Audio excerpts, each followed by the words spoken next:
There we go. And we're live, folks. Hello. Thanks very much for joining me. Welcome to Doc Sloan's Science Fiction Station.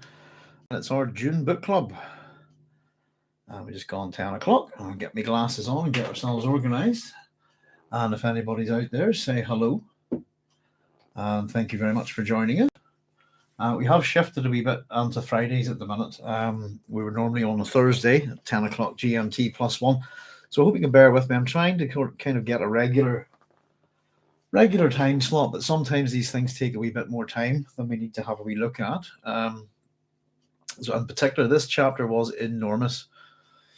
There's Telios, there was Evening Doc. Hi Babs, how are you keeping? Hope you're all okay. Oh, I can nearly speak today. Hope you're okay. And just doing a bit of running about. I'm shoving a bit of toast in my gob actually before I could get going here because I was a bit hungry. I've been at this for 2 days, well, a bit more than that. And I think this is the biggest chapter we've hit there so far. And a good 20 pages here. There's Bojack saying hi there all. Hi Bojack, thanks for joining us. Hope you're keeping well. Goodness, it's been a strange week here, hasn't it? Beautiful sunny day here, says Telios. That was, I like that name. Yeah, it's not too bad. Very sort of murky here. It's getting colder. Yesterday we had a really hot day for the end of October in Northern Ireland. Really strange, I took the dogs for a nice wee walk down by the river.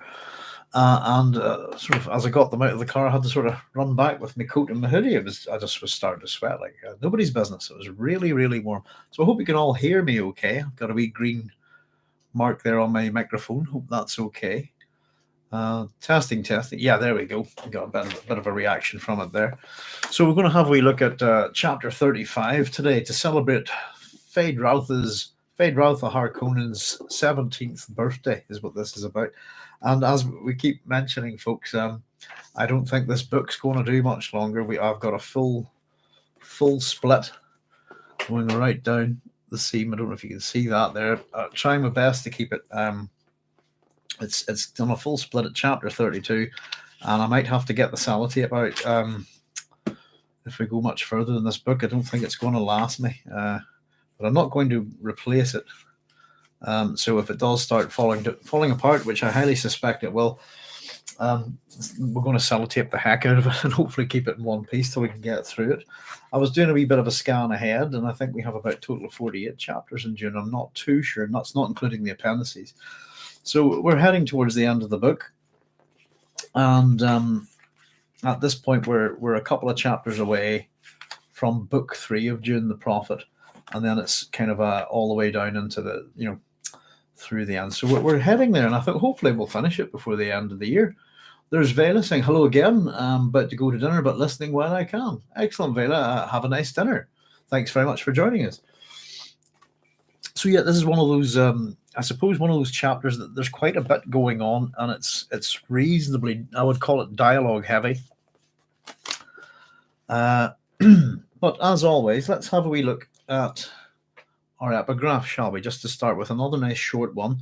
The concept of progress acts as a protective mechanism to shield us from the terrors of the future. Progress is a protective mechanism that shields us from the terrors of the future. I suppose it's an interesting one, isn't it? But I wonder if it just depends on how you look at the future. The unknown, isn't it? Pardon me.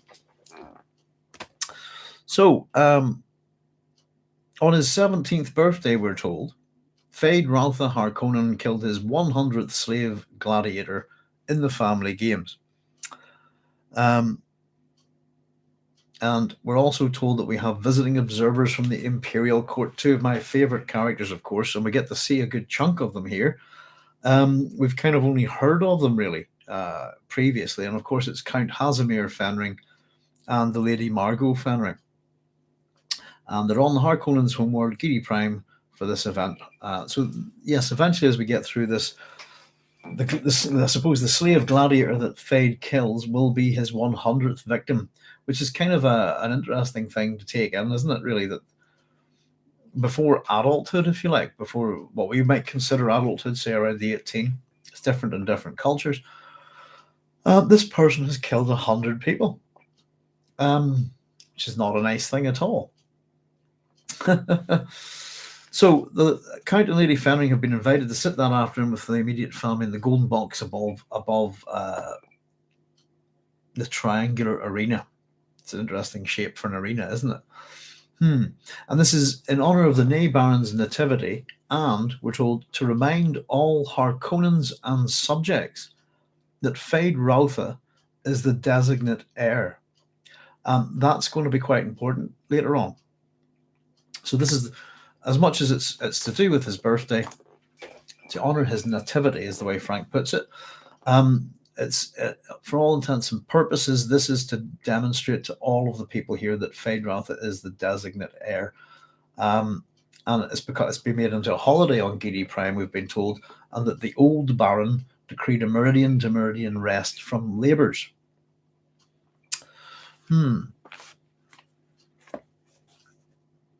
Now, let's have a wee look. Let's just read this wee bit. The old Baron had decreed a meridian to meridian rest from labours, and effort had been spent in the family city of Harko to create the illusion of gaiety. Banners flew from buildings, new paint had been splashed on the walls along Court Way. So the word illusion will turn up a couple of times here, I think. There's a few key words in this book. Pardon me, sorry, in this chapter. And I suppose there's a lot of this is about appearances, really, isn't it? And as much as one of the things that we love about Dune is of course the plans within plans within plans. We also have within this chapter feints within feints within feints, and nothing is particularly, I suppose, obvious to others, if you like, because we have the omniscient narrator. We get a fair bit of insight into actually what's going on. And this chapter ends with a wonderful little set of dialogue between the Count and his lady. So these two are razor sharp, I think. And I said, people often ask me who are my favourite characters in Dune, and I tend to say Alia, though more so later, I suppose. But Alia, and we haven't even seen her yet. And I tend to talk about Shadow Mapes. I like the minor character Shadow Mapes. And I particularly like Peter de Vries's interactions with the Baron. And this chapter, where, of course, the Baron no longer has Peter, Peter's dead, I think it's quite interesting in terms of how the Baron behaves here. He doesn't come across quite as himself, and I think there's reasons for it. So we'll have a wee exploration. But this illusion, if you like, isn't really going to... it's not going to fly past... the Count Fenring and his lady Margot. We're told off the main way they noticed the rubbish heaps, scabrous brown walls reflected in dark puddles of the streets, and the furtive scurrying of the people. So, they're paying attention, if you like. Now, so this is an interesting way of putting it. Let me see. In the Baron's blue-walled keep, there was fearful perfection. But the Count and his lady saw the price being paid. There are guards everywhere, we're told. Weapons with a special sheen that would tell a trained eye that they're in regular use. There are checkpoints for routine passage from area to area, even into the keep. Servants reveal that they have military training in the way that they walk, in the set of their shoulders, in the way their eyes watched and watched and watched. Here we go. And so here we meet him for the first time. And it's going to be interesting trying to read some of the dialogue of the Count here, I think, with all these hums, and I've been trying to figure out what's the best way to interpret some of these things. Pardon me. So this is the first time we really get to see him in person. The pressure's on. The Count hummed to his lady in their secret language. The Baron is just beginning to see the price he really paid to rid himself of the Duke Leto. Now, as much as I thought a lot of must have missed this a wee bit, but all of the humming and hums and ahs are very much, I think, on one side they're an affectation, but this is also how the Count and his lady speak to each other, a secret language, and it's pretty much non-verbal, isn't it? It's kind of just sounds. No, this kind of thing. Um, hmm. And of course, rather interestingly, Margot Fenring says, "Sometimes I must recount for you the legend of the phoenix." And I thought, okay, phoenix, that's interesting. I'm sure we all know what a phoenix is. And I just did a wee bit of, just a wee quick few things. But I suppose I had a wee look at some things on the web, and some of them were pointing to Herodotus as being the first mention of this name, but that wouldn't be true at all. You'll find phoenix in the Iliad, for example, not the bird, but phoenix is a Greek name. Probably comes from Ponica, which is Mycenaean Greek, which can mean either a griffin or a palm tree. I've also made a note that it's also comes from a West Semitic word for madder, which is a plant of the genus Rubia. And Rubia tinctorum is a red dye. So the word Phoenician, for example, that comes from the word phoenix, means people who use red dyes, basically. Isn't that right? Something like that. Yeah, those who work with red dyes. And of course, the phoenix is arguably the Phoenician bird, is meant to be a purplish red bird. So, as I often like to point out as well, there are quite a few phoenixes about, but another one of those is the tutor of Achilles is called Phoenix. And that's why you can't really have the first mention of Phoenix in Herodotus, because you'll find that Phoenix, for example, in the Iliad, and he would be the son of Amintor. There's another Phoenix called the son of Agenor, whose name means sun red. So he's part of, I suppose, the what would you put it? The petition towards Achilles to come back into the war.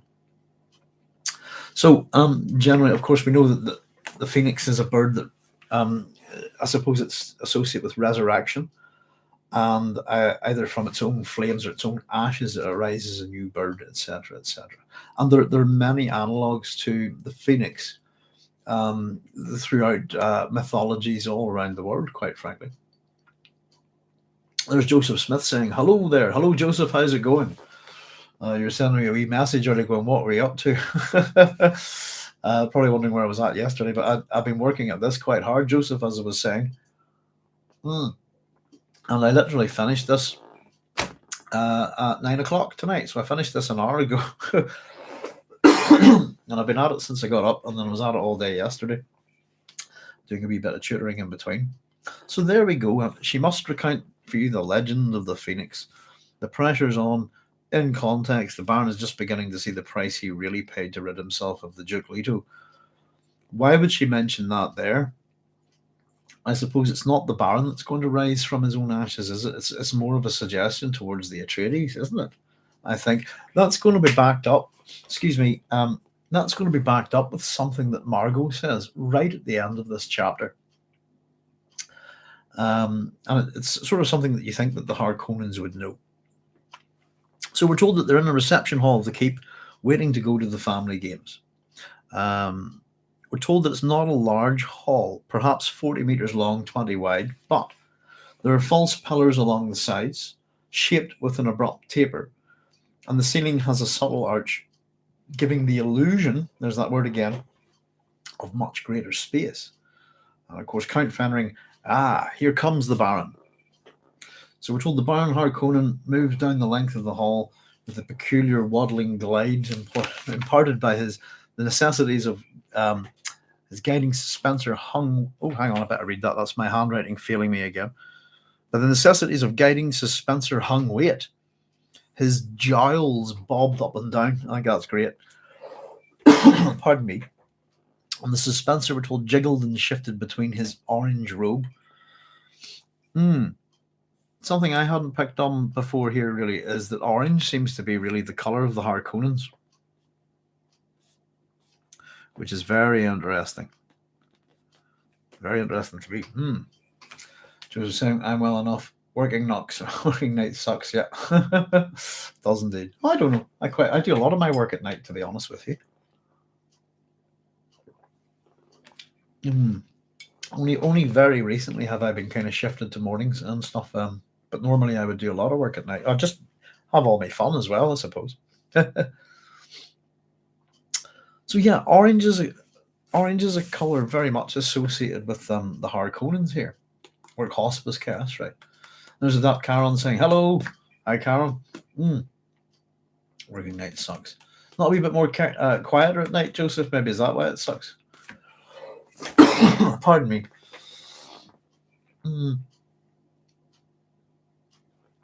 Actually, just thinking about possibly sometime next year, possibly speaking to the members of my band and seeing if we can do a charity gig for the Marie Curie and the hospice. Just a night of that's what we used to do, actually, just because of my dad, etc. Dead quiet lols, yeah. And that counts as 377 days till Dune Part 2, in case anyone is wondering. Excellent. I do look forward to it, I have to say. Just to see the complete finished thing. Pardon me. I doubt it, only as I suspect they'll push it out. No,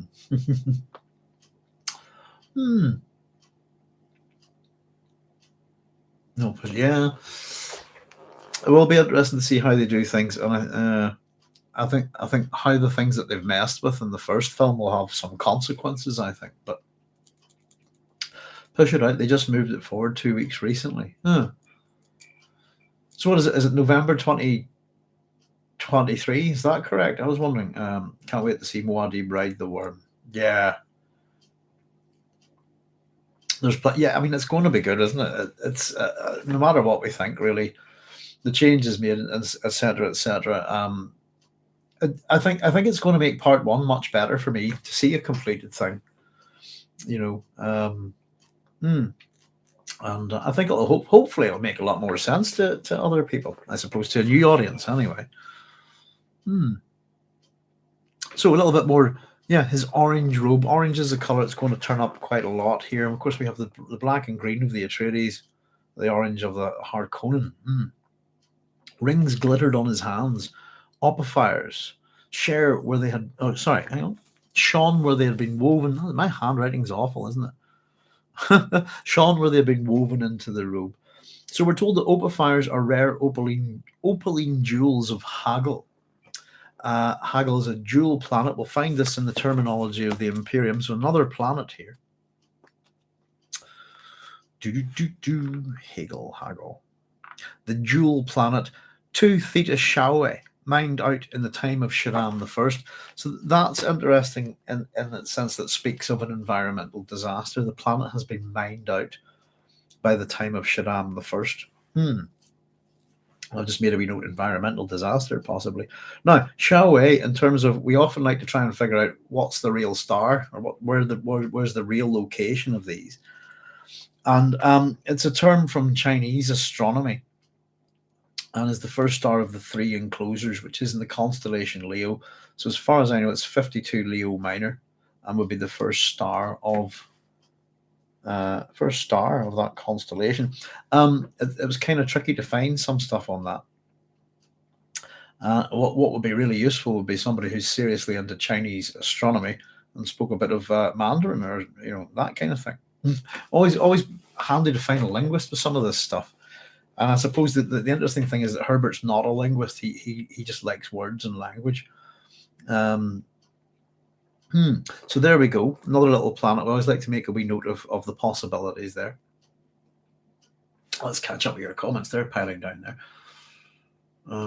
Also hearing great things about the Sisterhood, the new TV series. Yeah. Adette, let us pray that it comes out on time. Says Joseph, and Adette saying, wonder if the gladiatorial match could be one of the first things part 2 features. That'd be a good way to start, wouldn't it? Tying up a few loose ends, what's happened to certain people, etc. I think this chapter is brilliant. There's a few wee problems with it, but in terms of pacing, in terms of the way it's written, I think this is one of the best chapters in the book. And it has very interesting characters. And of course, it's a complete shift over to the Harkonnens again, who we haven't seen too much of. Oh, did someone actually map out the star locations for these planets? I don't know, Joseph. I tend to. I do know that I've got a few books on astronomy here, but generally, I'm well aware that I've done quite a bit on this, but most of the stars are planets. Within Dune have real life analogues. So it's kind of where, again, Herbert's going after maybe obscure names, etc. But I did a wee bit of hunting, and I found that the only problem was that the star name that I found within Wikipedia, if you go to Chinese astronomy and look at the three enclosures, pardon me, the way Chinese astronomy works, that it gave a reference to the real star within that table, but it was a dead link, unfortunately. So that's the best that I can do on that one. But for example, Arrakis is the name of a real star, not a real planet, for example. So Herbert does, yeah, almost every planet here has a real life, is either based on a real star or something like that, I think,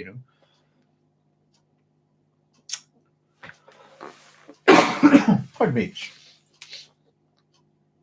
But I'm imagining probably somebody, it would be good if somebody did that. You need an astronomer, I think, to figure out, someone who's a good understanding of international astronomy, I suppose. But yeah, we've found we've got stars that have analogs to astronomy, Arabic astronomy, for example, modern astronomy. We've got Chinese astronomy. There's all sorts of things here.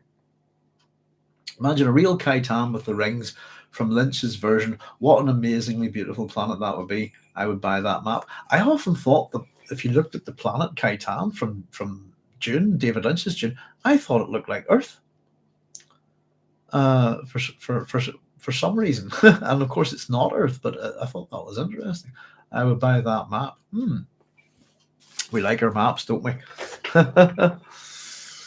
So we're told that the Baron's elbow walked Feyd-Rautha. His dark hair, dressed in close ringlets, seemed incongruously gay above sullen eyes. He wore a tight-fitting black tunic, snug trousers, the suggestion of a bell at the bottom. Soft-soled slippers covered his small feet. There's an interesting set of descriptions there, I thought. And Lady Fenring notices the young man's poise, the sure flow of muscles beneath the tunic. And her thoughts are, here's one who won't let himself go to fat. And I thought that was interesting. So he looks like Elvis. Oh, the ultimate Harkonnen weapon, disco. Oh, yes. Space disco is one of my favorite things in the universe. Absolutely love space disco. I was driving the car the other day, actually, and the space disco Star Wars theme from the 70s came on. I was, brilliant. On the radio, just at random. And I was absolutely loving it. But my favorite space disco is the 1980s. Is it Buck Rogers? It's the ultimate space disco show. Joseph Smith says Jessica doesn't know how the Baron became so large. That's exactly well. Of course, we have an understanding, isn't it? If we've read some of the Dune prequels, what happened? We're told what happened to the Baron there. And the suggestion here is that that's not what happened at all, is it? That he let himself go to fat. Let himself go, I suppose. Yes, that's right. So it's the Brian Herbert, Kevin J. I've just put a wee note next to this, guys. Brian Herbert, Kevin J. Anderson, ? Because if what we're being told here is true, then the Baron let himself go to fat. My understanding is what we're told in that book. One of those it's the House Harkonnen, House Atreides, House Carino trilogy. That's the ones that I've read, and it's in there. I'm not sure which one. Of course, the implication is that it's the Reverend Mother Gaius Helmoheim comes to sort of see the Baron to get his seed, if you like, and there's a rape involved, and because of that, if I can remember correctly, she inflicts upon him every kind of VD known to the Bene Gesserit, and that his appearance and physicality is a result of that. It's like a sort of biological venereal attack, isn't it? It was just a speculation, Brian didn't do his homework. Technically, could Margot not have information that was known to others or do all Bene Gesserit know the same things because this is just someone's impression, right? Well, that's true. I think we've got some questions, Matt, to ask about um, Count Fenring and his lady at the end of this. We'll have it, but it's yeah. What do they know? Information, etc. And it's more to do with Fenring actually and his allegiances. If Mohim had told Jessica, she would maybe have tipped that she was Jessica's mum. I don't know. Again, with all the Bene Gesserit skills, the way people can analyze, the physicality of a person, there's a sense, that you can, their skills could probably pick that up. Why does Jessica not notice? I don't know, because it's a thing that's left unsaid within the Dune series. And the things that are left unsaid are mysteries, aren't they?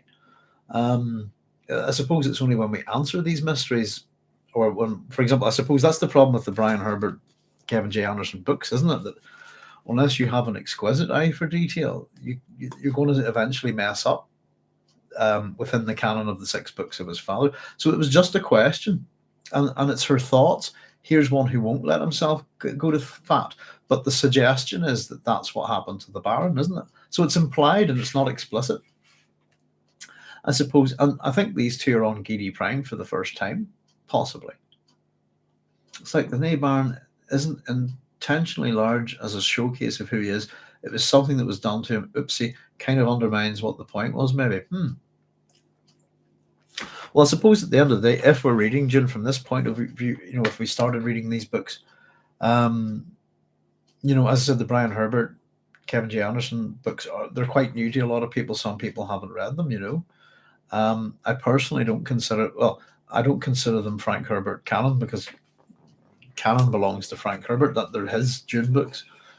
And as much as there's a X amount that goes on there from his son, I look at him as an entirely different writer. But at the same time, I have to say that I thought the stories were quite good in those 3, but I kind of had enough of it. As I said, they're churning them out at a ridiculous level, aren't they? So it's more implied, isn't it? It's speculation, I think, there. So the Baron stopped, and of course we get a wee bit of the Baron's fatness here. We've been talked about his jowls bobbing up and down. We're really we tend to accentuate the Baron's weight, don't we? The suspensor jiggled and shifted between it, etc. So we get quite a few bits of slight descriptions of the Baron that aren't too flattering. And of course, he's quite old as well, I think, is the other thing that's pointed out here. Did Frank not set up a legacy revolving around patriarchal job placement, or something like that? It almost seems like that, doesn't it? And I'll be completely honest, Joseph. I don't think Frank would have had. I know that there's kind of 2 camps within the Brian Herbert KJA and the Frank Herbert thing. None of that sort of stuff particularly bothers me, but I certainly think that Frank Herbert would have been happy with his son making a good living as a writer, regardless of it being, and he wrote stories with his son. Then shouldn't we accept the son as the proper head? Then, no.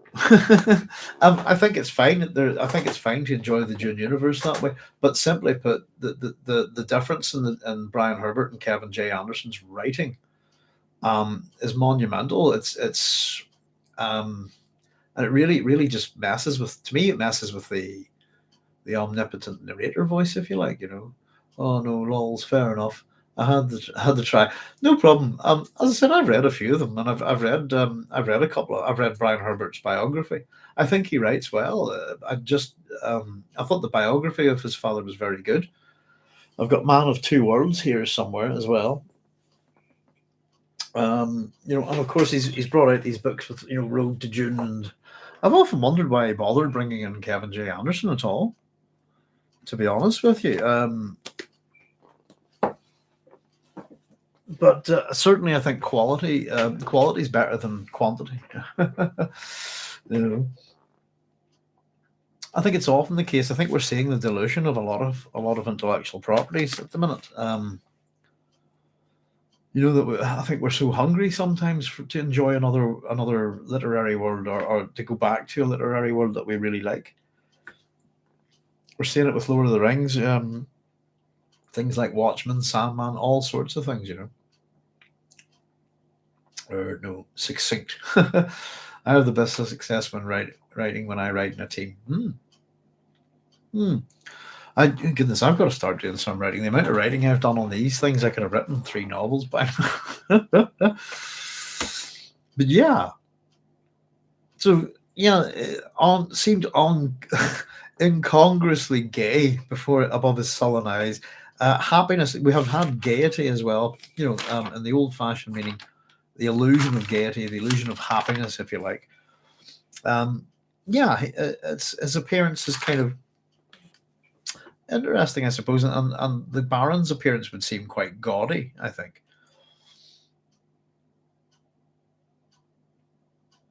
Tight-fitting black tunic, snug trousers, suggestions of a bell at the bottom, 50s, early 60s fashion, perhaps. Soft-soled slippers covering his small feet. So the Baron stopped in front of him, took Feyd-Rautha's arm in a possessive grip. My nephew, the Nay Baron Feyd-Rautha Harkonnen. Here we go. Here's one of those descriptions. He turned his baby fat face to Feyd-Rautha, the Count and Lady Fenring, of whom I have spoken. So Feyd-Rautha dipped his head with the required courtesy and he stared at the Lady Fenring. So he's gawking here a bit. Here we get a description of her. She is golden-haired and willowy. Her perfection of a figure, clothed in a flowing gown of ecru, simple fitness of form without ornament, green eyes stared back at him. She had that Bene Gesserit serene repose about her that the young man found subtly disturbing. Ecru, for anybody who's not too sure, means unbleached in French, and is the kind of beige or natural colour of linen, if you like.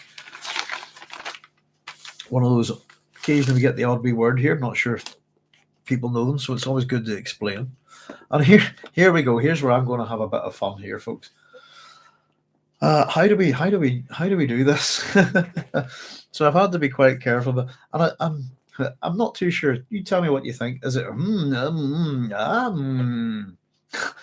is what the Count says, or is it more of a is it more of a chuckle? I'm wondering. Interesting. We've had casting news for Margot weeks ago, but nothing about Hazimir yet. Oh, who's been cast as Margot? I'm wondering. That could be quite bad, Karen, if we have no Hazimir Fenring.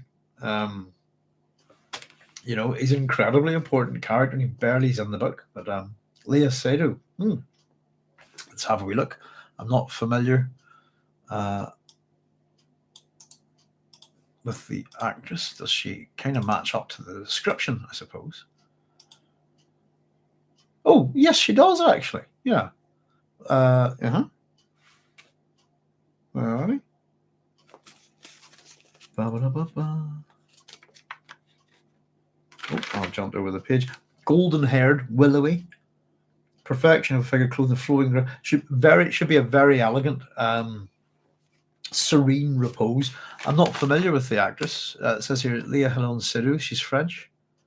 Oh, wow, that's a name, isn't it? To give her full name, Leah Hélène Seydoux Fournier de Classon. Begin acting. Let's see, have we seen her in anything? Last Mistress, On More, Beautiful Person. Haven't seen any of those. Oh, she was in Inglourious Bastards. Robin Hood, seen that? Yeah. Midnight in Paris, no. Mission Impossible, no. Don't watch those. Okay, so she's got a good few sort of films, etc. behind her. Oh, she was in the Grand Budapest Hotel. I love that film. I think that's brilliant.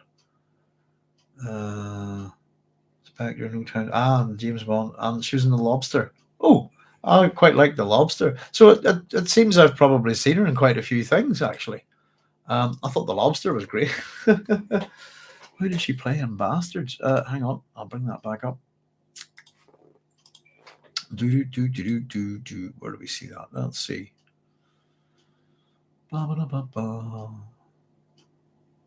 Oh, hang on. There we go. That's better. Let me see. Mission Impossible. Oh, it doesn't say here. Let's have a wee look.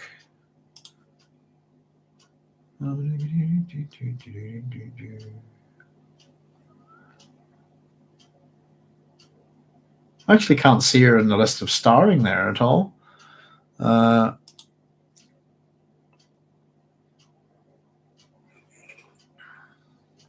They do as Charlotte Lapadite.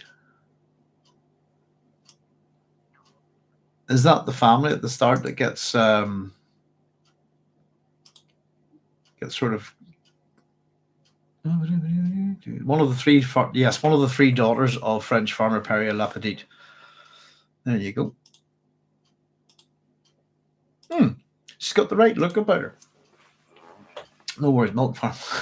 That's the one. You didn't spot the Bene Gesserit in all those movies, huh? Says Adept Karen. No, I don't. Working in the shadows. What an amazing scene. It is incredible, isn't it? I mean, the acting, the dialogue in it, it's one of Tarantino's finer moments, isn't it? It's an incredibly well done, very, very good. The sisters did the job well. Yeah, it's one of those. I suppose a lot of young actors, they go with the small parts, etc., etc. Particularly European actors trying to break into American cinema, but she seems to be doing very well in her acting career.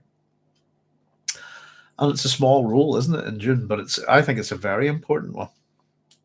As I said, to me, the minor characters in Dune are enormously important, and they're very interesting. Much more so sometimes than the major characters, So we'll run with it. We'll see how we go with this. It says the Count and studied Feyd-Rautha, and this is quite interesting. Here we go. Here's this language. The precise young man. Dear. And he glanced at the Baron. My dear Baron, you say you've spoken of us to this precise young man. What did you say? It's one of those kind of, isn't it? Oh, I've been, so and so has told me so much about you. Really, what have you said? That kind of thing. It's one of those polite things that you can say that can actually get you into bother, because people are often not too fond of wondering what people have said about you behind their back, etc. So here's the Baron's response. I told my nephew of the great esteem our emperor holds for you, Count Fenring. And thoughts. And here's the Baron's thoughts. Mark him well, Feyd. A killer with the manners of a rabbit.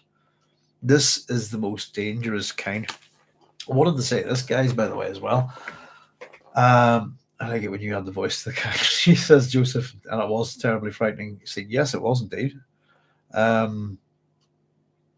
Yeah, well, I'm just trying to go with how the Count's speaking, because it's also a bit of a code, isn't it? And is this affectation to make him seem something that he's not. There's a real parallel between this chapter and the chapter where we have the duel between Paul and Jamis, particularly, the way Jessica's going, has he seen this kind of thing? This is very similar here. Mark him well, Feyd. And this is the Baron's thoughts. I hope you're paying attention. Basically, nephew, a killer with the manners of a rabbit. This is the most dangerous kind. And of course, Count Fenring goes, of course, and smiled at his lady. Absolutely. So Feyd finds the man's actions and words almost insulting. That they stop just short of something overt that would require notice, I suppose. He focused, and here we get a little bit of a look of the Count from Feyd's point of view. He focused his attention on the Count, a small man, weak looking. His face was weaselish, over large dark eyes, and grey at the temples. And his movements, moved a hand or turned his head one way, and then he spoke in another way. Difficult to follow. And I've just written that's entirely the point. It's all deflection and I suppose a little bit of illusion as well, isn't it? He's not what he appears to be. And as I think I've pointed out, I've known people like this. And just because someone's small or wiry or weaselish or looking or something like that, you should not ever judge a person by their size or this kind of thing. You're already badly underestimating somebody if you do that, and putting yourself at a disadvantage. Interesting people like that, I think. So precise. We've had that a couple of times. And Count Fenring again. You come upon such preciseness so rarely. And he's addressing the Baron's shoulder here, which I think is really funny. And it backs up what Feyd's sort of noticing about this man. He's talking to talking to the Baron's shoulder, wherever that may be. And it's possibly just because of a height difference, I think. I congratulate you on the perfection of your higher air. In the light of the elder, one might say. There we go. That's an insult. An absolute insult against who's the elder here. This is about Raban. And apologies, by the way, if anybody's not enjoying the way I'm reading these things, but I am literally trying to read them phonetically, the way they're put in the book. And it's a question of how would we do it, but I'm just going to run with it if it's not too bad. But I hope, I've got people watching this probably think I've gone half mental here. Another thought I have, pure speculation, but what if Part 2 always had a Bene Gesserit sister present? No matter what planet faction a scene is about, but kind of like story shifts to a cumulative Bene Gesserit perspective. Interesting adept card. I always thought that the Bene Gesserit were everywhere. And regardless of the simply put, they're a female sisterhood, aren't they? But almost, sometimes you get and it's not the case, but you'd imagine that there are Bene Gesserit on every planet. Whether they be wives or we're told there's concubines here, all sorts of things, and I imagine that they're all over the place. To be honest with you, and in terms of the sisterhood, I suppose that the nature of their acolytes represents one half of the universe in terms of gender.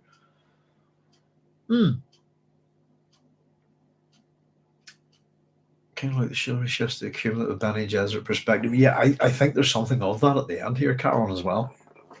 When we get there, it's just to do with that last set of dialogue between the Count and his lady at the end of the chapter. I think what we're told about Count Fenring in the book is a misdirection. I'll explain it when we get there. See what you think. As I said, I think these two characters are fascinating. It's almost a pity they're not in the book more, but it's the fact that they're used sparingly. And of course, Count Fenring is going to appear at the end of the book. We talked about he's got a few real world analogues as well. But yeah, in the light of the elder one, might one say, and that's a complete congratulate on the perfection of your heir compared to Raban. This guy's much better, basically. It's an insult against Raban. And the Baron's a wee bit sarcastic here. Oh, you're too kind, and bows. But Feyd-Rautha, we're told, noticed his uncle's eyes did not agree with the courtesy. And the Count Fenring again, when you're ironic, that suggests you're thinking deep thoughts. Now that's that's pretty full on. He's basically just saying, I know you're taking the piss. I know you're being ironic. And whenever you're doing that must be deep thoughts. He's picking him apart a wee bit here.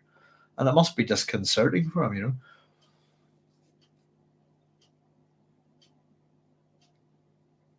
The audio, I was trying to get some of the audiobooks the other day, actually. I'm still going to have a go at it, but I want to have a wee listen to them. I've been recommended the sort of more modern ones. The audiobook gives Fenring a crazy private voice, alert and strong and totally different from his humming voice. Oh, that would be a good way of doing it.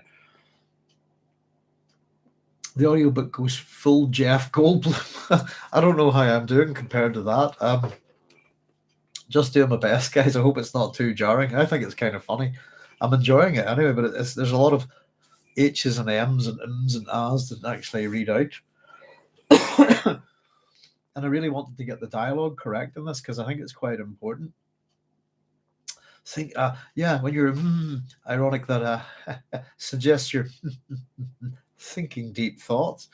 And then Feyd's, I love this bit here. Feyd's thoughts here. Here we switch to this 17-year-old's perspective on this. There he goes again. It sounds like he's being insulting, but there's nothing you can call him out for. Nothing you can call out for satisfaction. In other words, the insult isn't enough for a duel, if you like. I demand satisfaction, sort of this kind of thing. Listening to the man gave him the feeling his head was being pushed through mush.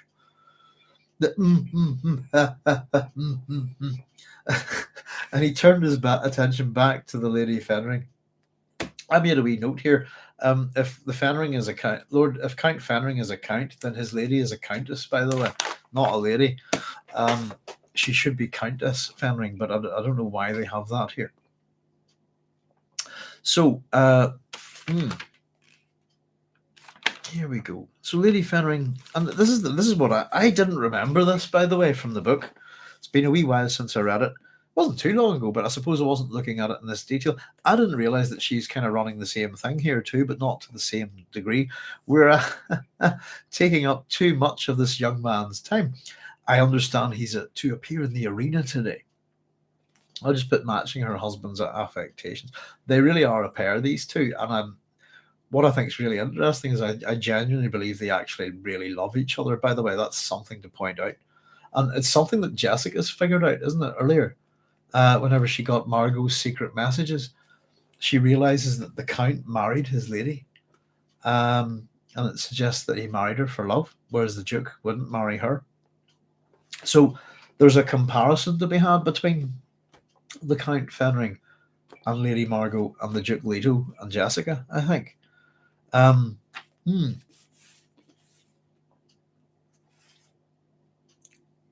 hang on. Goodness, I've left out 2 numbers here. Hang on, quickly tidy my notes. Where's my pens? Every pen in the world is gone. Bear with me a wee second, folks. The quest for a biro goes on. Just all my pens gone.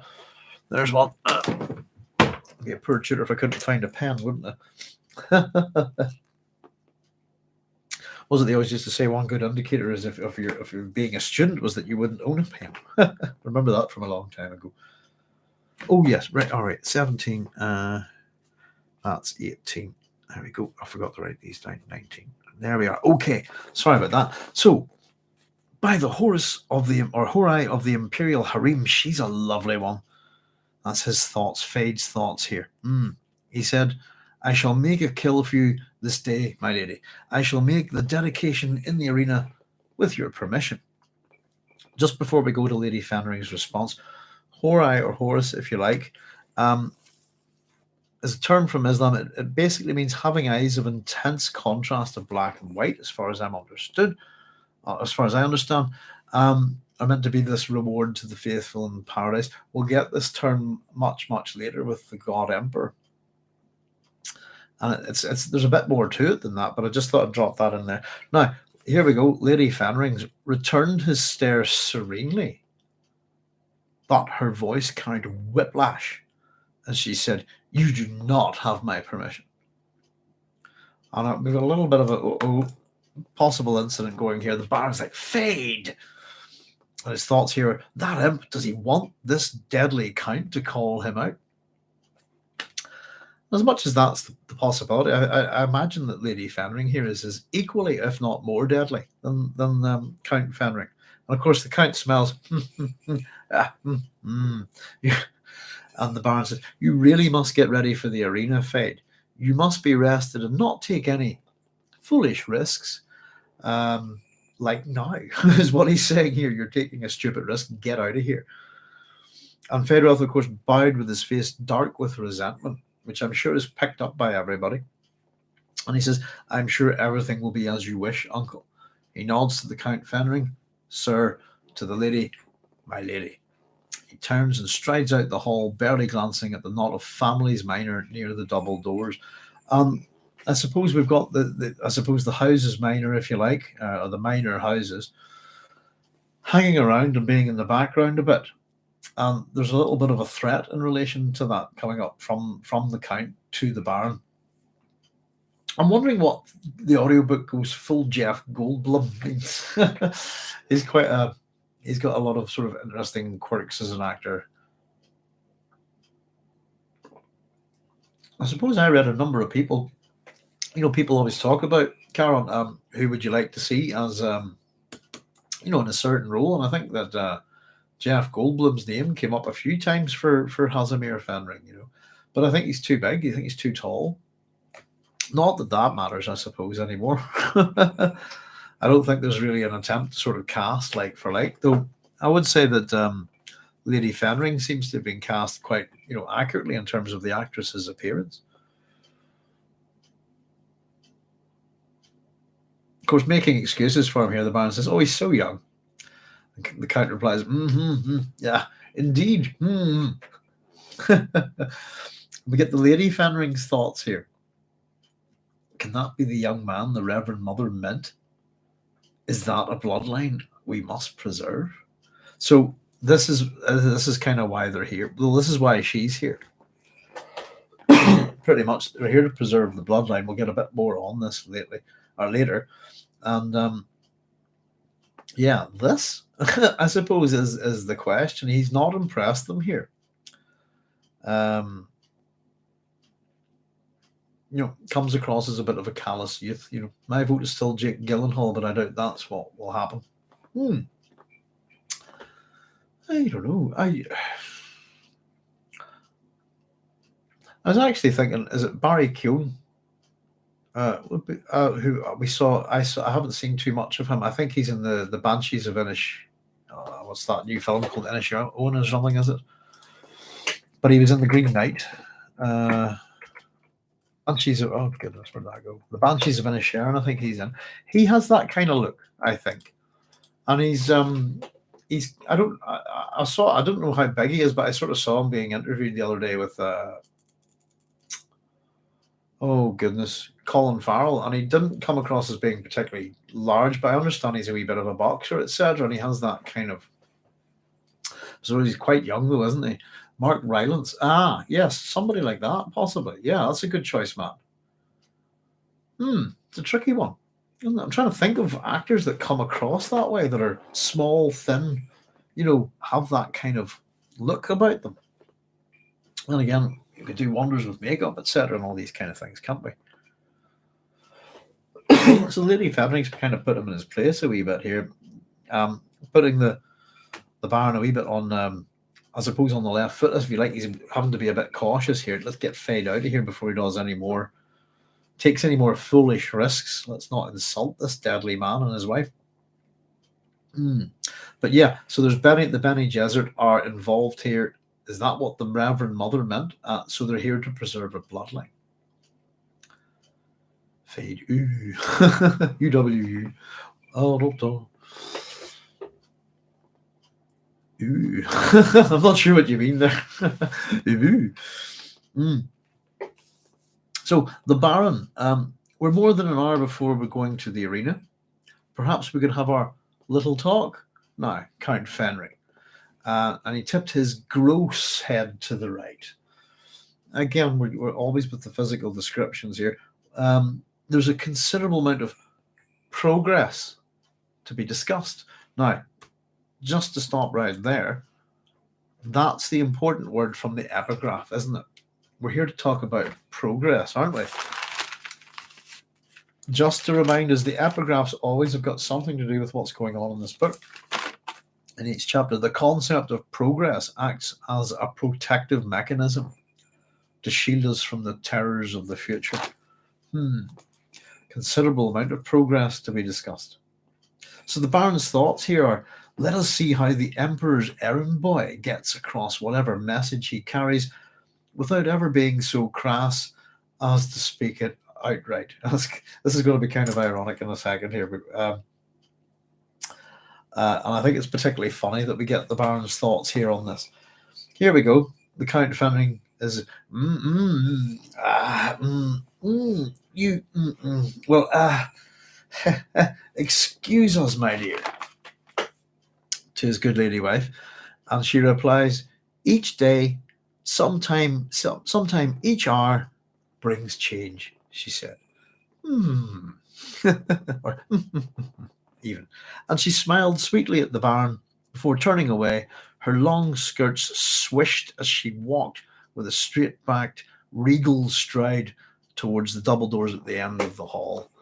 And if we always talk about how people leave the room in Dune, that's quite important. And of course, Feyd strode out of the room, barely glancing at the knot of family miners. She heads away, her long skirts swishing, straight-backed, regal stride towards the double doors at the end of the hall. The Baron noted that all conversation among the house's miners stopped at her approach. How the eyes followed her. And they're all captured by this woman and her presence as she walks down this way. And his thoughts here, Bene Gesserit. Oh, the universe would be better rid of them all. And he knows what she is. The Baron says there's a cone of silence between two of the pillars on our left. We can talk there without fear of being overheard. One of the wee things from the terminology of the Imperium, a cone of silence is a field of distortion that limits the carrying power of the voice or any other vibrator by dampening the vibrations with an image vibration 180 degrees out of phase. Sci-fi technobabble. Field of a distortion. I thought, field probably something to do with the Holtzman effect, but it doesn't really tell us much else about that. But the idea is we get a bit of privacy within this, though it's not complete, as we'll see.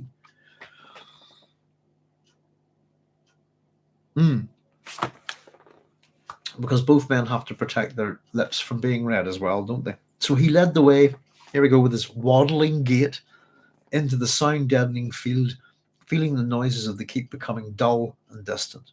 And the Count moves up beside the Baron, and they turn to face each other, so their lips cannot be read. And here we go, here's this dramatic irony right here. Straight out the box, we're not satisfied with the way you ordered the Sardaukar off Arrakis. And the Baron's, oh my God, straight talk, what the heck, I didn't... So there's no double talk at all here. It's straight to business from the Count, and it's quite unusual. And as we see the Count discuss certain things, we'll see that there's none of this at all. His language is absolutely direct when it wants to be. No mucking around at all.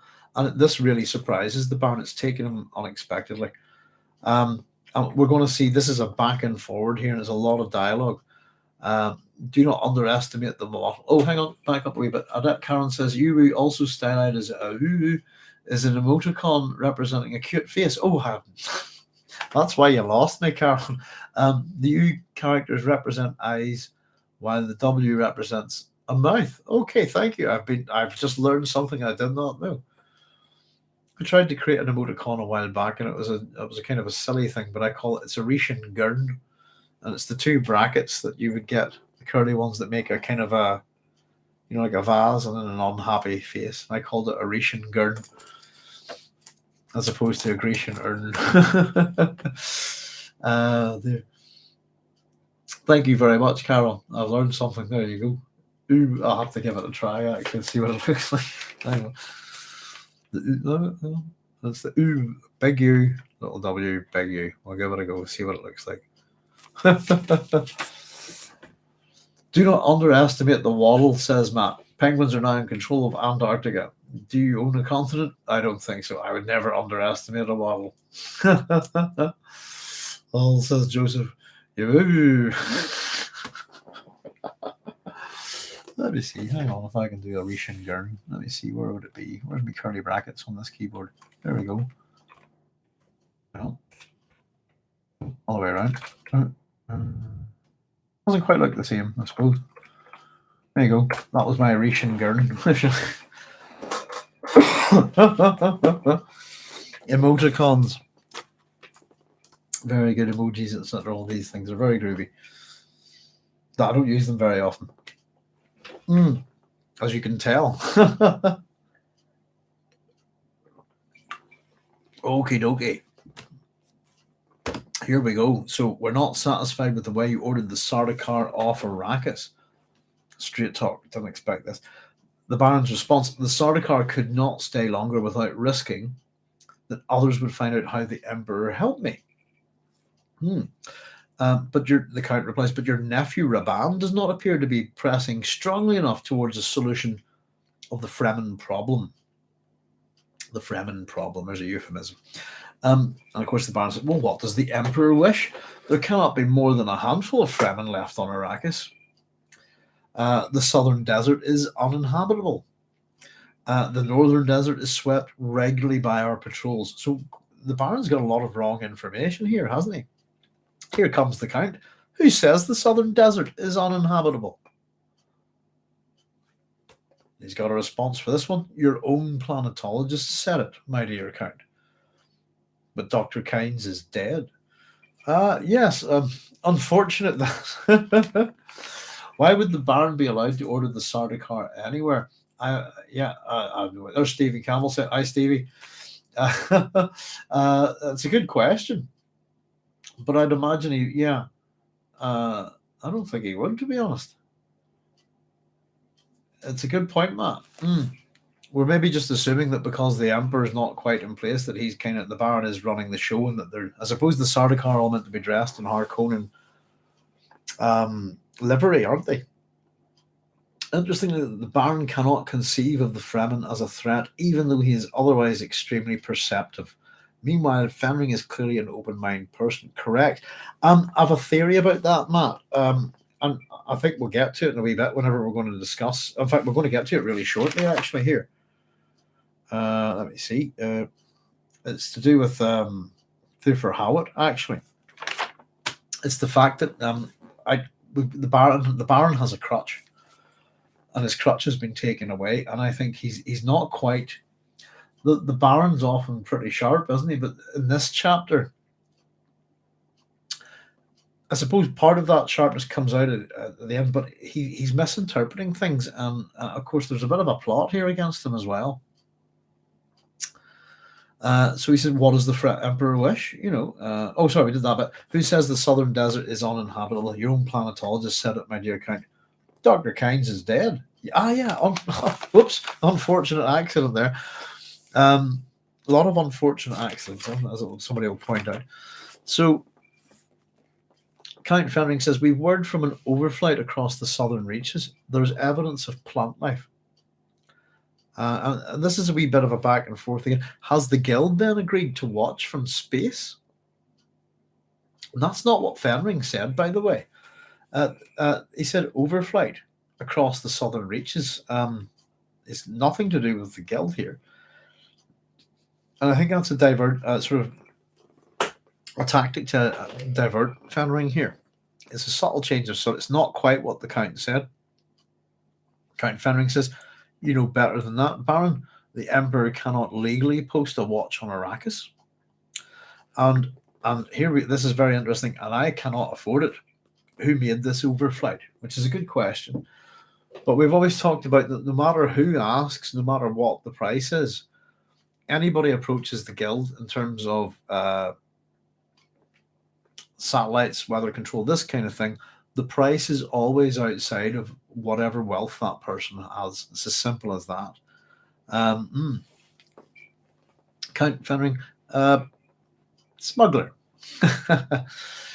Someone has lied to you, Count, says the Baron. Smugglers cannot navigate the southern reaches any better than Raban's men. Storms, sand static, and all that you know, navigation markers are knocked out faster than they can be installed. We'll discuss various types of static another time. So we get a bit of a change of subject here. Baron's thoughts are, have you found some mistake in my accounting then, he demanded. And this is kind of, I don't know, is a bit of a, I suppose we know that there's proper books for the Harkonnens, isn't there? And there's probably more than one set of books. And the Baron's kind of imagines his books to be bulletproof, I think, in terms of in terms of scrutiny. So it's something that he's kind of happy to offer up in line of defense.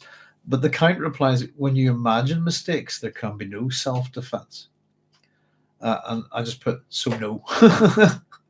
Here, so here we get the Baron's thoughts here. He's deliberately trying to rouse my anger. He took 2 deep breaths to calm himself. He could smell his own sweat. The harness of his suspensors beneath his robe felt suddenly itchy and galling. Again, we're playing with Frank's playing with the Baron's weight here. The Baron says that the Emperor cannot be unhappy about the death of the concubine and the boy. They fled into the desert. There was a storm. And again, Count Fenring, and I quite like this, yes, there were so many convenient accidents. He agrees. It's very much like all of these people being defenestrated in Russia at the minute. All these people accidentally falling out of windows and stuff. It's horrendous, isn't it? The Baron comes back here with a bit of a threat here. I do not like your tone, Count.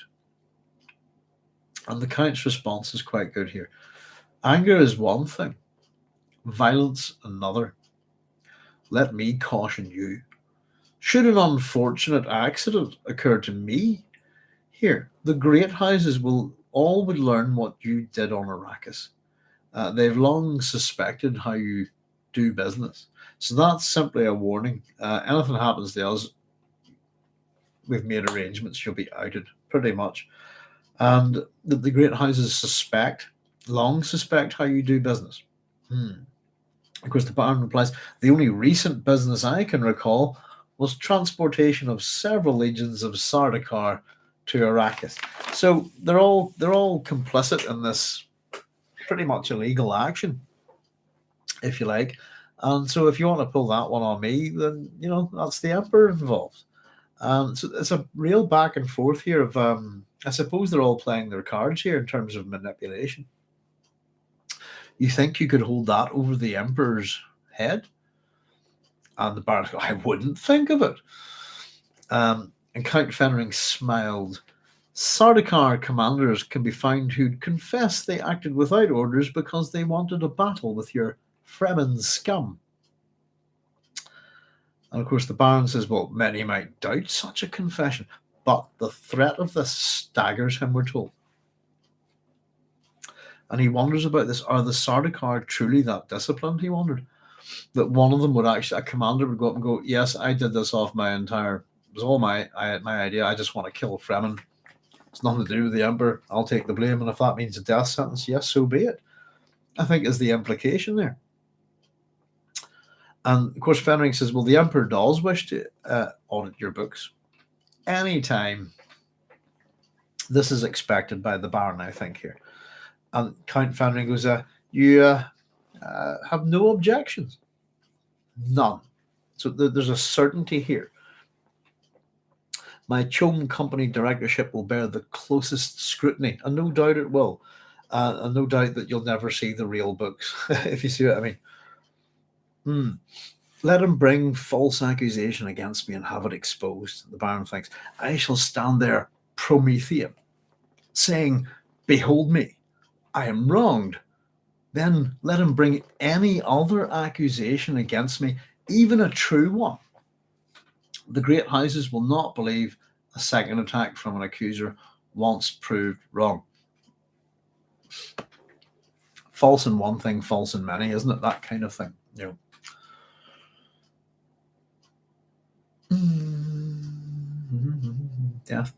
Chris says death by defenestration. I was just thinking about the comparison. Yeah.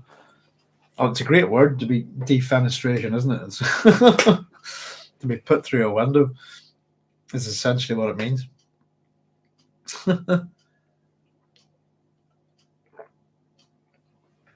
But yeah, by the gods, there are a ridiculous amount of people being winged out of windows in Russia, aren't there? I think it's not good. Russian millionaires and critics of Putin just pick a window, you're leaving, and away they go. And they're all being presented as accidents. You have to wonder, is Vladimir Putin reading Dune at the minute?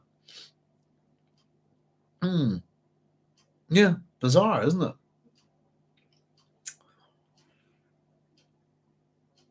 So, yeah, my chosen company directorship bears the closest of scrutiny. Go ahead. So the whole point is this: you go ahead and bring an accusation. I can deal with it, and once you do, and there's something about this, I shall stand there Promethean.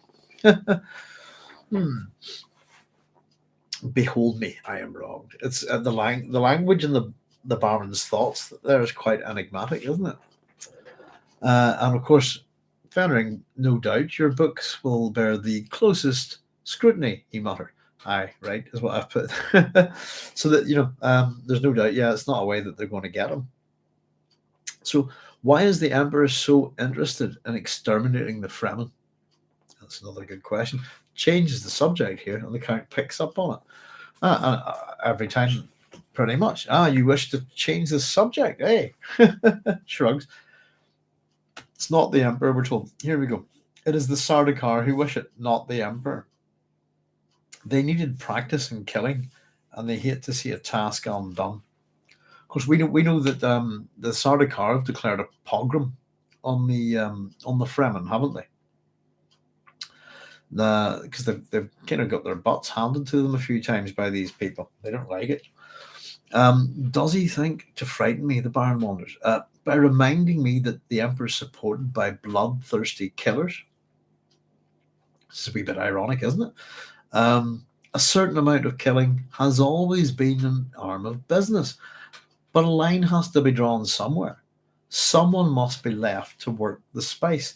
And of course, the Count with his short barking laugh says, "You think you can harness the Fremen?" This was one of the problems I think I had with the film, I suppose, the Denis Villeneuve, isn't it? That they kill everyone, destroy the city. How are you going to mine the space? Just to show them how evil they are, I suppose. But it's not, how are you going to... this has always been the Baron's trait. Killing's part of business, but it's not for fun with him, really. It's just business. A certain amount of killing has always been an arm of business, but a line has to be drawn somewhere. Someone must be left to work the space, and that's very pragmatic of it. It's intelligent, and it's true. Somebody's got to mine this stuff.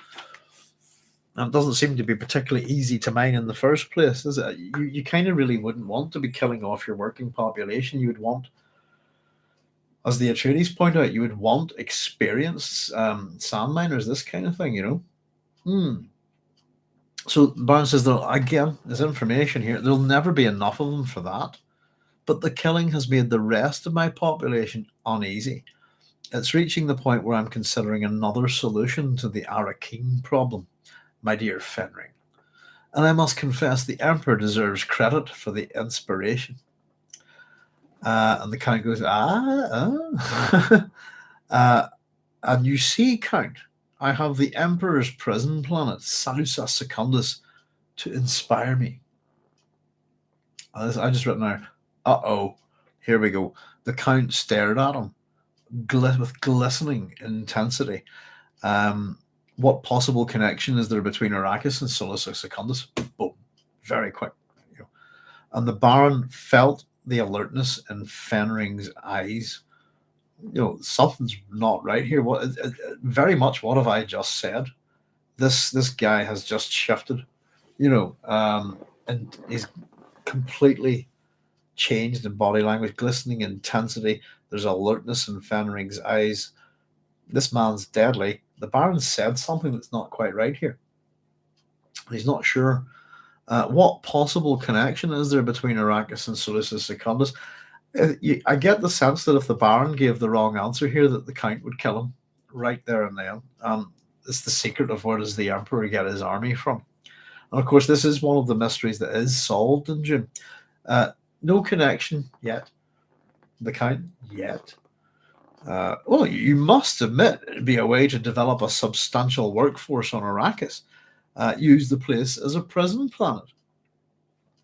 The Count says, you anticipate an increase in prisoners? Well, there's been unrest. I had to squeeze rather severely. Fenring, after all, you know the price I paid that damnable guild to transport our mutual force to Arrakis. That money has to come from somewhere. And here we go, the Count. I suggest you not use Arrakis as a prison planet without the Emperor's permission, Baron. Of course not, says the Baron. And again, wonders at the sudden chill in Fenring's voice. I want to get a change of subject here, but it's got to be, what the heck have I just said here? It's pretty much, here's a good idea from the Baron, isn't it? I need labor to mine spice. How about prisoners? I mean, the Emperor's got a prison planet. That's, slave labor. That's a good idea, isn't it? Oh, and of course, it's all to do with what does the Emperor do with that slave labor from that planet, Maya says, Lido, we will make our own forcing house for elite troops. The Baron, we will sentence everyone to life mining pumpkin spice. mm. Yeah. I often wonder about why did the Harkonnens not attempt to build up a particularly good army, if you like. Their troops don't seem to be worth much. But I suggest you not use Arrakis as a prison plant without the Emperor's permission. Bam. Of course not. Sudden chill in his voice. Time for a change of subject. Howat. Thufir Howat here. So the Count says, another matter. And again, no stuttering or stumbling or any of that here.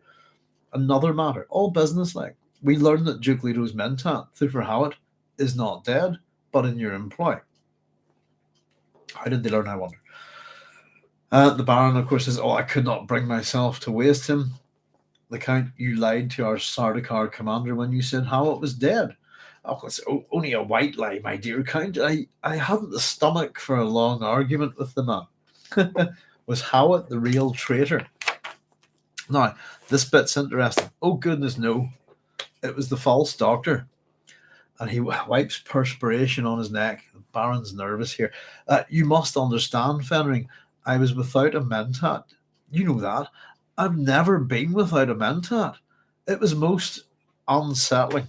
And the bit we were talking about earlier, guys, that's the Baron's crutch.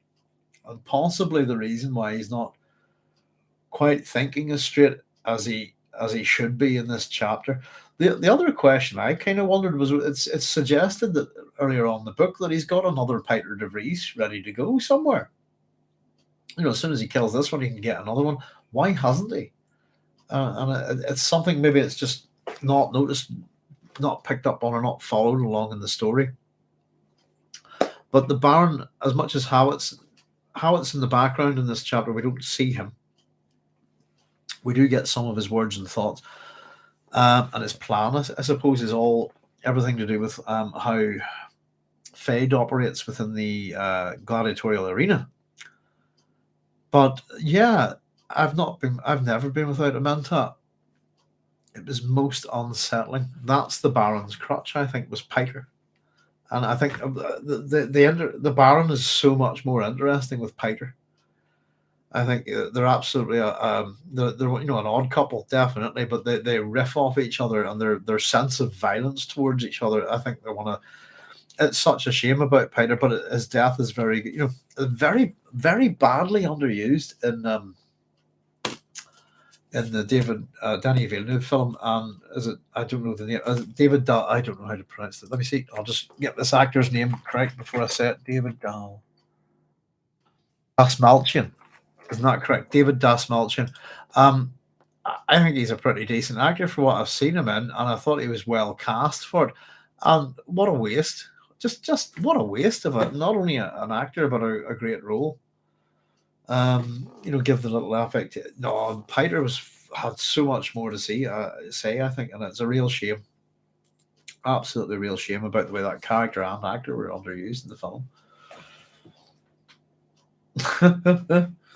A real shame. Love Piter's character with the Baron. It's just brilliant, So that's the Baron's crutch, his mentats, I think. How could you get Howat to shift allegiance? It's a good question, isn't it? Well, his Duke's dead.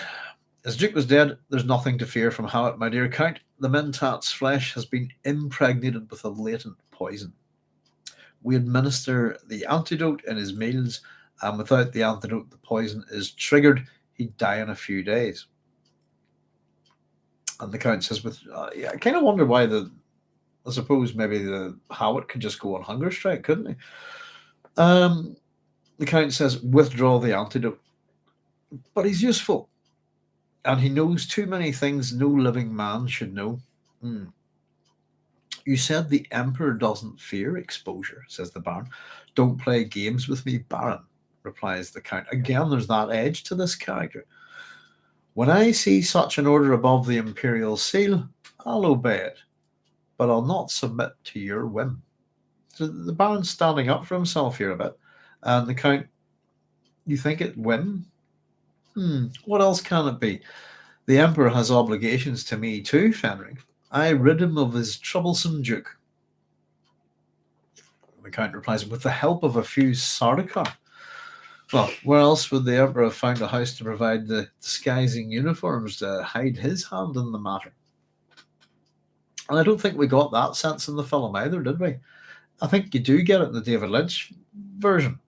But yeah, the Sardaukar should not look like the Sardaukar in Dune at all. They should be in disguise. They should look like Harkonnens. He's asked himself the same question, Baron, but with a slightly different emphasis. And that's another subtle threat there.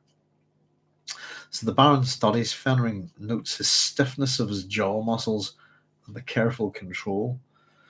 Now, I hope the Emperor doesn't believe he can move against me in total secrecy. And the Count says he hopes it won't become necessary. That's another threat. So the Emperor cannot believe that I threaten him. And very interestingly, we're going to have a wee look at the Baron's eyes on the throne here. Would you bear with me a wee second, folks? I'm starting to melt in here, and I'm going to go quickly turn off the heating and grab another beer. I'll be right back in a wee sec. Whew. Oh, heat's still on. Goodness gracious. Whew. Oh, turn it off. You all right? Pick it up.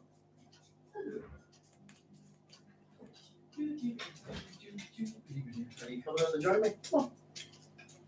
You coming in? Are you okay? Hey, you coming in? I'll leave that open. There you go. You can come in if you like. Just chatting to one of the doggies there. Sorry, folks. But yeah, I just started to realise the house is really warm. My wife's asleep, so I must have left the heating on. Oh, hang on. I've done a silly thing. I'll be right back. I got a bottle of beer with no bottle opener.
You coming in? Go. There you go. Take a seat. One cigarette. There we go. Oh, sorry about that, folks. We've been joined by a doggy in the doghouse. You alright, big love? Our big Holly's joined me. Ah, goodness, it was getting warm in here. Sorry about that. Blah, blah, blah. And there we go. Hot room, cold beer. Right, where were we? Yeah, and this is interesting here, I suppose. We get the Baron's eyes on the throne in this little section. We're told he permits his anger and grief to edge his voice. Let him wrong me in that. I could place myself on the throne while still beating my breast over how I've been wronged. And it's interesting that because at a point, I suppose the Baron's plan isn't for him to be on the throne. Really, it's for the next generation. It's probably for Feyd, but it's possible here that if the Emperor acts a certain way and doesn't do it carefully, that he can act all aggrieved, etc., present itself, and actually make a move for the throne. Of course, everybody's out for the throne in this book, pretty much, aren't they? The Count's voice seems dry and remote. The Emperor believes what his senses tell him. Dare the Emperor charge me with treason before a full Landsraad council? And he holds his breath, with the hope of it. Please charge. He's basically, please do this. I'd love it. You'll make me Emperor if you make this mistake. Well, that's his thinking anyway. But the Emperor need dare nothing. So replies the Count, and we get a whole chunk of the Baron's thoughts here. He whirls away in his suspensor to hide his expressions. This is a common thing. Every character turns away to hide their expressions at a certain point in this book, pretty much. It could happen in my lifetime. Emperor, let him wrong me. Then the bribes, the coercion, the rallying of the great houses, the flock to my banner like peasants running for shelter. The thing they fear above all else, is the Emperor's Sardaukar loosed upon them, one house at a time. And that's exactly what's happened. Is that they have been loosed. House Atreides picked off, basically, and the whole point of the Landsraad, if you like, it's a bit like, in fact, it's very like, I suppose, all the great kings agreeing to defend whoever marries Helen of Troy or Helen of Sparta, if you see what I mean. A mutual defense pact, if you like. But the whole point is, if anybody acts like this, all the rest are supposed to be, I suppose, some kind of counter to that happening, if you like. That the threat that all of the great houses together may be enough to surmount the power of the Emperor and the Sardaukar. It's the Emperor's sincere hope he'll never have to charge you with treason, says Count Fenring. And the Baron found it difficult to keep irony out of his voice and permit only the expression of hurt. But he managed. All right, big love. Hello. I've been a most loyal subject. These words have hurt me beyond my capacity to express. The Count Fenring's response. He keeps his back to the Count, nodding, and presently says, "It's time to go to the arena." And the Count replies, "Indeed." So they conclude their business here, I suppose. It's really been the business of mutual threat, isn't it? Okay. So we're told they move out of the cone of silence and walk side by side. They make a bit of a pair, don't they? If you think about this very small, thin Weasley man and this gigantic, fat, floating geezer. They head down toward the clumps of minor houses, or houses minor, and a bell begins a slow tolling somewhere in the keep, and we're told that this is the 20-minute warning for the arena gathering, if you like, for the games to begin. And Count Fenrir notes that the houses minor wait for you to lead them. And the Baron's going, "There's a double meaning, And he looks up at the new talismans flanking the exit to his hall. The mounted bull's head and the old painting of the old Duke Atreides, that's Leto's father. And they fill the Baron with an odd sense of foreboding. So he's brought the trophies of House Atreides here to Geidi Prime. And we're told that he wondered what these talismans inspired in Duke Leto. Why were they so important to him? As they hung in the halls of Caladan, later on Arrakis, the bravura of the father, and the head of the bull that killed him. What's that about? He doesn't understand it. And of course, the houses minor wait for you to lead. And there's a few wee points here that Count Fenring's making. There's subtle threats, much subtler, I think. And as they're walking along, he says that mankind has only one Science. And here, all these wee affectations and mannerisms are back. They were told that they picked up a parade of followers, and as they emerged from the hall into the waiting room, it's a narrow space with high windows, the floor of patterned white and purple tiles. And of course, this conversation is going to be listened to, whereas the previous one's been entirely private. And what science is that? Asks the Baron. And it's the science of discontent. And the houses minor all look sort of sheep-faced. They're responsive. They laugh with just the right tone of appreciation. But we're also told that the sound carried a note of discord as it collided with the sudden blast of motors that come to them when the pages throw open the outer doors, revealing the line of ground cars. There are guidon pennants whipping in a breeze. So this is kind of a wee joke, I suppose, for everybody's benefit here. I'm maybe not quite sure, but the science of discontent. Guidons are, by the way, anybody doesn't know that word. You all right, love? Guidons are a type of heraldic flag, if you like. Let me see. They'd sometimes, what would they be like? Hang on, I'll draw it for you. Oh, that's appalling. Hang on, I'll just do it again. Hang on. You know, that kind of, a bit like that. What you like a swallowtail at the end. So those are guidons, pennants as well, I suppose. So the Baron raised his voice to surmount the noise.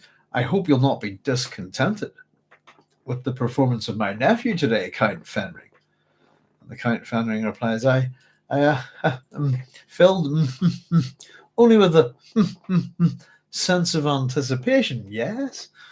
Always in the procès verbal. One must consider the office of origin. Procès verbal, procès verbal, take your pick, is a term from French law, which is a written statement of facts in support of a charge. You okay, love? Do you want out? You need out? Are you just looking to get petted? Hello, I've got a wee doggy here. I think it has a slightly different meaning within the Imperium, but that's actually what it means in real life. It would have an accent over the E, by the way. So the Baron, his sudden stiffening of surprise his sudden stiffening of surprise, stumbles on the first step down from the exit. Procès verbal. That's a report of a crime against the Imperium. So in actuality, it's something quite similar to what it means in real life. And so we off we go on their way to the arena. So we're told I like this bit. Hello. Oh, it's Holly. Can you give us a wee second, folks? I think my doggy needs out for it. You need out, love? Are you okay? Bear with me 1 wee second. Come on. That's a girl. Off we go. What are you up to,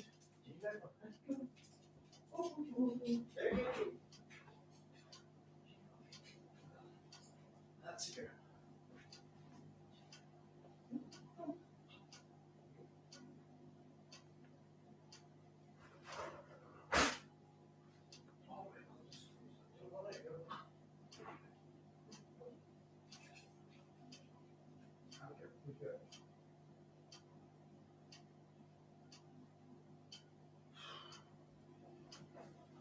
Oh dear. Sorry about that, folks. Letting doggies out the back do their business. I'll have to nip out and close the door in a wee second. But tell you what, take a wee chance to get some fluids in me. If you've got any wee questions or comments, fire away. It's a dense chapter, this, isn't it? Oh dear. Whew. The science of discontent. The knowledge of discontent, if you like. So this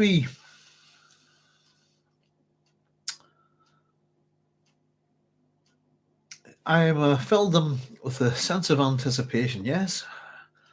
Always in the procès verbal of one must consider the office of origin, which is interesting. Whenever you're reporting a crime, basically, consider who's reporting it, is what he's saying there. Where does the accusation come from? Are you okay, big love? 1 wee second, folks, just got to close the door. That's a good girl.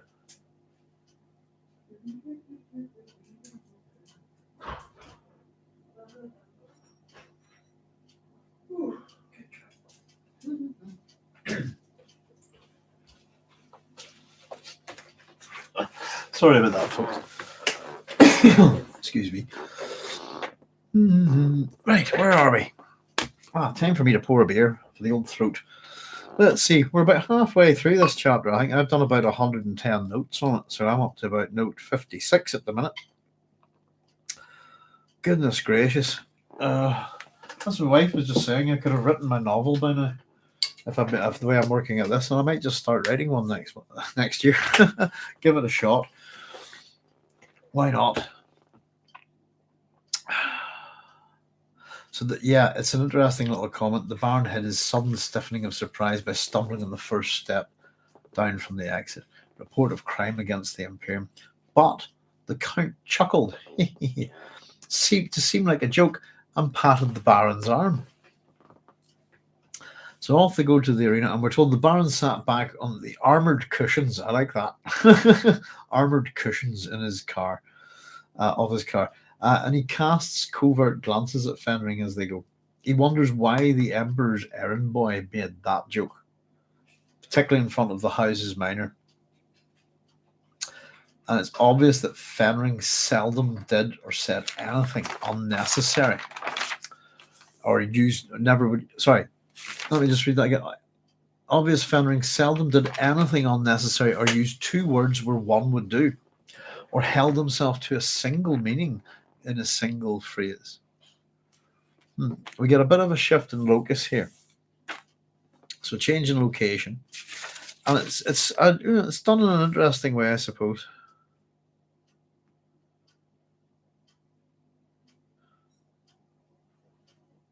So we go from this car, the way Frank does this here, I find it a little bit jarring, but it works okay. We're told they were seated. So we're in a car 1 second. Next thing it says they were seated in the golden box above the triangular arena.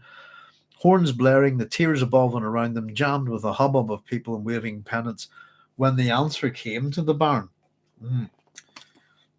So I suppose it's later on whenever the answer comes to the Baron. And the way that's phrased, I have a wee bit of a problem with that paragraph. It's not the best written. But the meaning enough is clear. But I suppose when the answer comes to the Baron would suggest that, when he figures it out, but that's not the case at all. He's simply told, I suppose, isn't he? See the golden box above the triangular arena, horns blaring, tiers above and below jammed with people, the hubbub of people waving pennants. And I've just written, here it comes. Count Fenring says this. My dear Baron, and he leans close to his ear. You do know, don't you, that the Emperor has not given official sanction to your choice of heir? And I've just written, bang, underneath that. This is the whole point of this day. And we go all the way back to the start of the chapter. It's to celebrate Feyd-Rautha's 17th birthday, but also to remind all Harkonnens and subjects that Feyd-Rautha is the designate heir. And this is a thing that it seems is by no means guaranteed, and that if the Emperor doesn't wish it, then that is not so. And this is a slap in the face to the Baron. As much as I think he up until this point, I think he thinks he's coming out on top of this encounter. But we're told he felt as if suddenly, as in a personal cone of silence, produced by his own shock. Shocking this is. He stared at Fenring. We've talked about people who stare in this book as well. Barely, to the point where he barely notices the Count's lady arriving. So the Count says this, that's really why I'm here today. The Emperor wishes me to report on whether you've chosen a worthy successor. There's nothing like the arena to expose the true person from beneath the mask, eh? The Baron's not happy about this. The Emperor promised me free choice of heir. I'm told his voice grated, not happy. Count Fenring says, we shall see. So there is a power game here. And I think that it's where, I suppose, the Baron attacked me over this, that, and the other. I've done this. Attack me over my books. No bother. He doesn't see this coming at all. We're not going to attack you that way. We simply might make sure that you can't choose the heir that you would like, And that's kind of interesting. If it's not going to be Feyd, who's going to be running House Harkonnen after the Baron's gone? It is an interesting thing. It's an interesting threat, and it's a tangential one. The Baron doesn't see it coming at all. He's got no bother. You want to look at my books? Go ahead. No problem. Doesn't see this one coming. So Count Fenring turns away to greet his lady. She sat down, smiling at the Baron, her attention on the sand floor beneath, where Feyd-Rautha is emerging in gillies and tights, a black glove, long knife black glove with a long knife in his right hand, and a white glove with a short white knife in his left hand. So Lady Fenring clues us in for us here, just by discussing this with the Count. Lets us know what this is about. So we're told that it's white for poison, black for purity. A curious custom, isn't it, my love? And the Count,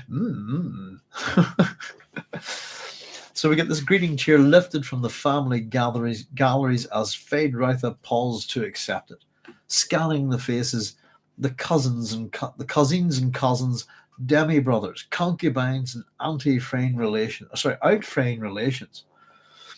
So many pink trumpet mouths yammering amidst the flutter of colourful clothing and banners.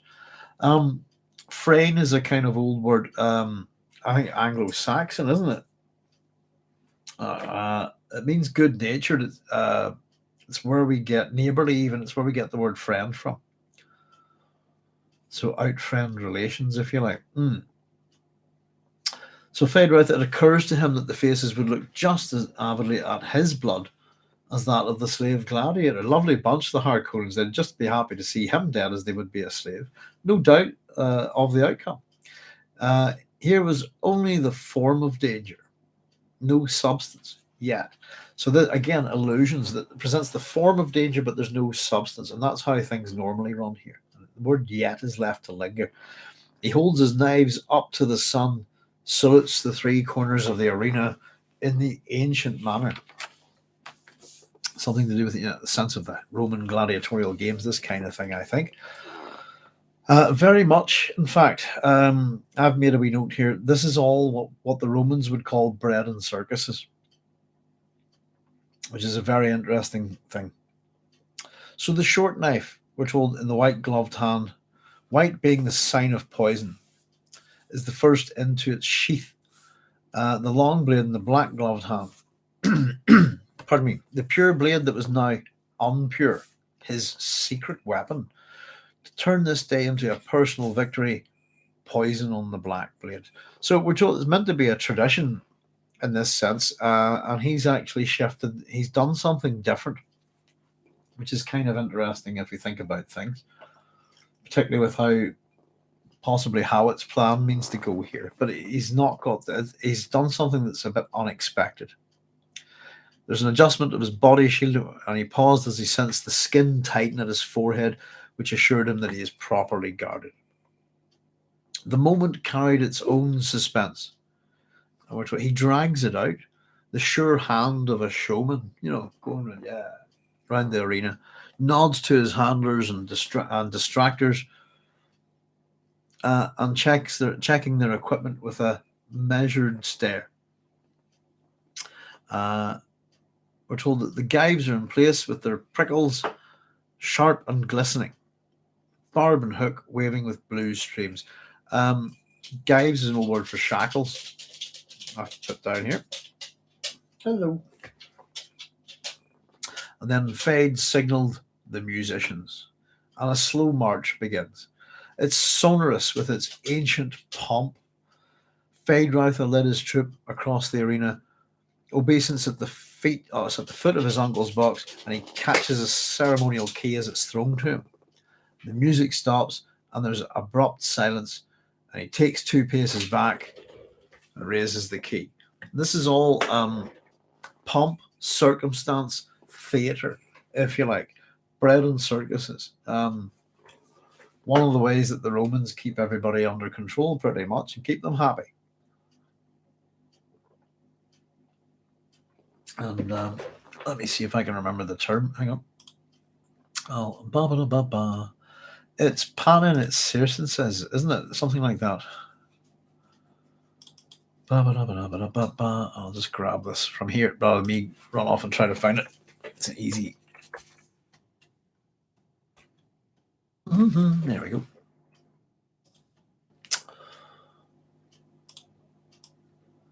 I would always go up with Panin at Kirkenses, if you like. Circenses, take your pick.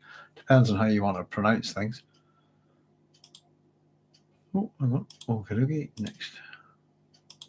Huh, that's an interesting one. Right. There we go.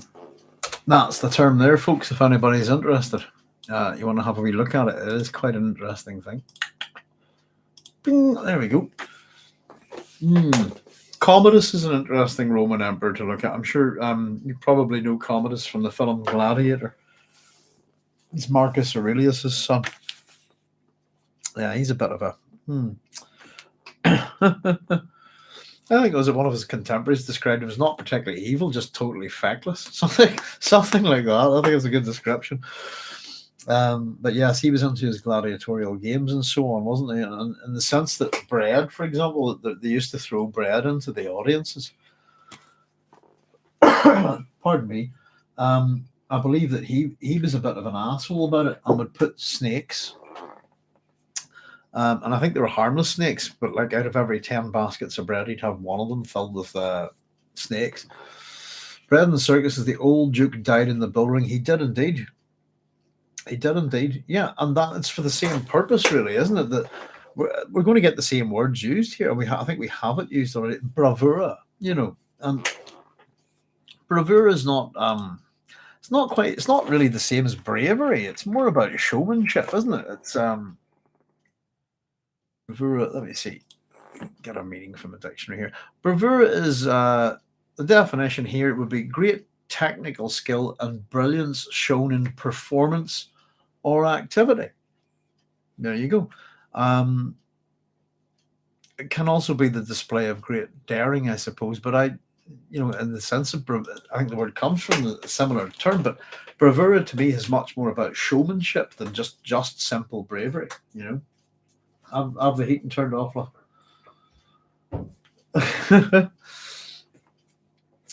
So yeah, absolutely. I often wonder really about the circumstances of the bullfight. And in fact, Babs, this entire fight, if you actually look at it, is very similar to bullfighting with the use of these barbed things, etc. I'm certainly not a fan of bullfighting. I think it's an appalling sport. You can call it that. Yeah, so Feyd's really milking this. He's dragging it out. The suspense, tension, sure hand of a showman, nods to his handlers and his distractors, checks their equipment with a meaningful stare. Everything's in place, barbs and hooks, waving the blue streamers, and Feyd signals the musicians, and the slow march begins. Pomp and circumstance. As he leads his troop across the arena, obeisance at the feet of his uncle's box, and the ceremonial key thrown, and he catches it, holds it up after taking a couple of paces back. This is a really important word here, I dedicate this truth to, and he pauses for a really bit of dramatic effect, knowing that this is going to shit the Baron up a bit.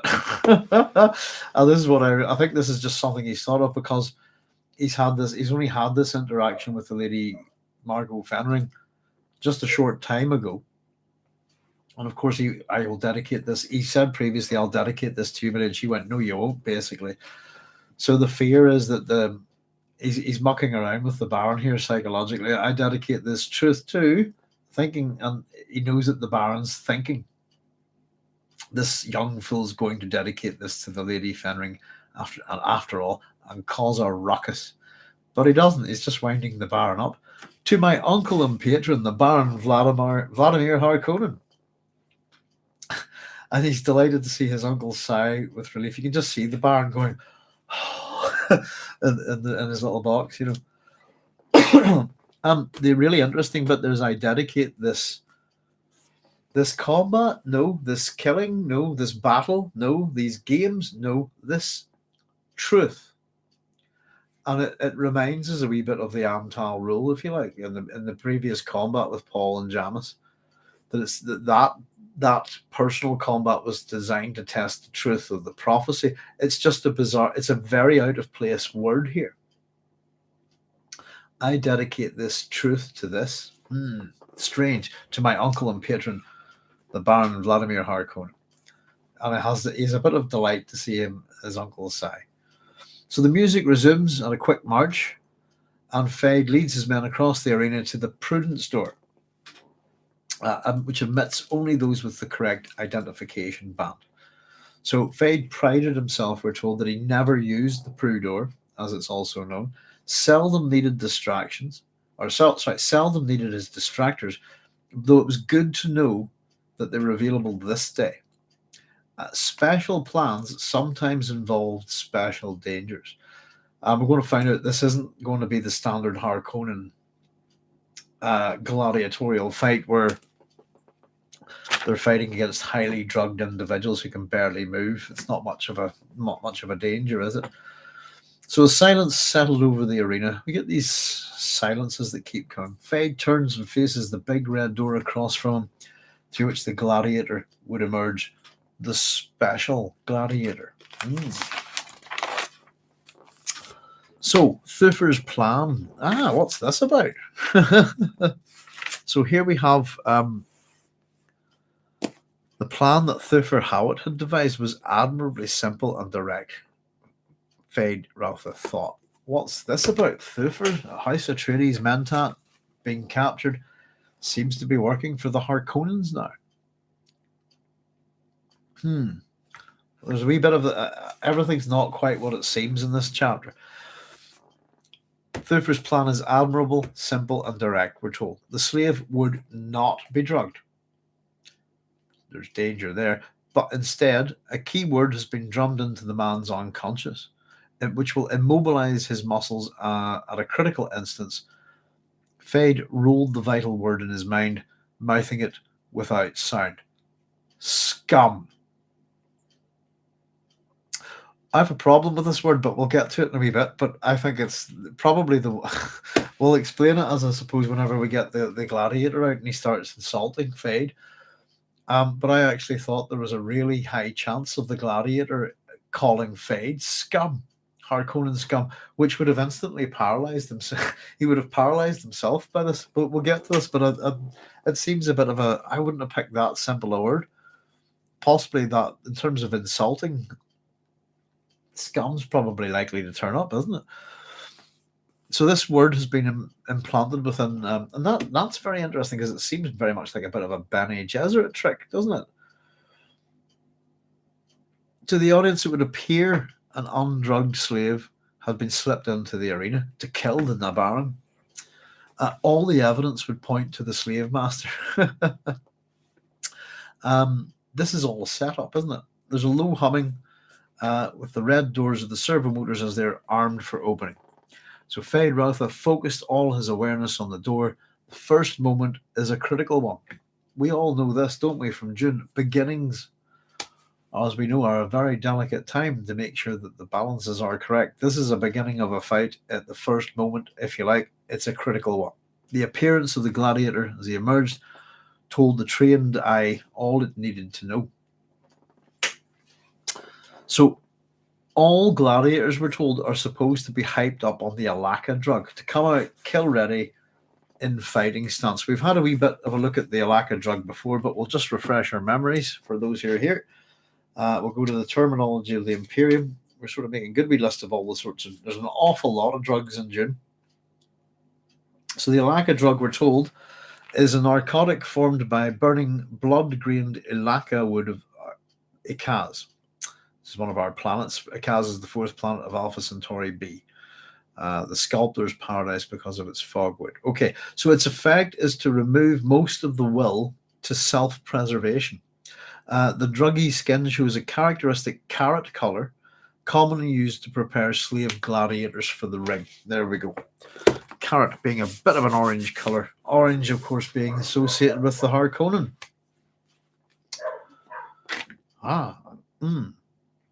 So, yeah, they should come out really without any sense of self-preservation, but being quite, this kind of thing.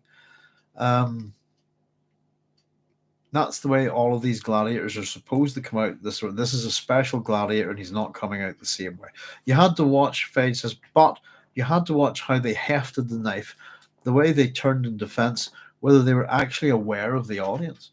The way a slave cocked his head could give the most vital clue to counter and feint. And so we're told the red doors slammed open, and out charged a tall, muscular man with a shaved head, darkly pitted eyes, skin carrot-coloured, as it should be if he'd taken the Alaka drug. Though, of course, we're told, but Feyd knew the colour was paint. Pardon me. So they've painted this guy orange, which I think is hilarious.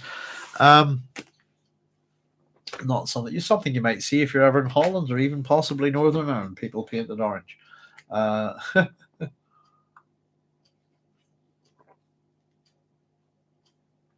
Is there anything? Vera says, is there anything linguistic in the main house's names? Yes, there is, Vera. Apologies if you've talked about this before. Not a problem at all. The very obvious linguistic, I suppose there's a whole bunch of things linked to.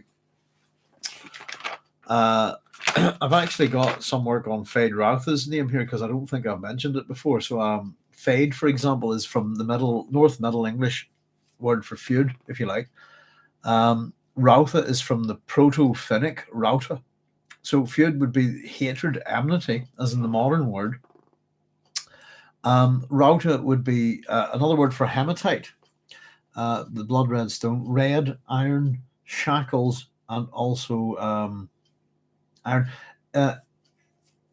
Rauta in Proto-Finnic in the plural means a trap. So, for example, Feyd-Rautha's name means hated trap, possibly, or enmity. It's also suggestions of maybe iron, red, this kind of thing. I suppose, and again, the Harkonnens are meant to give a suggestion of Cold War Russia, but Harkonnen is a proper Finnish name.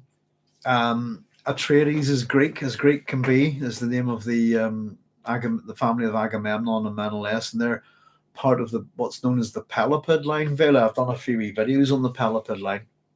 I'm hoping to do a fourth one just to kind of connect it up to Dune, but I'm looking to give myself a real hard time there because it's not just the Pelopid line that's involved in Dune.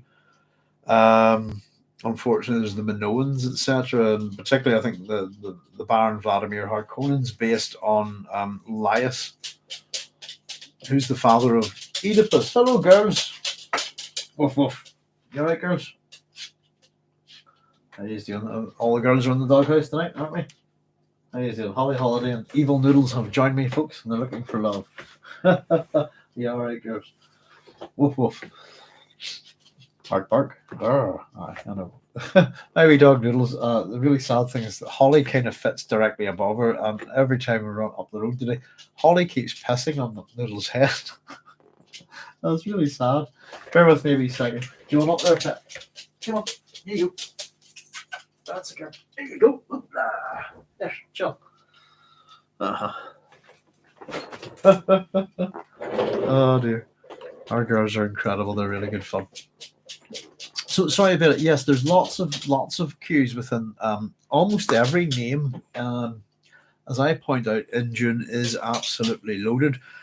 We have covered a bunch of them in the past, and it's the same with planet names and star names, etc., etc. So the Harkonnen is a Finnish name, for example. Frank Herbert would like you to think that they're descendants of Mamelukes and Parthians, etc., which aren't really that kind of thing, you know. I love when writers take that much care. Yeah, I mean, he's. I would say Herbert's. I think I said this earlier. No, off you go. Don't be barking at me. What's up? You want up? Come and see. Bear with me a second. I've got a. What's up, me? Geidi? Yep. Come on. Sorry, folks. One sec. Right, come on.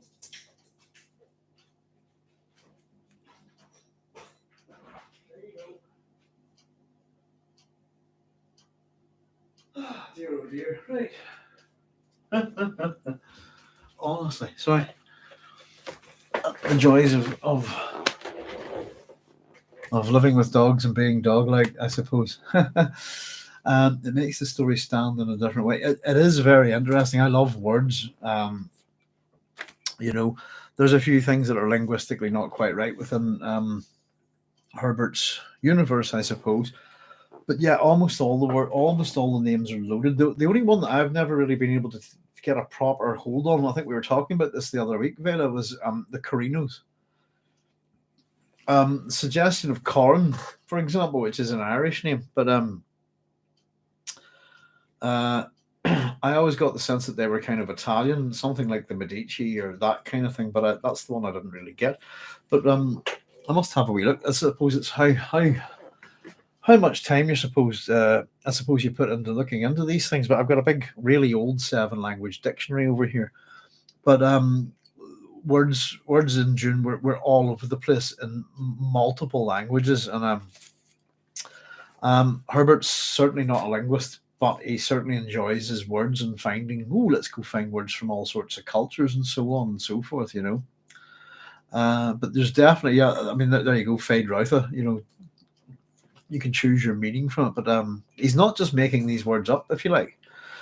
There's a fair amount of names in terms of within Dune that point to real people as well, particularly scientists. I think we had Tansley, the Tansley effect. We had one the other week, didn't we? Which is something to do with a guy that researched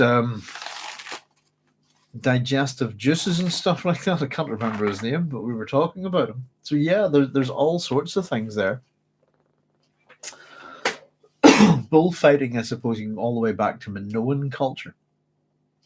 And I do think that the way that this is done, the way that the Harkonnens fight in this is very similar to a bullfight, if you like.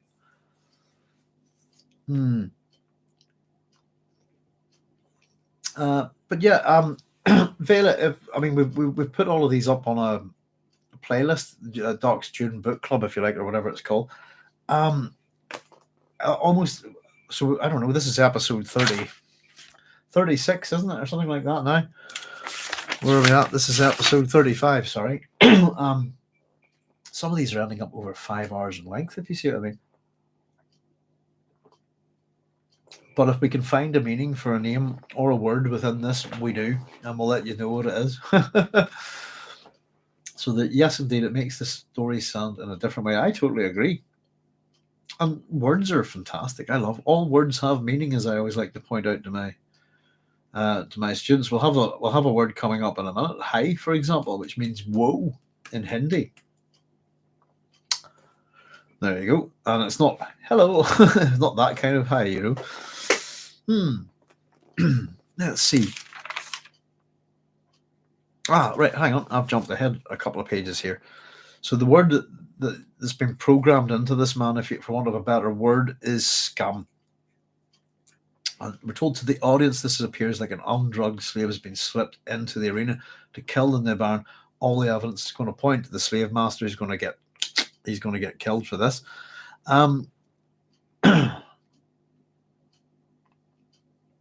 So yeah, here we go. Let's see. First, hang on, I've backed up a wee bit. You like a drug, come out ready to kill. How to what? Where the red door slammed open. Here we go. Out charged the tall, muscular man, shaved head, darkly pitted eyes, skin carrot-coloured as it should be if he was only a lack of drug. Feyd knew the colour was paint. The slave wore green leotards, a red belt of a semi-shield. The belt's arrow points left, the big arrow. I think that's great, which says what side the shield is an indicator as to what side his shield is on. He holds his knife sword fashion, like this, cocked slightly inward, stance of a trained fighter. He slowly advanced, turned the shielded side towards Feyd-Rautha and the Prudor group. And this is where Feyd's crew come in, if you like. He has bardmen and helpers and distractors here.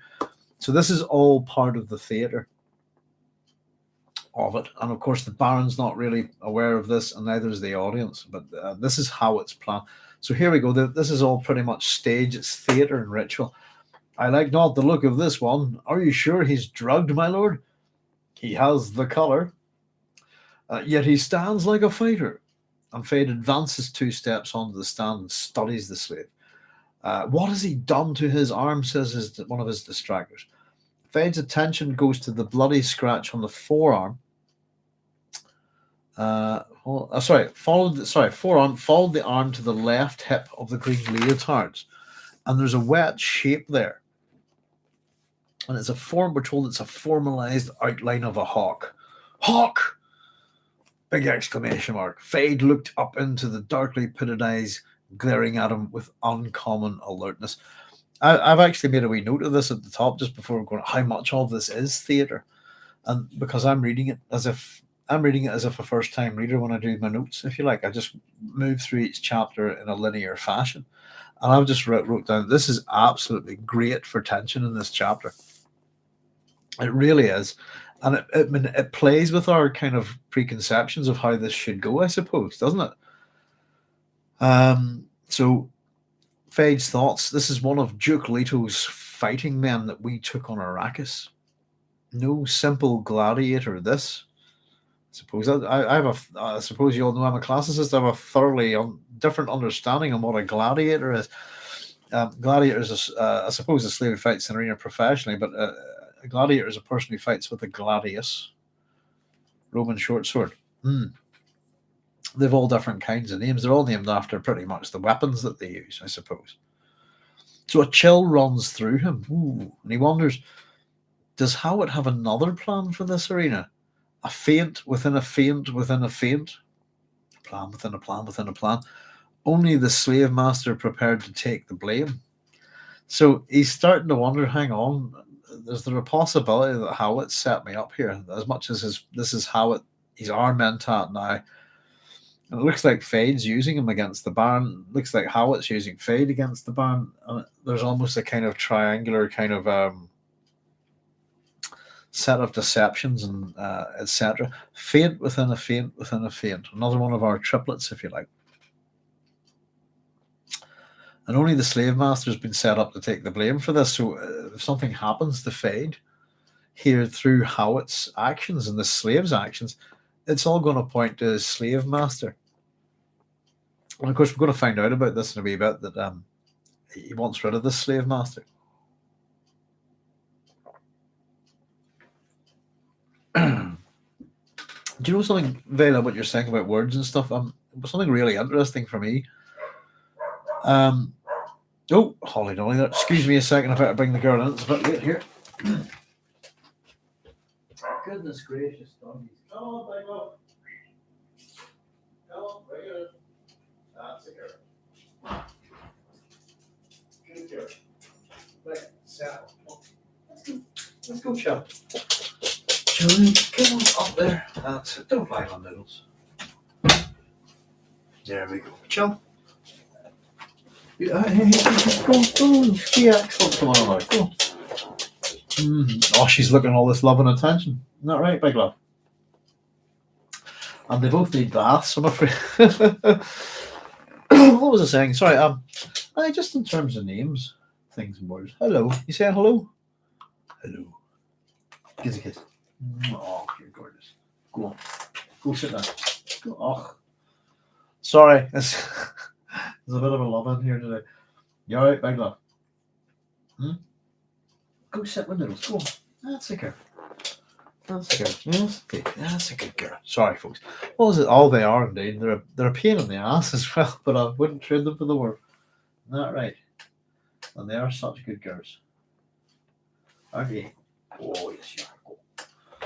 Yes. I was just in oh.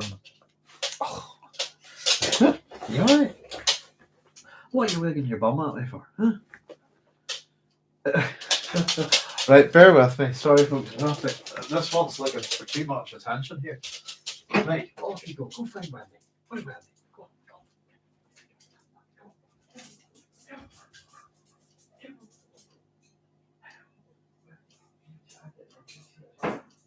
I'm not thinking about it for 5, 6 times. The last few minutes. No peace at all. They're being lovely, but they're demanding my attention a wee bit too much, I'm afraid. Well, the noodles is good, but it's just the big love. There we go. Got the wife. Sorry, the big girl's looking for somebody to play with her there. I do apologise for Noodles is much more content, aren't you, Noodles? Yeah, she's ignoring me. That's great. That's what I'm dear, oh dear. What was I saying about just words and names and stuff? Whenever long time ago, I buried my mother about 13 years ago, and it was only at the point of my mother's death that I found out. My dad didn't even know this, that she had a middle name.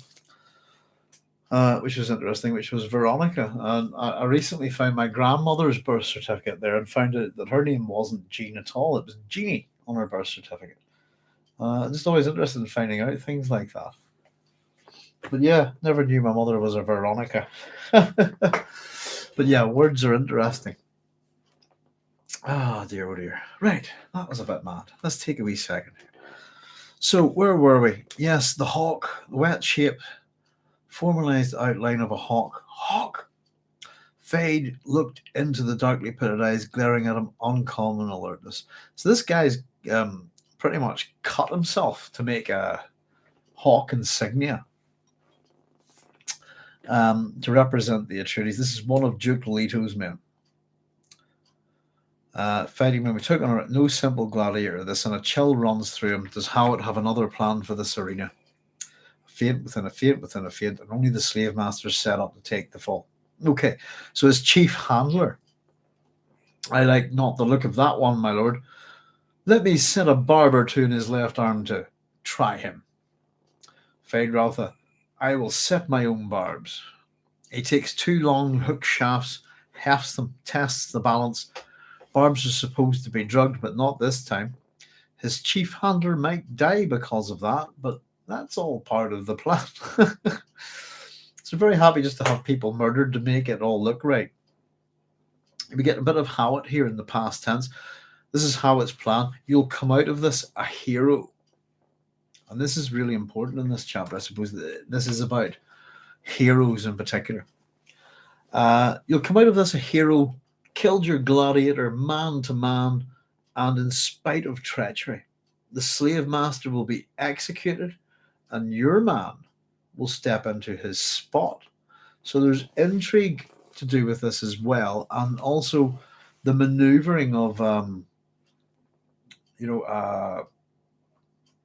personnel that are in Feyd-Rautha's camp, if you like, as opposed to his uncles. So that was the wee bit where I just did a wee bit on Feyd-Rautha, and just the word Rautha in plural can be a trap, if you like. It's an interesting name. And it's not just these names. You'll get this in a lot of fantasy books and stuff where people just make up names. This is Splundong, Flublad, or that kind of thing, and you run with it. So, Feyd advances 5 paces into the arena, playing out the moment, studying the slave, and he knew that the experts in the stands were aware that something was wrong, that the gladiator had the correct skin color of a drug man, stood his ground and did not tremble. So there's something not right there. But he stood his ground and did not tremble. So the color of the skin's right, but it's something not right about the behavior. Aficionados, we're told, would be whispering amongst themselves now. See how he stands. He should be agitated, attacking or retreating. See how he conserves his strength. How he waits. He shouldn't wait. This kind of thing. So Feyd-Rautha felt his own excitement kindle, we're told. Let there be his thoughts here at this point. Let there be treachery in Howard's mind. It kind of echoes what the Baron was saying. Let the Emperor attack me. Go ahead. This kind of thing. I can handle this slave. Gesundheit. And it's my long knife that carries the poison this time, not the short one. Even Howard doesn't know that. Hmm. So this is the words of the slave says, "Hi, Harkonnen, are you prepared to die?" I just put "hi" means whoa in Hindi, but I think it's you. It's like a salute. Hey, you, this kind of thing. So there's a deathly stillness gripped the arena. We keep getting this juxtaposition between noise and absolute silence, don't we? Music and silence, etc. Slaves did not issue the challenge. This is indignant. Ooh, something's wrong. It should be him that issues the challenge to the slave. So Feyd, that we get this, the term for the slave, by the way, is completely interchangeable. We're told he's a slave, then a gladiator, slave, constantly. It doesn't quite stick to one particular term. Pardon me. So from Feyd's view of the slave, we're told his eyes have the cold ferocity of despair in them. He marked the way the man stood, loose and ready, muscles prepared for victories, not tensed up. The slave grapevine, we're told, had got Howit's message to him. And the message was this: you'll get a true chance to kill the Nay Baron. That much of the scheme was as they'd planned it then. So this is all planned as well. I'd written down here at that point. There's a tight smile comes across Feyd's mouth, and he lifts the barbs, and seeing success for his plans in the way the gladiators stood. The slave, "Hi, hi," the slave chanced, and crept forward 2 steps. And Feyd's thoughts again, no one in the gallery can mistake it now. This slave should be partly crippled by drug-induced terror. Every movement should betray knowledge that there's no hope he can win. He should have been filled with stories of the poisons the Nabarn chose for the blade in his white-gloved hand. So here we go, a wee bit about Feyd here. The Nabarn, as we're told, never gives a quick death. So this is his sadism here. Probably a psychopathy. He delighted, we're told, in demonstrating rare poisons. As he stands in the arena, pointing out the interesting side effects of a writhing victim. The fear in the slave, yes, but not the terror. Let me just see if I read that bit right. I'm going to see. I'm going to jump forward a wee bit. Sometimes my notes are a bit crap here. Yeah, he delighted in demonstrating rare poisons, could stand in the arena pointing out interesting side effects on a writhing victim. Oh, look at this guy.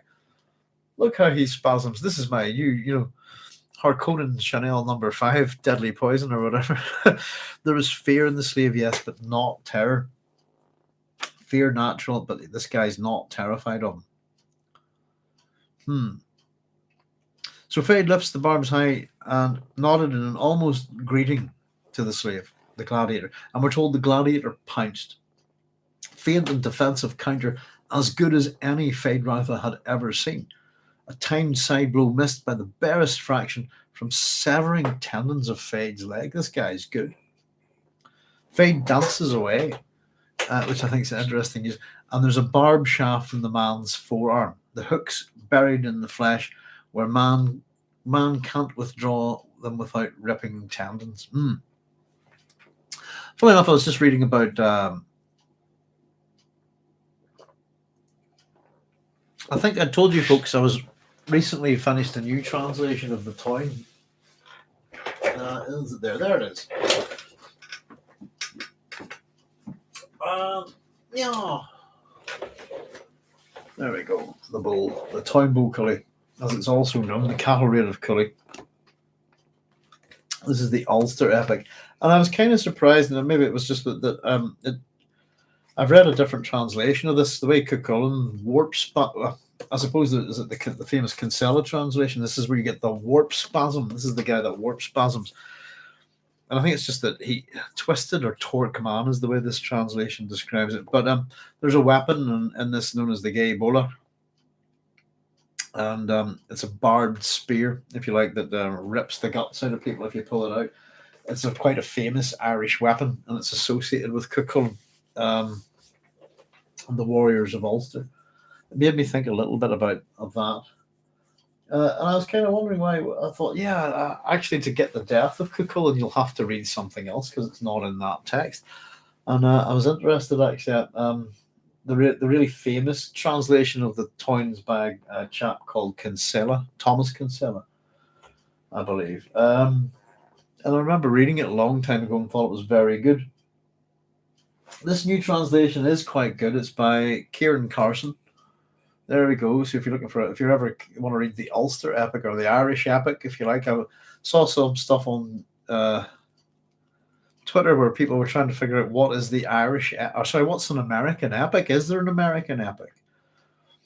And I rather quite amusingly saw somebody describe James Joyce's Ulysses as the Irish epic, and I just went, "Oh my God, no, that's a novel." But yeah, it was an interesting thing. I'm wondering, is there an American epic? And I'm really not too sure about that, but I would imagine it would have to be written a certain way. And I think some people were suggesting, oh, Star Wars, this kind of thing. I think a few people were trying to suggest that Dune is an epic. And I suppose the modern use of the word epic isn't quite the same as what it used to mean, I suppose. But for example, Greek epic poetry is all written a certain way. It's in dactylic hexameter. But it reminded me on the barbs, and I actually was kind of annoyed. I always thought that the death of Cuchulainn was included in the town, but it's clearly not in this edition. I had to grab Lady Gregory's Irish Mythology to read it. And that's kind of one of the ways he dies, and it's the way he pulls his guts out, and then because he's tied to a stone, eventually it's only when the crow sits on his shoulder that all the scaredy cats, if you like, will proceed up. And I think as they cut his head off, Cuchulainn's sword falls down and cuts the guy's hand off. We're talking about analogues, I suppose. A lot of the fact that there's a lot of Irish mythology within Dune. But it's just a wee thing about that weapon that made me have a wee think about it there. Of course, the bulls and stuff. It's cattle raid of Cully. It's about Toynbee Cully means the cattle raid of Cully. It's about these two gigantic mythological bulls, if you like. It's a great read, and it really is Ulster's epic, if you like. It's an Irish epic, but it's the Ulsterman, and it's pretty much guerrilla warfare 1-on-1. It's a very interesting thing. Cuchulainn would have. I suppose the real analog with him would be Achilles. But it's yeah, interesting. Where were we? So yes, the gladiator punched. He dances away, and he's got one of these hook shafts inside this man's arm that he can't pull out without ripping his tendons, which means you should push it through, I think. But anyway, there's a concerted gasp from the galleries. So he's danced away. It looks he's almost been hit, but he's wounded this guy, and it's a bit like I suppose I think I said there's a development in Roman spears at a point where they evolve, and the idea is that the Romans are almost a flat pack army in the sense that their spears are designed to break upon impact. The head would snap off. It means that your enemy can't pick it up and throw it back. And then after the battle, you go around picking up all the shafts and all the spearheads and you just reattach them.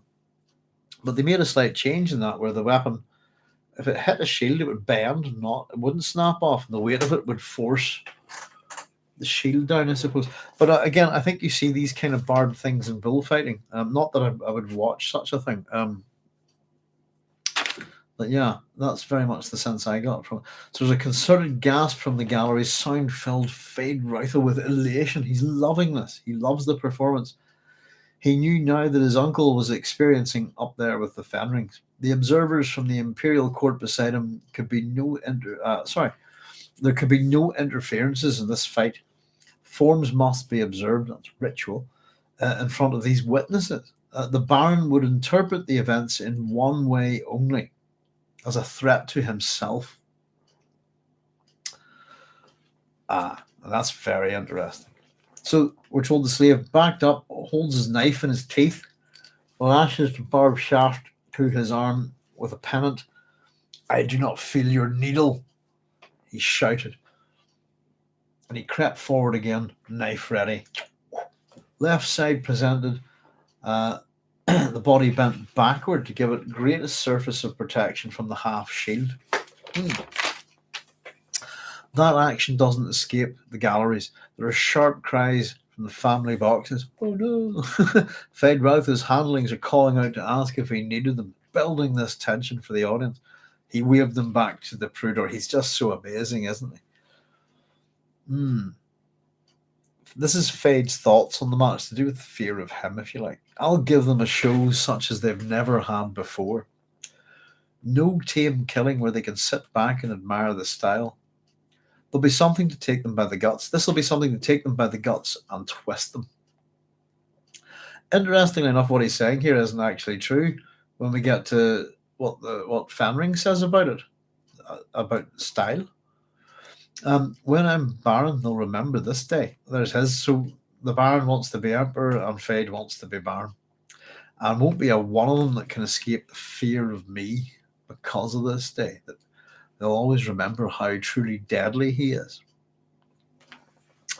So Feyd-Rautha gives ground slowly before the gladiators' crab-like advance, and the arena's sand grated underfoot. He can hear the slaves panting, smelt his own sweat and the faint odour of blood in the air. Frank's really painting us a picture there, giving us something for our senses. Feyd-Rautha steadily moves backward, turns to the right, second barb ready, and the slave danced sideways. He appears to stumble. Whoops! Oh, and heard a scream from the galleys. Oh no, he's gonna. The tension of it all. I have to say, this could be filmed really well, and very much like something out of Gladiator, and really build up the tension in the audience, especially for an audience that doesn't know the story. It can be pretty impressive on the screen, I think. Again, the slave pounced. More of Feyd's thoughts here. Gods, what a fighting man! He says as he leaped aside. Only his quickness saved him. His youth's quickness saved him. But he'd left his second barb in the deltoid muscle of the slave's right arm. And there were shrill cheers from the galleries. More thoughts of his here. He says that they cheer me now.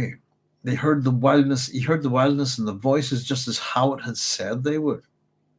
They've never cheered a family fighter that way before. With an edge of grimness on a thing, Howard had told him. Sorry, his thoughts are, there's an edge of grimness on a thing. I better read that. That's my handwriting. Hang on. Here we go. And he thought with an edge of grimness on a thing, Howard had told him. Okay. There we go. That is my bad handwriting. It's easier to be terrified by an enemy you admire. Interesting. As opposed to an enemy you despise. Yeah, I'd agree with that. So Feyd swiftly retreats to the center of the arena where all can see him clearly, and he drew his long blade. This is the one with the poison on it. And he crouched and waited for the advancing slave to come to him. The slave took his time to lash the second barb to his arm before he advanced. With Feyd's thoughts here, let the family see me do this thing. I am their enemy. Let them think of me as they see me now. Again, if we run that parallel back to Paul's fight with Jamis, my mother is my enemy. This is his family or his enemy. And he draws his short blade. Goodness gracious, my head's pounding tonight. Would you excuse me a wee second, folks? I need to run to the loo very quickly.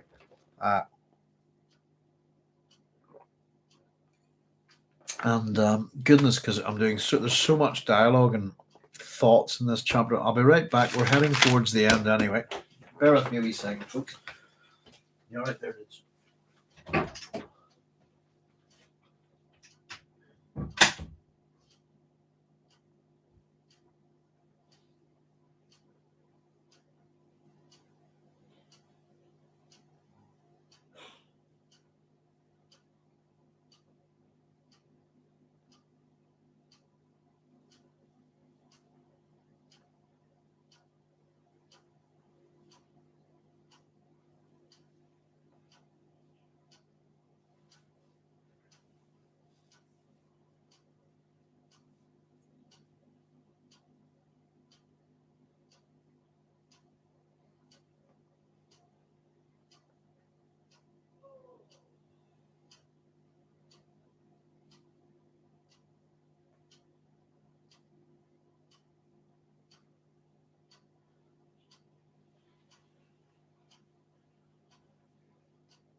Where's she?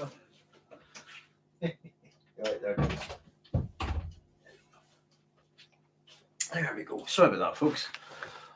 Oh, goodness gracious me. We're at 2.5 hours. This is the biggest chapter in the book so far, by the way. It really did take me a fair amount of scribbling, as you can probably see, to get through this, you know. So he's pulled out the short blade there. Oh, I suppose what would it be? A smoke 'em if you've got 'em, folks. Dear, oh dear. And this is the bit where I found this interesting. I suppose we're eventually going to get this key word here, but this is what the gladiator says. You know, I do not fear you, Harkonnen swine. Your tortures cannot hurt a dead. Sorry, your tortures cannot hurt a dead man. I can be dead on my own blade before a handler lays a finger to my flesh, and I'll have you dead beside me.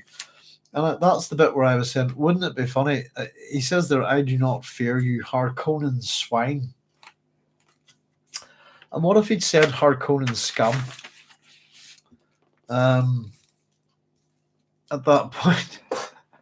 And it's just, of course, you know, that's not what the author did. It's one of those things why, you know, but I just find it kind of funny that I thought it's more likely I would call somebody scum, and if it was me in this situation, than you swine. Swine's a bit polite, isn't it? You swine. It's a bit old fashioned, but you scum is a bit better. Swine does have a good ring to it. You're quite right, Vela. You swine, but it has a bit of, I don't know, you know, a bit of, I don't know, World War One pomposity about it, I suppose, if you know what I mean. You swinehund, this kind of thing. Swine.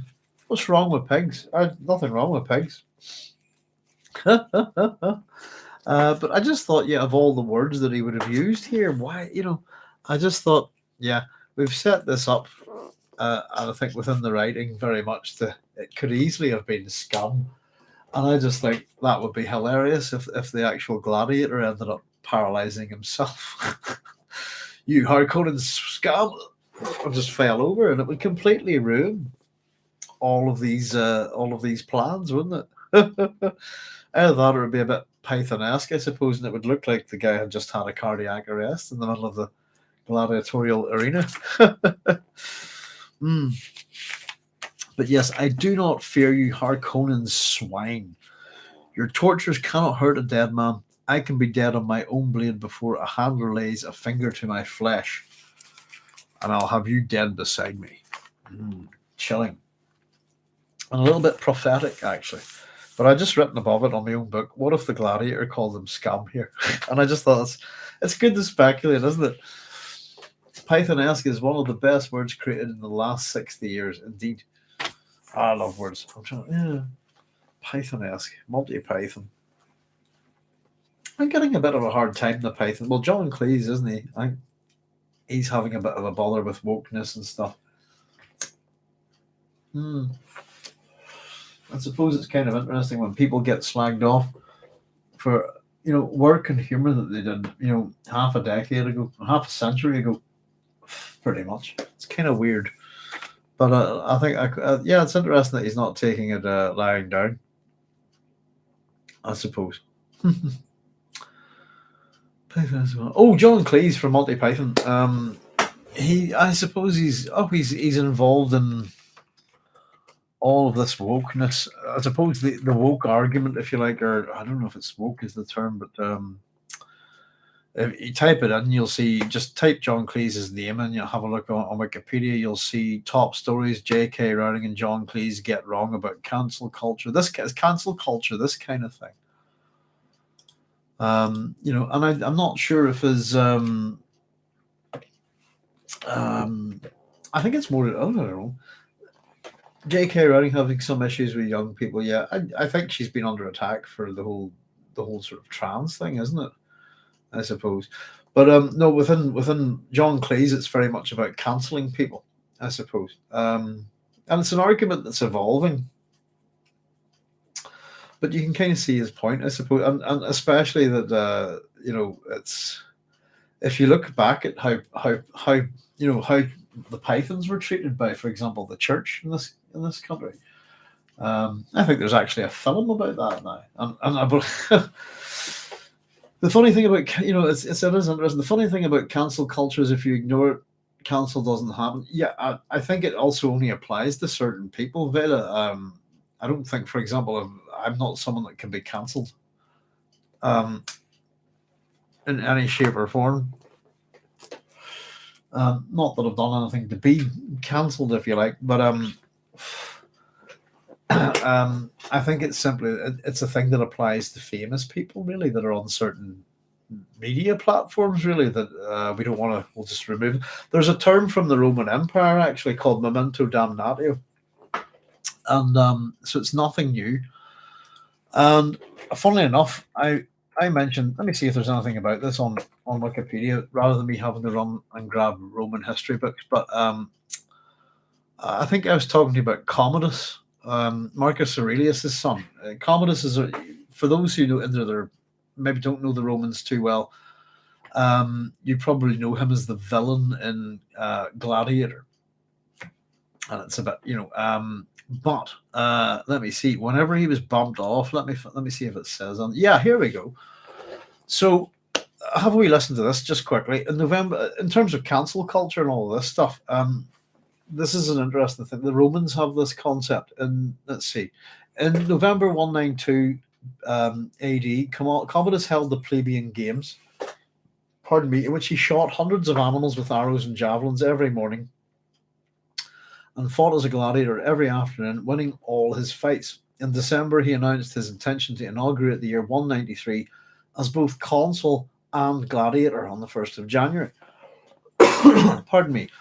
So, we're told that this is when Marcia found a list of people Commodus intended to have executed. She discovered that she, the prefect Laetus, and Ecletus were on it. The three of them plotted to assassinate the emperor, and on the 31st of December, Marcia poisoned Commodus's food, but he vomited up the poison. So the conspirator sent his wrestling partner Narcissus to strangle him in his bath. There you go. Bit different than the film, isn't it? Upon his death, the Senate declared him a public enemy, and this is what's called a de facto damnatio memoriae. Memoriae, apologies, and restored the original name of the city of Rome. And yeah, he got up to all sorts. So the damnatio memoriae is kind of a similar thing. It means in Latin, it's condemnation of memory, and it's an attempt to wipe someone out from history in a funny way. Just erase everything. And obviously, it didn't work with him. But we do know of, I suppose the odd individual that we know that's been done to, and all we know is their name that they're very little about. So it's not a new thing, I think. The only mistake when dealing with cancer culture is to apologize, then you're in trouble. Be right back, says Joseph. No worries, Joseph. Villa says, Devon Nash had a video on the topic that was pretty useful to me to shape my understanding of what it all means. I'm just an old guy who likes to read, no clue about the new things like that. There you go. I'm about to turn 50. I think I'm old.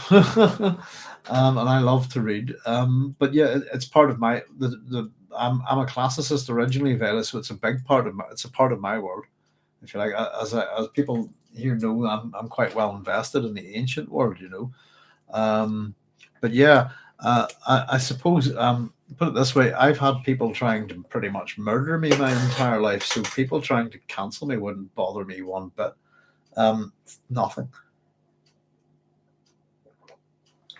There you go. It's just what do you consider? So there you go. Yeah, I don't know. The world's in a funny sort of situation at the minute, but there's always I suppose it's always a generational thing if you think about the differences between different generations and that kind of thing. What if they stop though? Then what? What do you mean? Sorry, context there, Vela, please. stop trying to kill me. Is that what you? Well, I think they did a long time ago, but it doesn't really ever leave you, that kind of thing. Oh, well, yeah, they pretty much have done, but you never know. It's that sort of country, if you know what I mean. People would kill you here over your religion. Simple as that. Yeah, and do, and do so. Catholics will happily kill Protestants, vice versa. And the idea that none of that happens in Northern Ireland is an absolute myth. It's nonsense.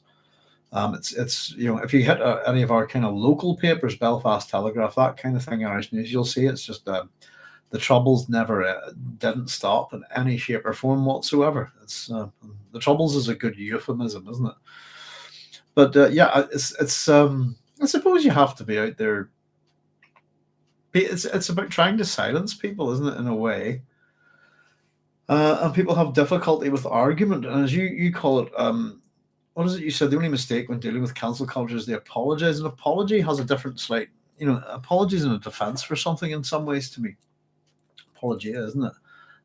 Again, I tend to have different understandings of old words, but it is. It's just if you don't agree with me, I want you gone, isn't it? That kind of thing. Or there's an awful lot of people talking about that if you don't like me or you don't do what I want, then that's violence against me. And so there's an awful amount of bullshit out there. I think cultures are so odd. Killing over that is the opposite of what the faith agrees. Yes, I mean that's the thing you could never really understand about Northern Ireland, isn't it? That they're all Christians. All of our sectarians are Christians. Christian sects, if you like, the Catholic sect and the many Protestant sects. But you think the whole idea of, I always understood Christianity, well, I actually have a different understanding of Christianity entirely, is that it's a Roman control system. It always has been. The New Testament is a product of the Roman emperors, I think, pretty much. Bella says, I'm completely naive on the subject and I don't want to say anything because how could I actually understand? It's beyond understanding, Bella, so don't worry about it. But if you want to understand it, actually, it's the simple point is it's two types of imperialism, because that's what Christianity is. It's about forcing a certain viewpoint. You're either this or you're fucked, basically. You're damned forever. And it's not true. I think it's about mutual madness, to be honest. But if you investigate, if you're like myself, as I said, the education that I have is considered elite, pretty much by everybody. And it's if you exist in that world, then I've got far too much knowledge about it to have any kind of faith. If you see, I mean, one cancels out the other heavily. And we get a bit of that in this, I suppose, as well. But yeah, just in terms of gladiators, the pomp, the circumstance, the theatre, bred in the circumstance, bred in circuses, sorry, and that kind of thing. I know we drifted off a wee bit there, but was I always think just that, was it Harlan Ellison said we all need to be nicer to each other. How hard is that? Regardless of what your opinions or your particular cult or your particular sect or your particular ethos in life, it's good. We can't all be the same, and I certainly wouldn't want to be the same as anyone else. So I like to be different, just to be different. If you see, I mean, I don't want to be the same. I don't want to be part of people's groups, this kind of thing. But I'm a misanthrope, Vela. So kindness is indeed one of the most important character strengths. I agree. Absolutely. And the world's not a kind place. I do my best to be as kind as I can to people, but I also do my best to avoid people like the plague. That way I don't have to be rude to them and I don't have to be kind. Well, I don't mind being kind to people. To be honest with you, something is, we were talking about this with my wife the other day. When people are kind to us, it really takes us quite aback. And this kind of is not something we expect very often. And I do my best to comport myself with manners and to consider people, but I tend to just hide away in my house, to be honest. It's all a bit bonkers out here. We have an entire town, quite a famous town, that's a no-go zone at the minute in this country, and this is the United Kingdom. Bit bonkers. I've been thinking about kindness for 30 years, says Vera. It's such a funny thing to want to be kind, like have it in my nature when it really takes effort and thought. It absolutely does. It really does. The best thing I could say is it's. I've just put up my wee. I don't know if anybody's seen it, but we've put up Rogue, the Philip K. Dick story, and if you have a listen, I've included Philip K. Dick's notes on it. Um, Rogue was one. Thank you, Vela. It's a great book, and it's about. I suppose the comments. I think Babs asked me a question about it, or Babs said something about it about. It wasn't until she listened to the notes, Philip K. Dick's notes, that she kind of got what the thing was with the dog. If you see what I mean. And my comment, I think, about it was that that this is the story that taught me not just to put myself in other people's shoes, but animals' shoes. If you walk in there, try to have some empathy, try to have some understanding. If you see what I mean. Yes, I love that, and thank you for posting it.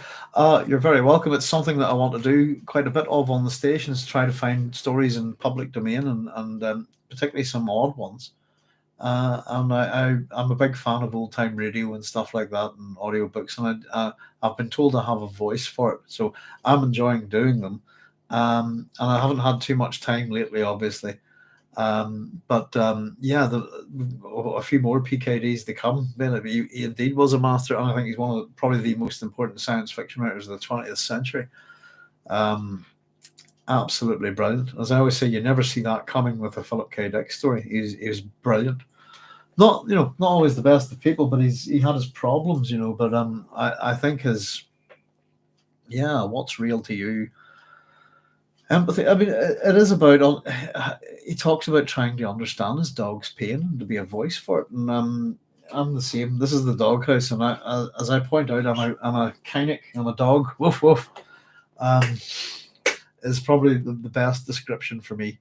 I'm more like a dog than a human being, and hence I enjoy the company of dogs. Your read was fantastic. You have a great voice and all that. But thank you very much. I really enjoy them, and I had some more that I wanted to do, and we'll keep going with them. And we're going to do. I think we've done some Lovecraft and some Philip K. Dick, and I think we did Sultana's Dreams. It's turned out to be quite popular. I think I've got nearly 700 views on it, which I'm delighted by.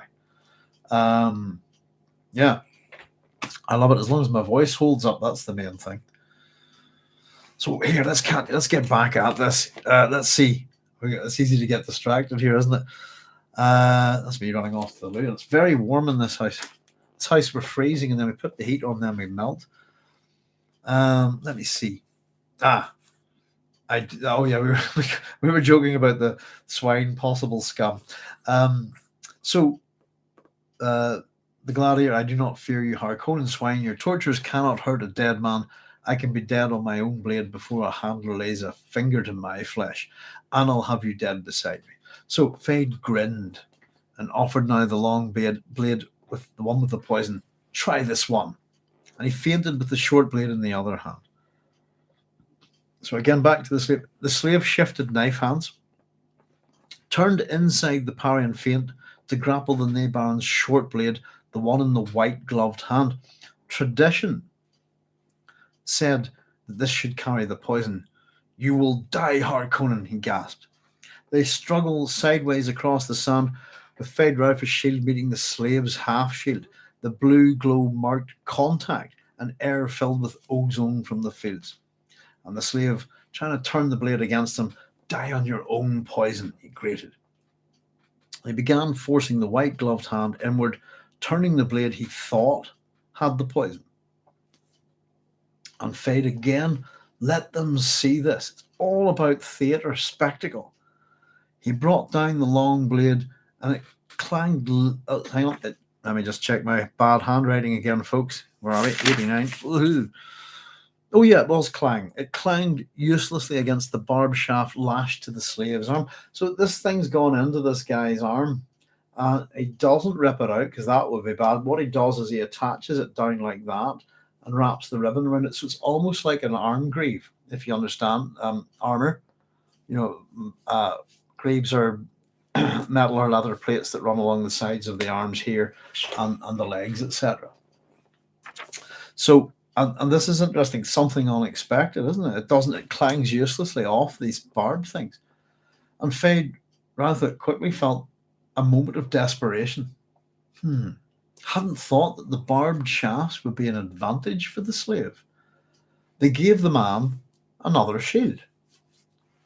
And the strength of the gladiator, this gladiator, slave, gladiator, it's always interchangeable, isn't it? The short blade was being forced inward inexorably. And Feyd-Rautha focused on the fact that that a man could die on an unpoisoned blade. Why that's not occurred to him before this is beyond me. A knife's a deadly thing, isn't it? There's Carlos Crescelia saying, "What's up, Doc?" Hi, Carlos. Thanks for joining us. I do like that. What's up, Doc? It's why I'm a doc and not a doctor. Bugs Bunny and Doc Holiday. There you go. Why I have a doctorate.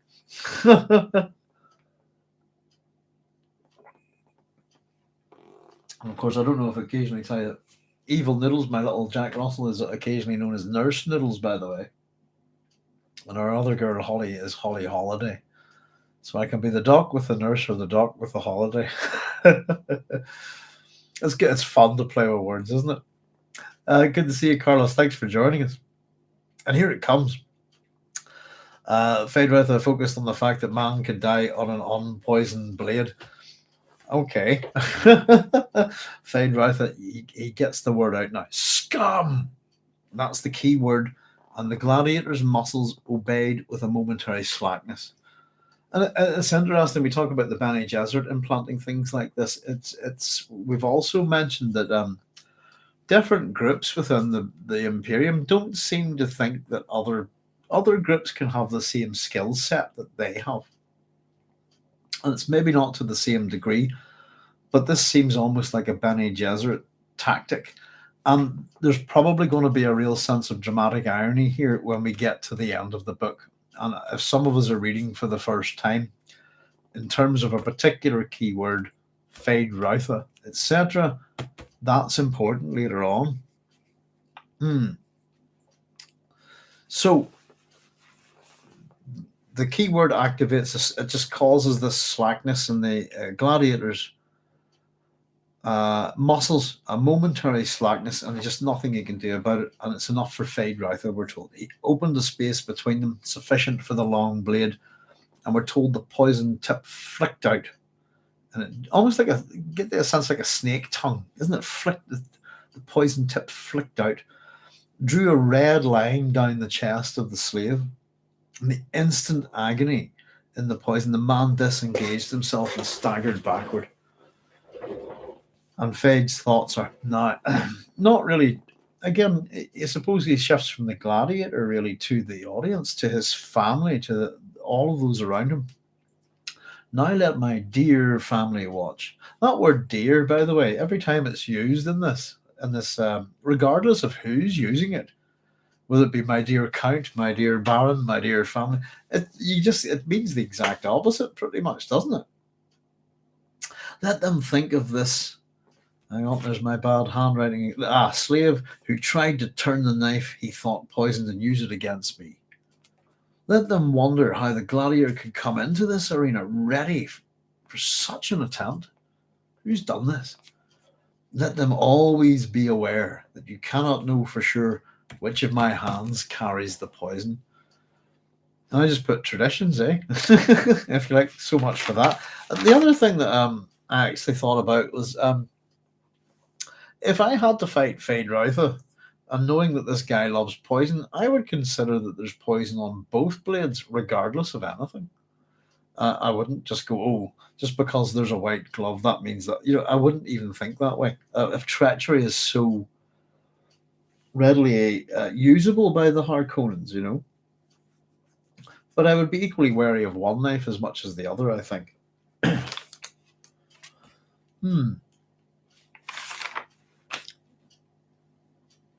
There's an interesting little bit here. Feyd stood in silence.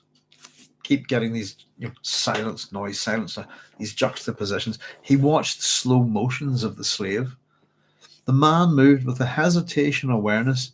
It was an orthographic thing, on his face, now for every watcher to recognize. Pardon me. Now, that's an interesting term. Orthography, for those who don't know. Let's see. In Greek, orthos means correct, and graphia would be any kind of writing, like geography, for example, is the writings of the earth, for example. So orthography is what it means is correct writing in Greek, and essentially is the conventional spelling system within any given language, so that it's writ, if you like. That's kind of the meaning here. I kind of was wondering about the use of the word Promethean earlier. We'll maybe take a wee look at it before we finish up today. That was the Baron talking about that. Promethean, obviously to do with Prometheus, but Promethean means forethought or forethinking, if you like. It's an interesting term, but to be Promethean-like, I wouldn't exactly. The Baron saying, "See me, Promethean." No, I couldn't possibly imagine the Baron as Promethean in any shape or form. Thought it was just an interesting word, but this is an interesting phrase by Frank here. It was, this man's death here, the move, the hesitation, it was an orthographic thing on his face. So kind of it's written there for people to see. So the death, that's what we're told. The death was written there, but the slave knew it had been done to him and knew how it had been done. The wrong blade had carried the poison. There's a wee bit of Hamlet in that, isn't there? I suppose, if you know what I mean, if you know the duel, the mixing up of poisons in the Hamlet. The slave says, "You," and he moaned. And Feyd drew back to give death its space. Stand back, let this guy just die. There's no point in putting yourself at risk anymore. The paralyzing drug and the poison had yet to take full effect. So this is a bit of caution on his part, I suppose. But I suppose one of the identifiers of Paul Atreides that we must compare Feyd to is that Paul's very cautious. And it's considered a Bene Gesserit trait. He's been a little bit cautious here, but up until this point, I would argue that this plan's quite foolhardy and has many, many potential ways it could go wrong, I suppose. The paralyzing drug is yet to take effect, and the man's slowness told of its advance. So the slave staggered as though drawn by a string, one dragging step at a time, each step the only step in his universe. And he still clutched the knife, and this point wavered. One day, one of us will get you. Great wee phrase there, isn't it? He gasped. And we're told that he had a sad little moue. Hang on. Oh, that's my handwriting again. Is that controlled or contorted? It's one of the signs of a good mind, isn't it? Really bad handwriting. That's just me bigging myself up. I'm making an excuse for my appalling handwriting. Let me just get the book here. Where are we? 94. A sad little moue contorted his mouth. No, hang on. Contorted. Yeah, that's my handwriting. Hang on. I just fixed my book here, folks. Bear with me. Contorted. I'll print that. There we go. It's writing with biros. I have to get my ink pens back on the go. So the sad little moue contorted his mouth. He sat, sagged, stiffened, and rolled away face down. Moue, by the way, is a pouting expression. If anybody's not familiar with the word, it's an odd wee word, isn't it? It's a pouting expression. Maybe not quite blue steel or anything like that, but it's meant to be a kind of distasteful, disgusted kind of pout, if you like. That's what a moue. I wonder if I'm pronouncing that one correctly. How would you pronounce that? French? Hang on, moue. Oh no, I can't get that to work while we're plugged in here with my microphone. But there you go. I must check the pronunciation of that. I would went with moue, or maybe it's mu. Sad little mu. Oh, 3 vowels in a row. What a joy. And I have, as usual, every time somebody dies in this book, there we go. We do a wee skull. Rest in peace, Atreides Gladiator. So, Feyd advances and puts a toe under the gladiator and rolls him onto his back to give the galleries a view of the face. He wants them to see the contorted, twisted. How does he put it? When the poison began twisting, it's twisting, wrenching work on his muscles. This guy's a sadist, basically. And I think that this is interesting because if he did this and we got to see this face full of poison, twisted and contorted and writhing in agony prior to this man's death, it would present a different sheen on what we're about to see here. I don't think it would present Feyd as a hero. And obviously poison's not really a weapon, if we want for a better word, that we would consider heroic, is it? But of course, this isn't heroic. This is all about appearances. I suppose maybe it's a little bit heroic. Not really. But the gladiator came over. Hang on, I get this again. All right. The gladiator came over with his own knife protruding from his breast. So, if we remember what the gladiator said prior to this, I do not fear you. Harkonnen swine, your tortures cannot hurt a dead man. I can be dead on my own blade. There we go. Before a handler lays a finger to my flesh. He understands that he's been poisoned, and as he falls, he falls onto the dagger, onto his own knife. And it robs Feyd of the pleasure of seeing the agony in this man's face, robs the audience of seeing the agony in this man's face. And we've been told that it's something that he enjoys. It's part of his sadism, isn't it?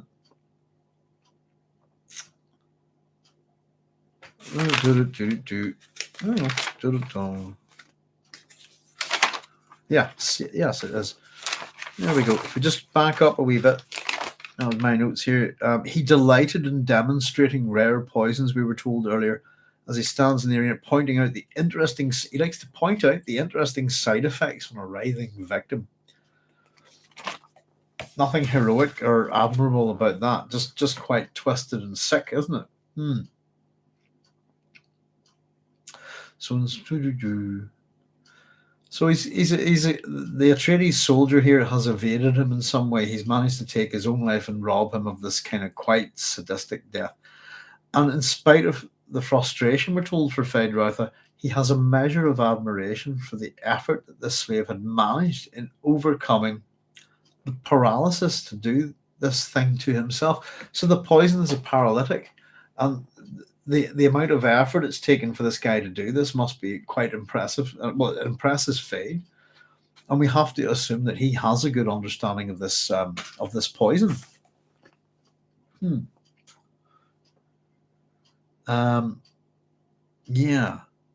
Much of the admiration for the effort the slave had managed in overcoming the paralysis to do this thing to himself. And with the admiration comes the realization. Here was truly a thing to fear. And this bit here, folks, is really important. This one line. Massively important in this book if we understand what this book's all about. That which makes a man superhuman is terrifying. And I've just written, and that's really important. We should remember that in relation to this Atreides soldier.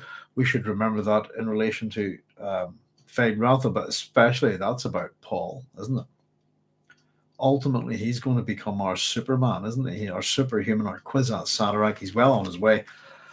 That which makes a man above. Super means above in Latin. Sub means below. Above human is terrifying. And he focused on this thought because conscious of the noise.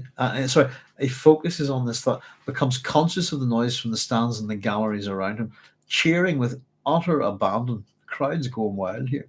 And he knows that they're all cheering except for the Baron and the Count and Lady Fenring.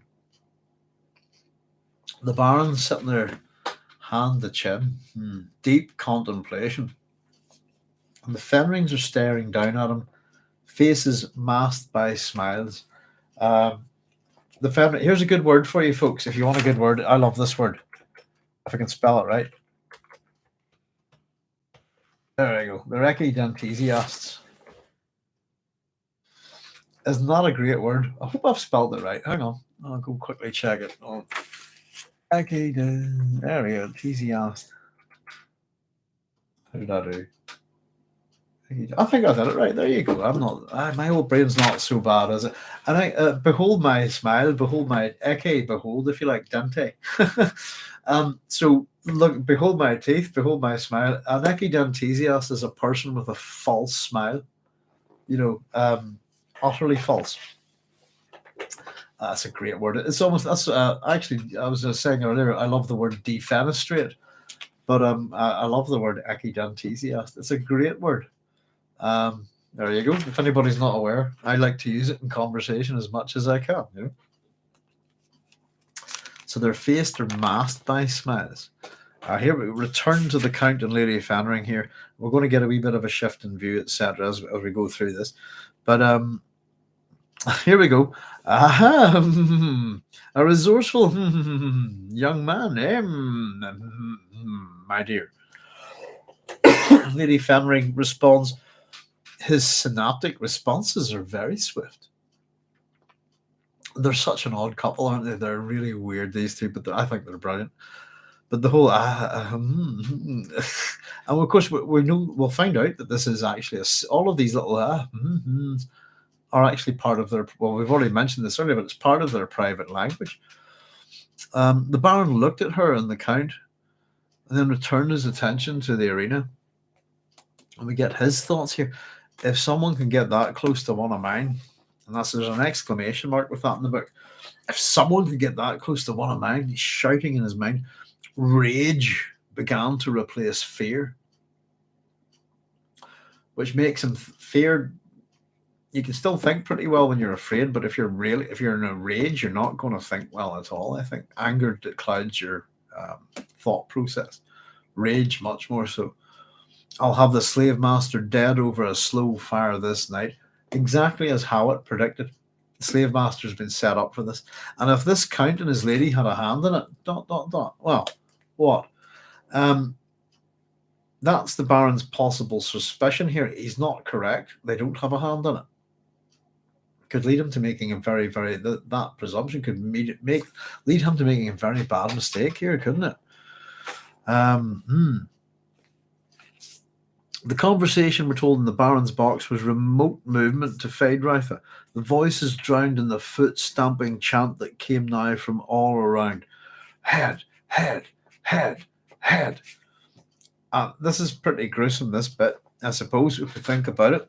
The Baron scowled. He sees the way Feyd turns to him, languidly controlling his rage with difficulty. The Baron waved his hand towards Feyd, who's standing beside the body of the gladiator. And his thoughts are, give the boy a head.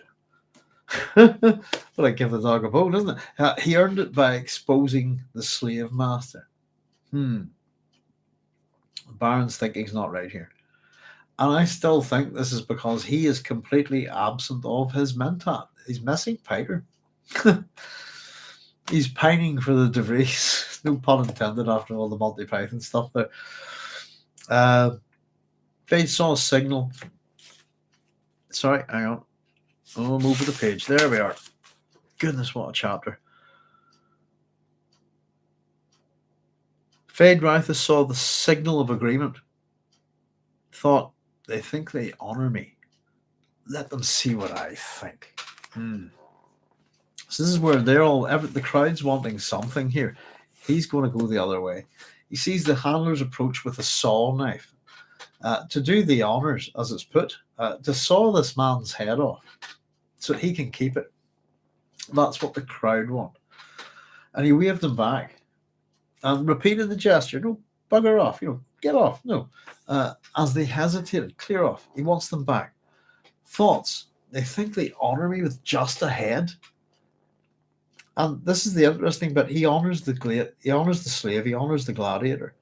We're told he bent and crossed the gladiator's hand around the knife handle and then removed the knife and placed it in the limp hands. It was done in an instant, and he straightened and beckoned the handlers. This is Feyd's theatre here, isn't it? And again, how much of this is how it's planned? Probably all of it. Bury this slave intact with his knife in his hands. The man earned it. So up in the box, how does this gesture go down? Well, we get Count Fenring's opinion on it. A grand gesture, that. True bravura. Your nephew has style as well as courage. And we had that we talk about killing with style, with finesse. It's something that's come out of the Atreides as well, isn't it? Style as well as courage. What did I put there? There's no mumbles there from the Count, is there? But the Baron's got this wrong, and here he insults the crowd by refusing the head. Lady Fenring corrects him here. Not at all.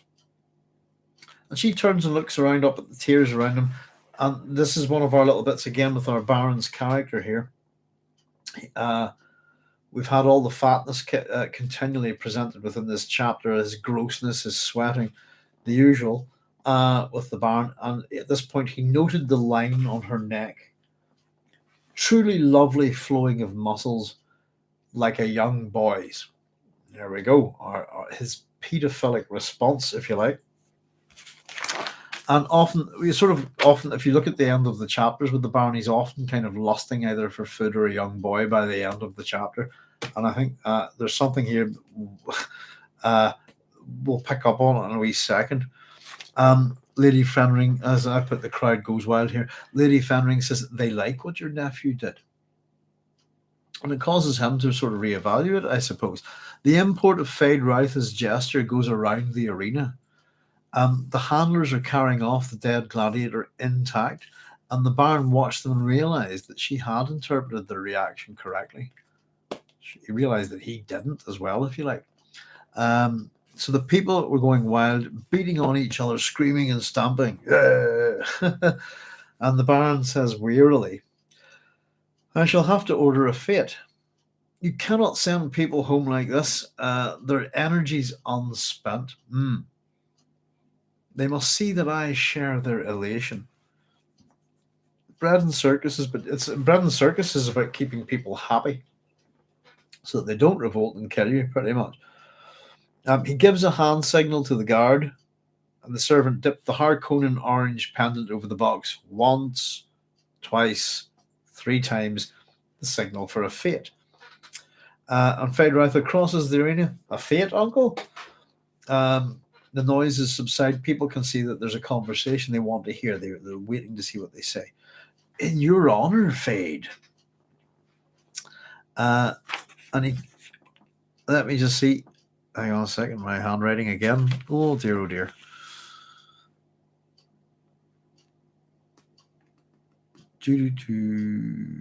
Oh yes, sorry. He caused the pennant to be dipped in signal. Now, this is an interesting one. It's very important as well. Here we've got a couple of little phrases here that are absolutely fundamental to the understanding of this story, if you like. Across the arena, we're told the prudence barriers are dropped. Men leap down into the arena and they race towards Feyd-Rautha. You know, this like you see in big football games and stuff. They just storm the arena, they storm the stadium. Count Fenring turns to him. You ordered the Prue shields dropped, Baron? And the Baron replies, so the Baron's back here. As far as I'm concerned, he's not been quite right, but this decision here is the Baron being clever. No one will harm the lad. If we know the major themes of Dune, here we go. He's a hero. Masses reach Feyd, lift him on the shoulders, and began parading him around the arena. Here's the Baron. He could walk unarmed and unshielded through the poorest quarters of Harko tonight. They'd give him the last of their food and drink just for his company. Now, that's it. Yes, indeed. Here's a hero for the Harkonnen people. He's a murdering psychopath who poisons people and all of this, but it's all as we talked about, bread and circuses. This is all illusion. and it's to feed the crowd because as much as the little people aren't important in Dune, the houses are aware that I suppose that you need to pander to them to a degree. Though I still don't think you get much of that sense in this, but this is, yeah, he can walk about, do what he likes, and this city, not one being will harm him. Why? He's a hero, and he's a hero to the people of Harko, of Geidi Prime. So, let's see. Now, the Baron pushed himself from his chair, settled his weight into his suspensors. You will forgive me, please. There are matters that require my immediate attention. The guard will see you to the keep. So the Count arose and bowed. Certainly, Baron. We're looking forward to the fete. I've never seen a Harkonnen fete. Now, this is the Baron's response. Yes, the fete.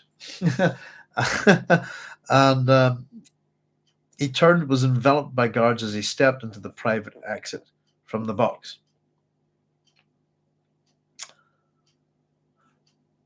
Yes, the fate. That's not what is on his mind.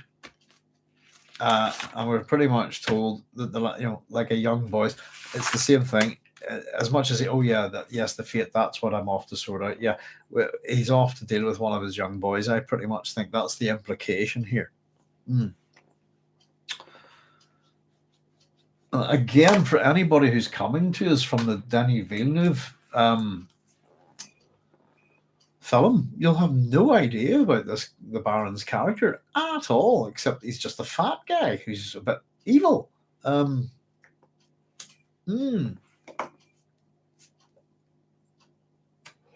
Once again, his character is I suppose we've talked about this. His character is unpalatable to a modern audience, I think.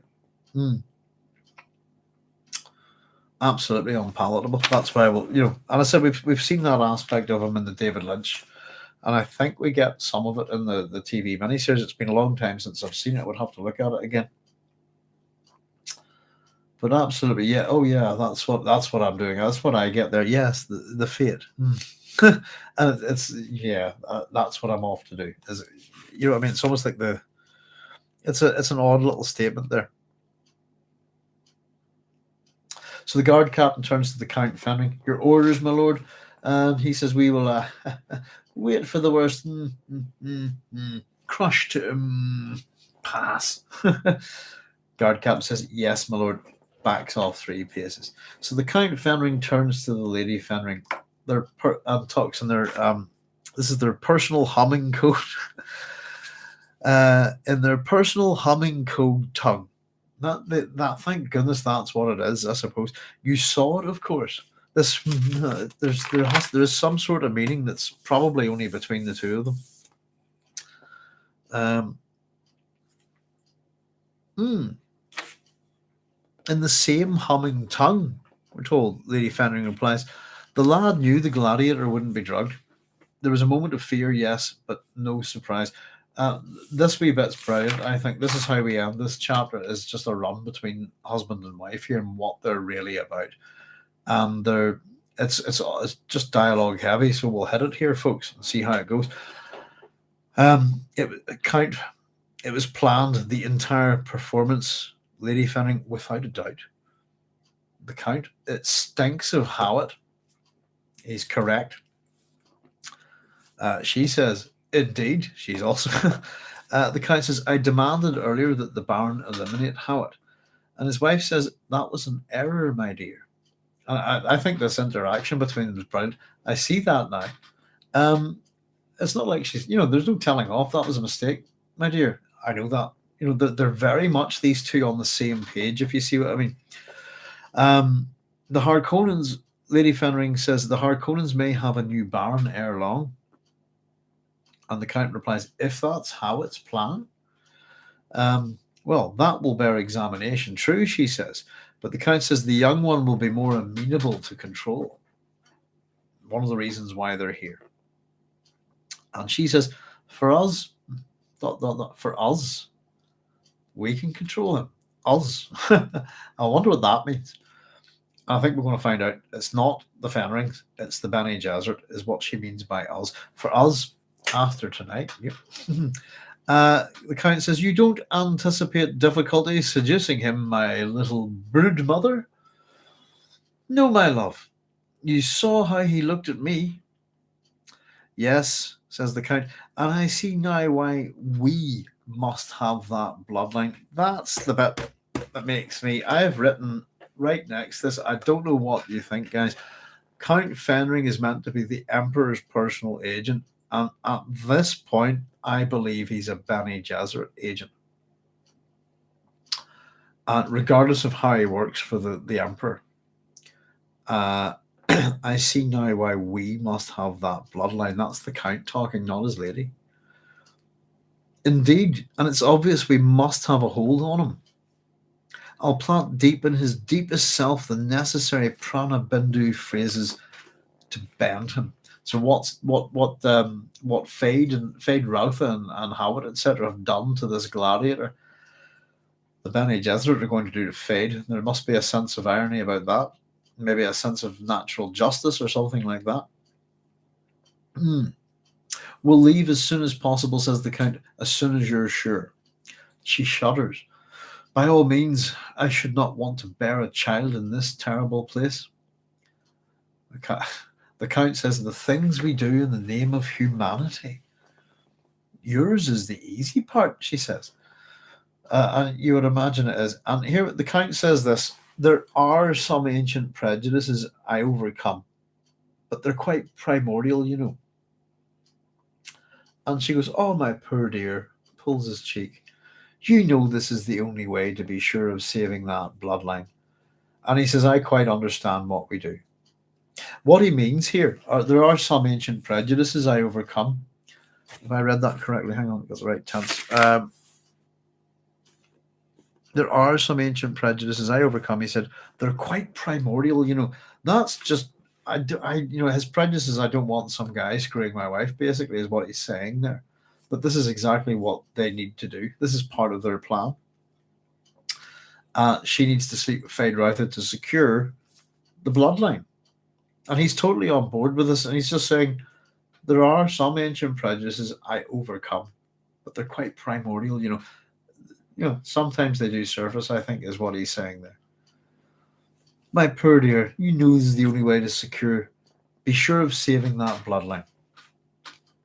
So there we go. His dry voice, I quite understand what we do. She says we won't fail. And he says guilt starts as a feeling of failure. And he reminds her of this. And she says there'll be no guilt. Hypnoligation of that Feyd-Rautha's psyche and his child in my womb. And there we go. We're out of here. There you go. Hypnoligation of that guy's mind. I want a baby in my womb, and then let's get the heck out of here. Oh, these two are amazing, aren't they? And of course, the Count says, that uncle. Have you ever seen such distortion? And that's an interesting comment. I wonder what they mean by that. And is it distortion in his genes, possibly? The Lady Fenring replies that he's pretty fierce, but the nephew could well grow to be worse. And the Count says, well, yeah, thanks to that uncle. You know, when you think what this lad could have been with some other upbringing, with the Atreides code to guide him, for example, Lady Fenring says it's sad. So we're being told, basically, of course, we know that Paul's a Harkonnen in a sense, don't we? But what we're sort of being told here is that, I suppose, nature nurture. If Feyd-Rautha had a different upbringing, if he didn't have the Baron Harkonnen there, that he could have been someone worthy of admiration. He could have been a real, potentially decent, good, powerful, interesting person, I suppose. It's sad, she says. The Count says, would that we could have saved both the Atreides youth and this one. Now, and of course, they're referring to Paul as an Atreides youth, etc. there. We know that Paul thinks of himself as a Harkonnen at this point. From what I heard of that young Paul, a most admirable lad, good union of breeding and training. shook his head. But we shouldn't waste sorrow over the aristocracy of misfortune. And then Lady Fenring says this. There's a Bene Gesserit saying, and I like his reply here, you have sayings for everything, he protested. And she goes, you'll like this one. And we should like this one too. I think this is a great way to end this chapter with the Lady Margot Fenring. Here's how it goes. Do not count a human dead until you've seen his body. And even then, you can make a mistake. And somebody was asking there earlier, oh goodness, what was that? What's that? Some kind of junk mail thing past 36 to the fun. What were we? You like this one? It goes,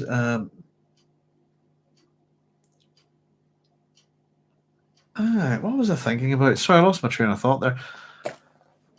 Is that junk mail past 36 font? That's ping, goodbye. There we go. I hate losing my train of thought.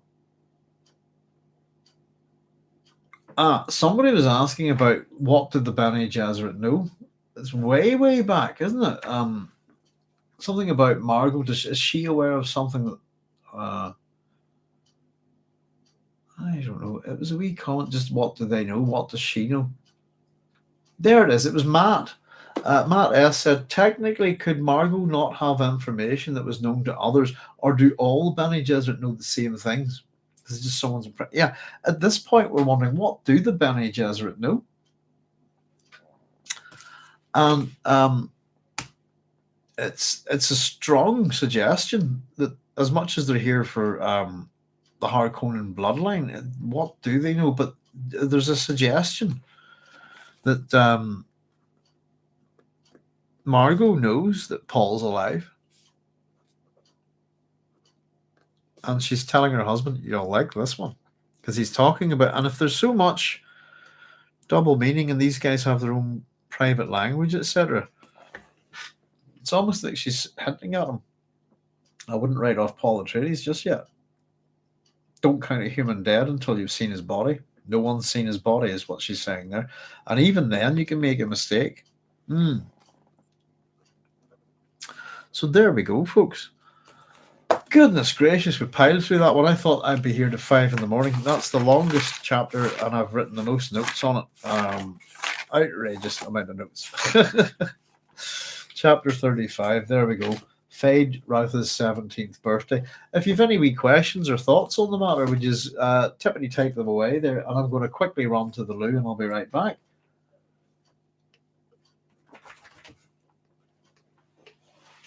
Poor old throat, excuse me. You all right, Nibbles? You need out of? You okay? Hello. Oh, this might be good. Excuse me, 1 wee second.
You all right, Neds?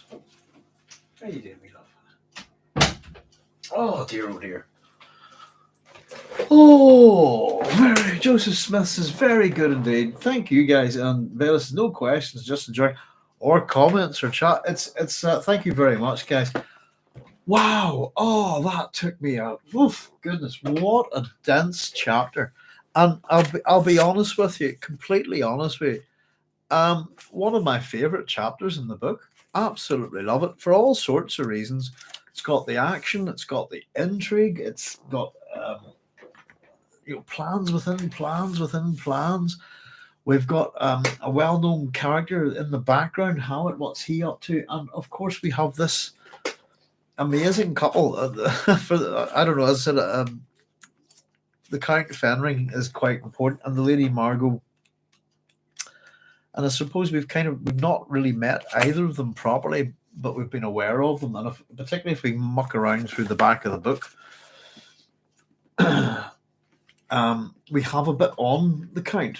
But it's really going to be important whenever we get to the end, the climax of this story, and he opens up all sorts of questions. And I just think, what an amazing couple they are, and it is a real shame that they're not in the book more. But it's at the same time, I think that's why, as I said, I like the minor characters, and the minor characters I've always said are really, really important. I'll just quickly give you this on him in the Appendix 4, and I'll check your comments, folks. Count Casimir Fenring, 10-133 to 10-225 is his dates. This is Appendix 4, the Almanac on Ashraf. Selected excerpts of the noble houses. There's not many people in this for an appendix. So we're told he's a distaff cousin of House Carino.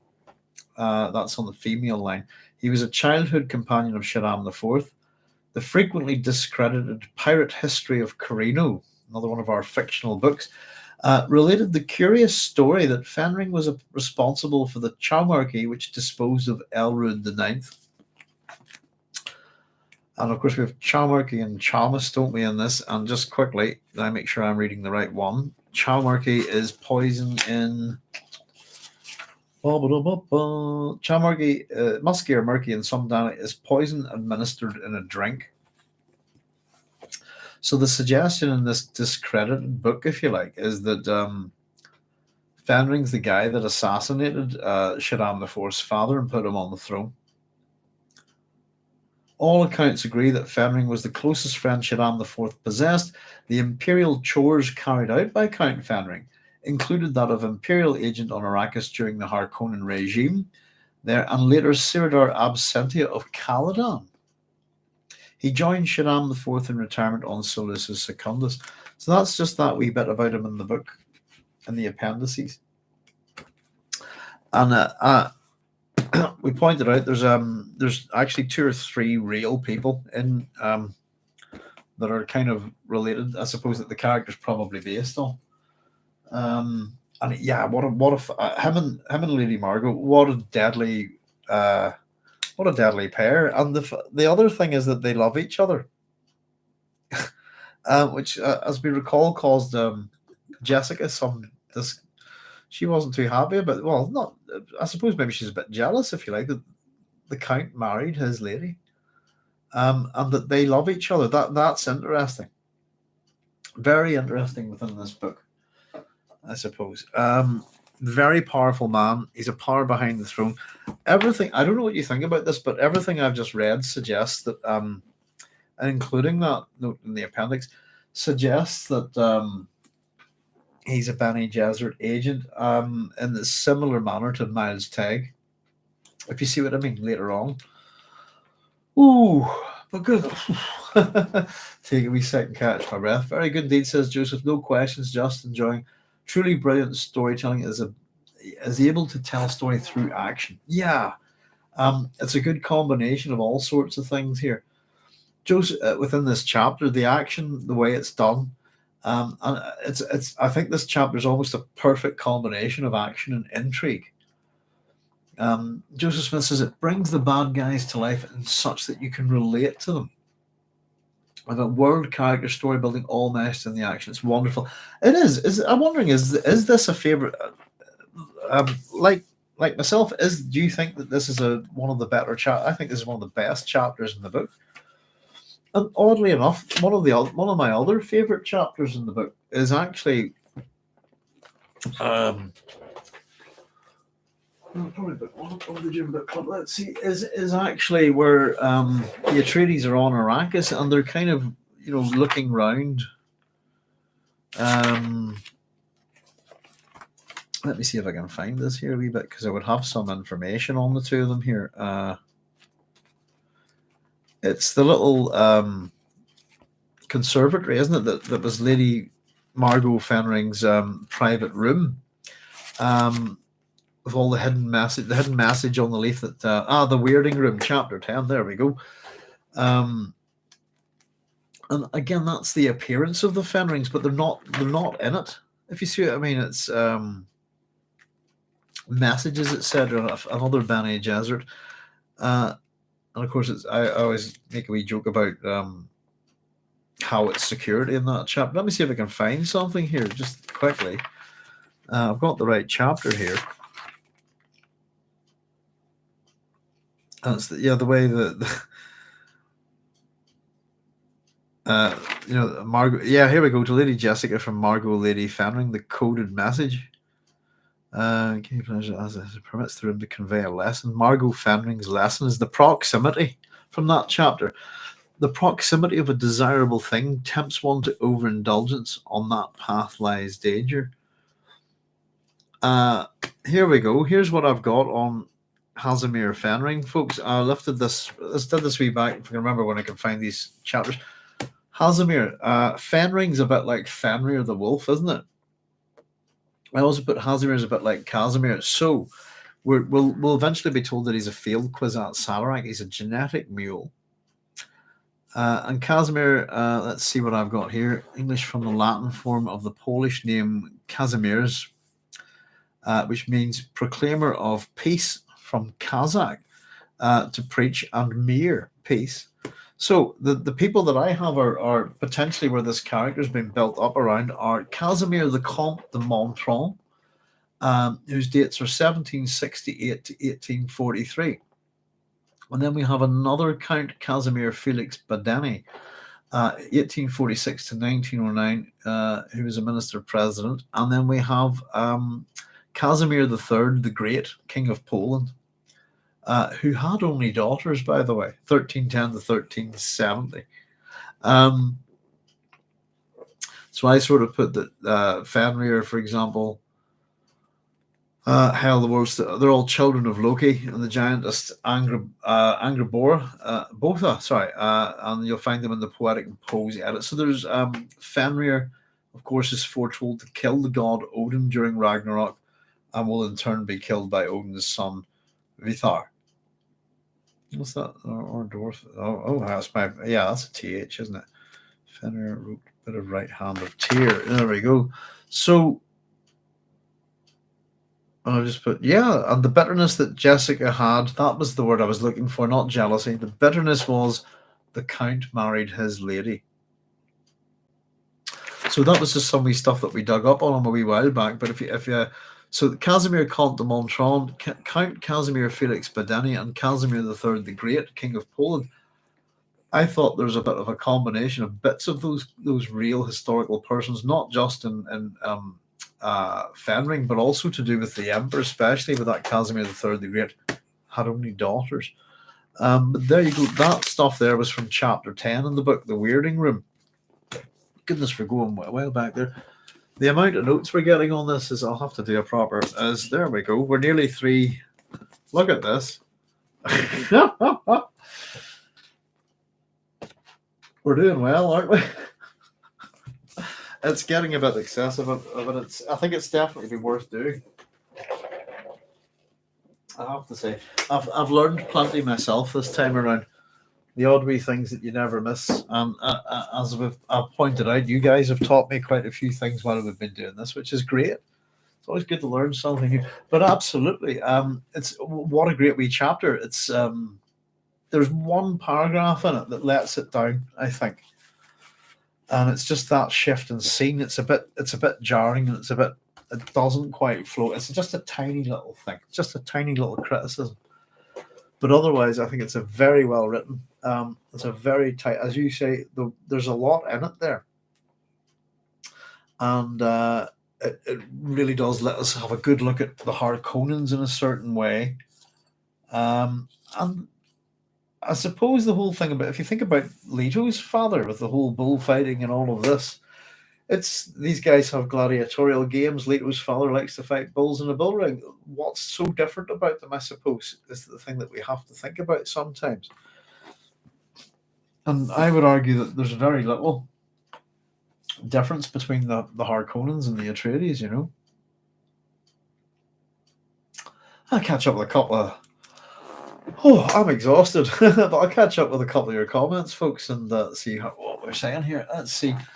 We just caught up with Vela saying world character story building all meshed in the action. It's wonderful. Yes, indeed. Joseph says on par with the dinner scene, which means Denny will cut it.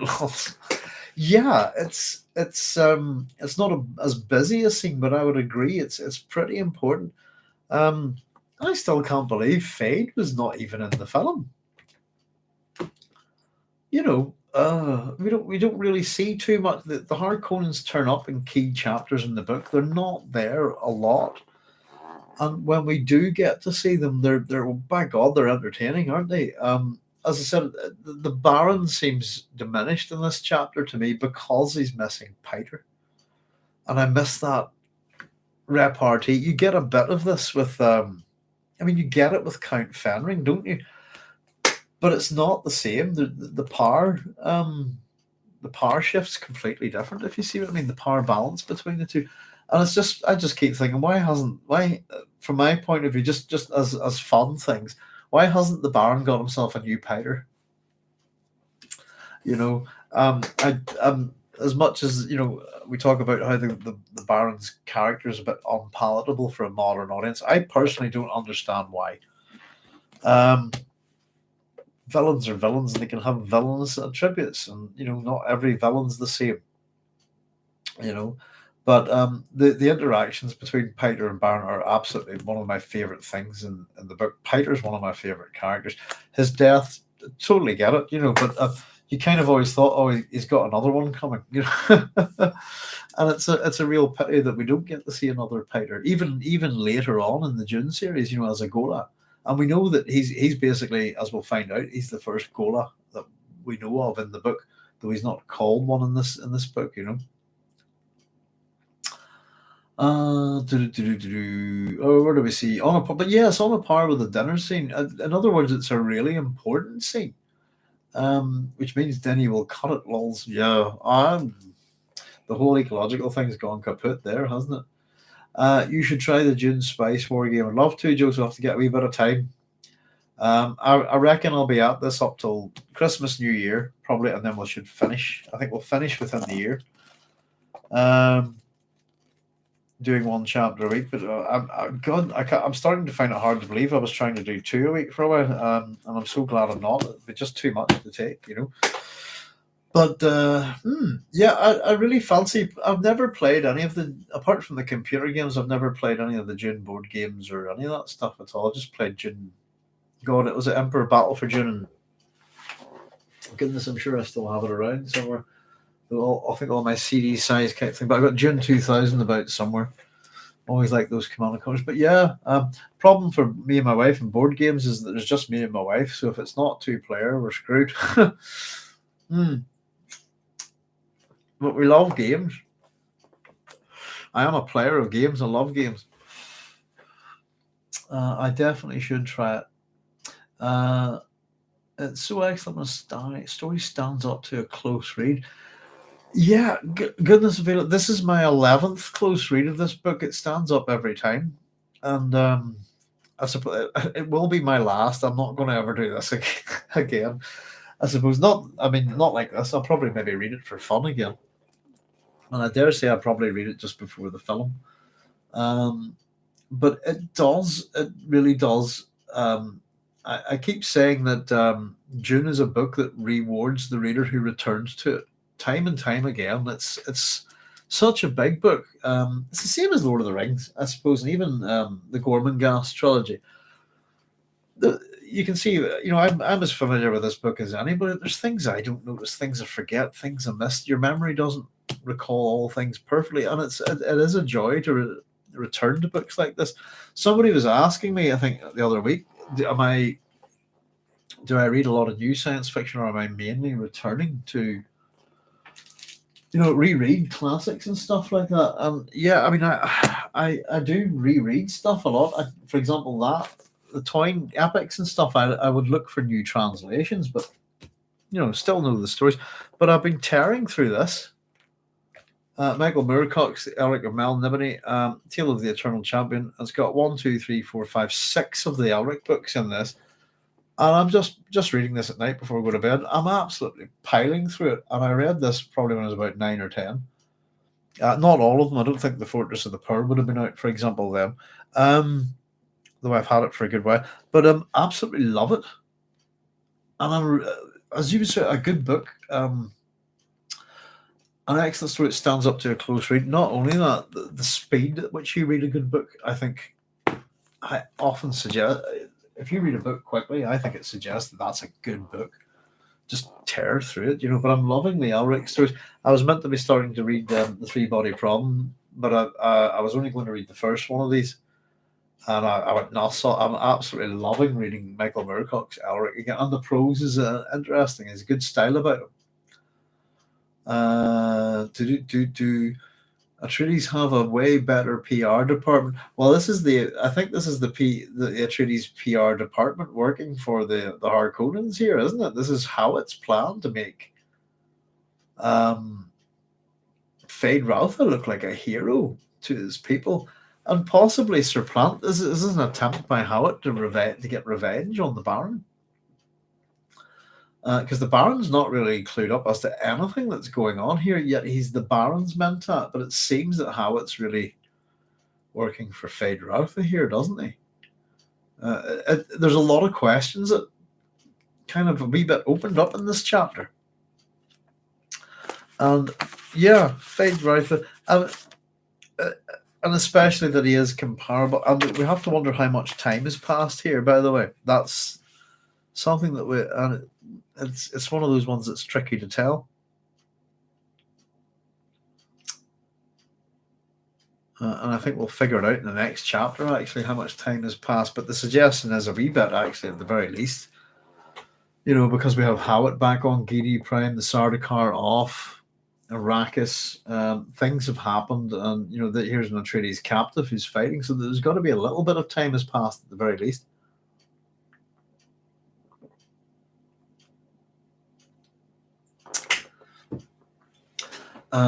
Joseph says, I think it takes time after decanting to actually receive your mentat Gola from the fire. It's a good way of putting it, to decant your mentat. I'm really bad with this gentleman's name. I must, let me see. I've seen him in a couple of things. And he's writing these comic books, isn't it? The Crowley, which I'm kind of quite curious to have a look at. David Dasmalchi, and I hope I'm pronouncing that correctly.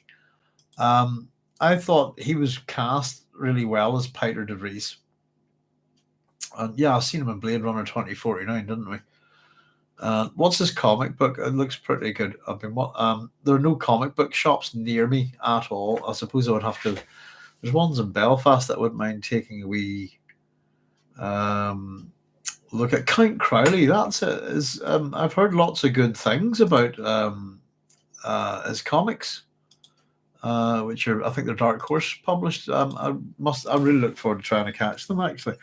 But what a waste of an actor! Absolutely disgusting waste of an actor.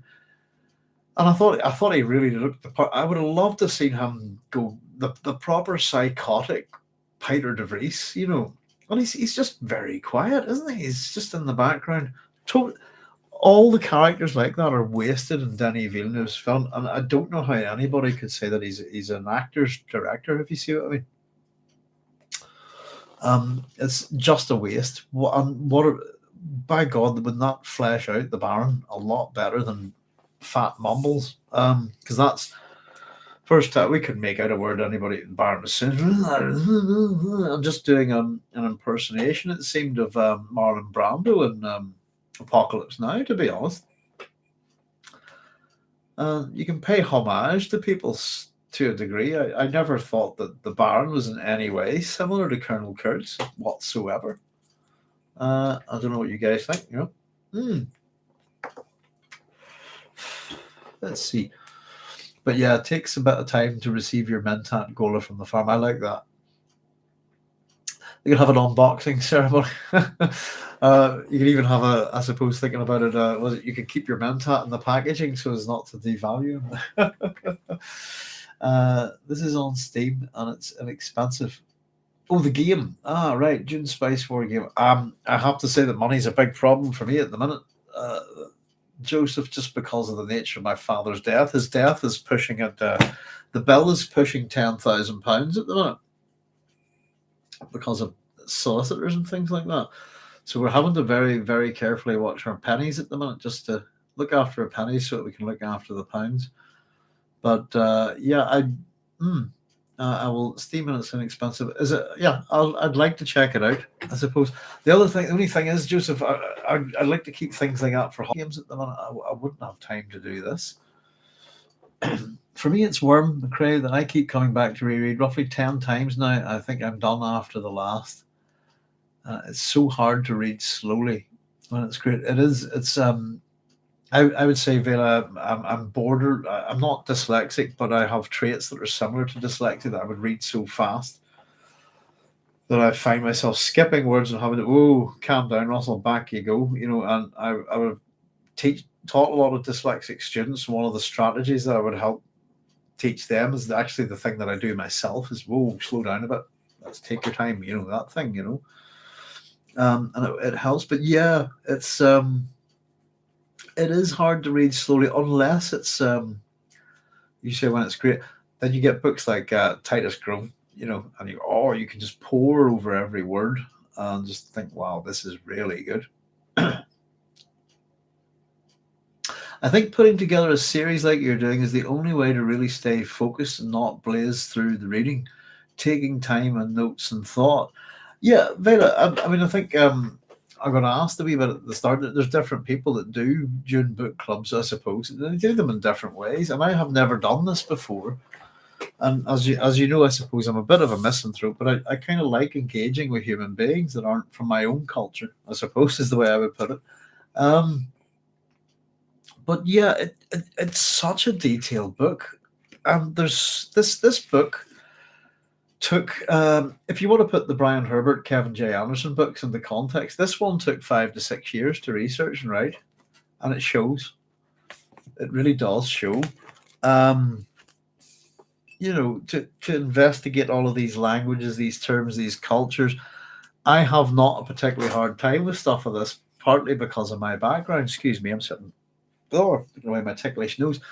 But I'm well invested in mythology and the ancient world, and I have a big interest in etymology, I suppose, and I have other interests, and I have other professional qualifications. So I always said that, I'm a systems person, for example. That makes me a good person to do this, but the understanding of the Greek world and all of that kind of thing, the Greek and Roman worlds, is a big help in looking at this book, and the ability to sort of look at other cultures. And I find it a help for me whenever I start taking this to a different level, I suppose. But it's a book you can pick apart, and you know what? As much as I've filled those 3 big notebooks almost, I'm probably going to fill another 2 more, I think, at least, for my sins. I'm trying to figure out what to do with them at the end of it. But I'd argue that you could read the whole thing again and fill up another set of notebooks, that there are always something you miss, or something you're not quite getting. I know there's a couple of things in this book, and I've said to people actually that occasionally I leave spaces in the notes, and I actually did it today, but managed to get a bit of information. So when we were talking about where is Geidi Prime, let me see. Sorry, it wasn't Geidi Prime at all. It was the planet Hegel, the jewel planet, 2 Theta Shawe. I'd left a little bit of a space. I tend to do this with planets and try to figure out where they're from. I'd left a wee bit of space and had nothing. And then I had a few minutes spare before we came online and I knew that there was a Chinese word, and just knew that I was typing it in without its kind of accents, etc. Got a little bit of info on it, but it's not certain. And I find little things like I've also got an interest in astronomy, but just as we were going, the different ways to do the Dune book club, etc.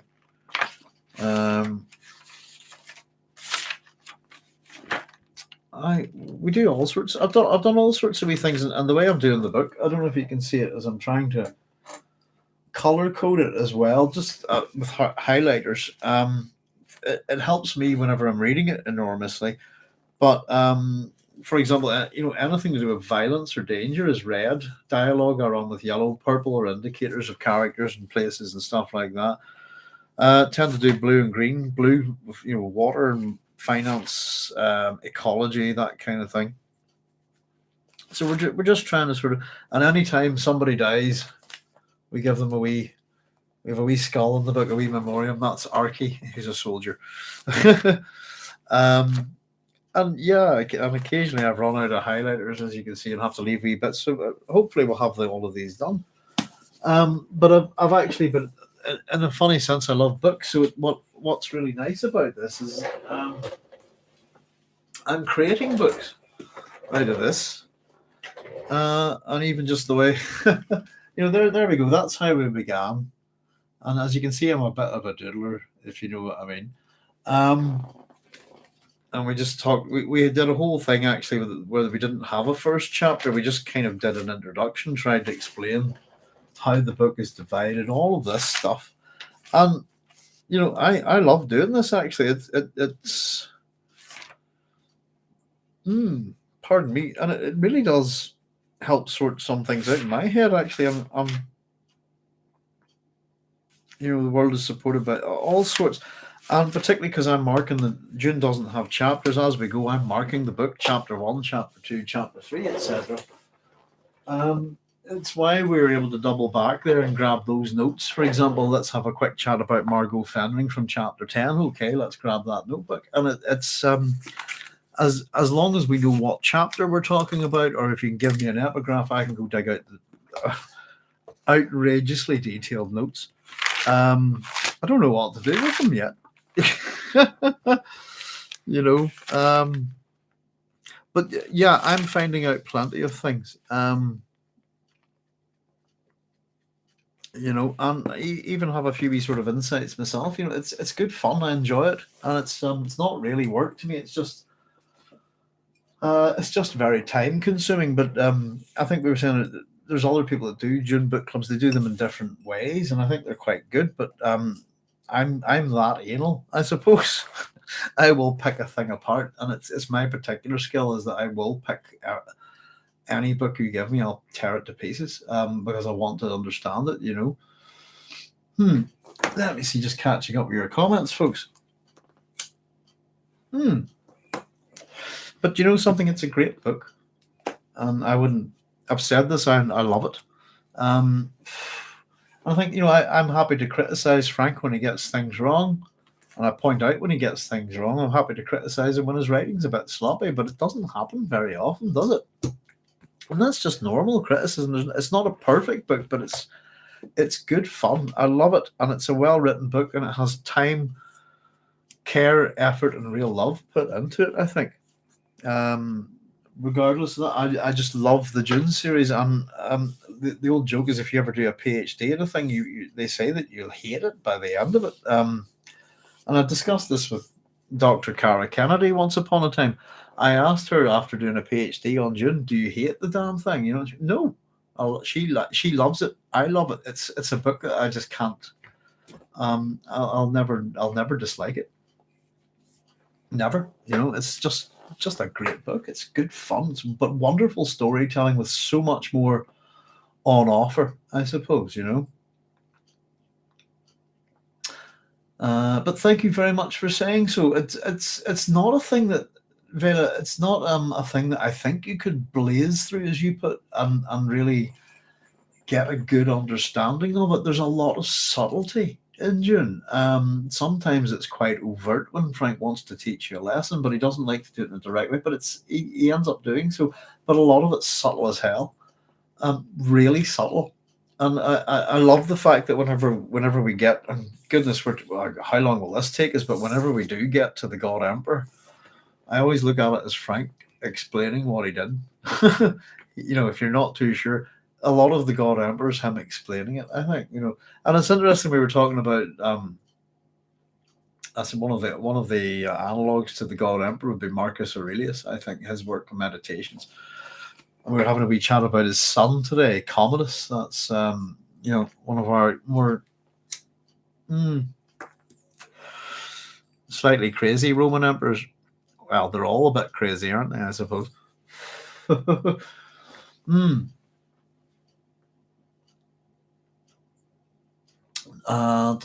Let's see where we go. Speaking of Danny wasting scenes, the Sardaukar scene was cool, but absolutely useless. The Emperor commands it is done.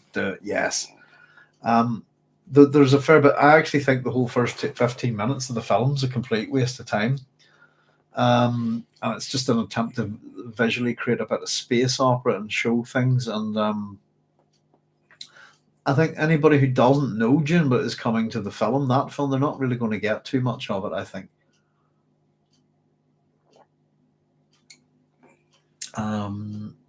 No worries. If you do have a Steam account, I do. I don't have too many Steam games. As I said, I'm a big fan of the Mad Max game, and I've played it a few times and loved that game. And as you probably know, I'm an enormous fan of the Mad Max franchise and always have been. When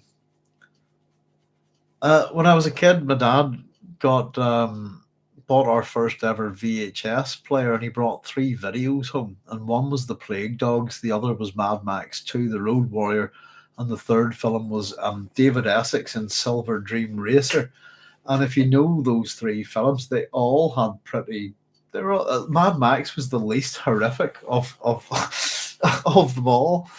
And I'd watched Silver Dream Racer, and for anyone who's not seen it, it's a good film. Watch it and you just go, what the at the end, and then The Plague Dogs. My God, the horror of that at the end is just, oh my God. And I was put to bed as a little kid. I must have been 1982 or something, so it must have been 9 or 10. And then I got up to watch Mad Max because I got up because I had nightmares of those 2 films, and watched Mad Max 2 and just thought, oh, this is much better, and I was much happier. And it helped me get to sleep. And ever since then, I've been a big Mad Max fan. My wife got me the Kicker in the Gatsby t-shirt with the engine from the car, which is a really nice gift, actually. But I'm a big fan of the Mad Max films. So yeah, I would play that on Steam. And probably a couple of other things, I suppose. But yeah. But yeah, I know it's just watching the pennies at the minute, Joseph. I will probably try it out. Actually, it looks kind of. I had a wee look at it. Actually, I know a few of you were talking about it, but I've spent my game budget on Civ 5, actually, if you like. And that's just to keep me entertained through Christmas, if you like. Vela says Jonathan Strange and Mr. Norrell was for me the best book I've read that I absolutely couldn't read fast. I've not read it, I have to say. I think the first series wasn't a BBC series. It seemed quite good, actually. But I've had a problem with fantasy for a long time, Vela, as most of you know, which is why I'm so happy to return to this. Especially when you see Elric all over the place. You'll see him all over Game of Thrones and The Witcher. I think the character of Elric of Melniboné is massively influential on British fantasy. And Stormbringer is probably my favourite sword after Excalibur, to be honest with you. But yeah, I've heard a lot of good things about those books, and I wouldn't mind probably. Are they a wee bit steampunky? I think, Vera. I'm not too sure if that's the right word. But as you were saying, every word mattered and required holding concentration to understand. How do you get over the fact that doing the work to analyze a book like this is so daunting?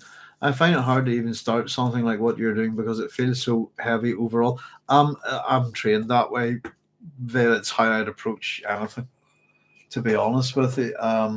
It's not, I don't know, it's maybe not training, but it is to a degree. I've always picked things apart with a fine tooth comb to get to the matter of the thing. I suppose it interests me. and I don't like doing things by halves, I suppose. And if I'm one of these people, you guys have maybe figured this out, but if I can't do something properly, I probably won't have a go at it at all. I'll apologize and come back when I can do it properly, as has happened, But particularly when I did the PhD on Dune, I mean, it took me all over the place, and I really had to look at all sorts of stuff. And remember taking apart Erewhon by Samuel Butler, because as soon as I went, as soon as I hit Erewhon, I just went, oh crap. My PhD just changed instantly. This is such a big influence on Dune, and it was time to figure out why, because it wasn't good enough to just accept that a word, Butler, the phrase Butlerian jihad, that Frank Herbert lifted that from this guy's book, and that was it. That it was something to do with Samuel Butler, and really pretty much read almost everything by Samuel Butler, which took a while, and kind of had to defend it quite hard, actually, because you occasionally get people in academia who are, what's the term, floxy noxy nihil qualificators. You say this is something, they just go, no, it's not, and they they don't know their work, and they're just they like to put you down or say you don't know crap. And I went, actually, this kind of thing.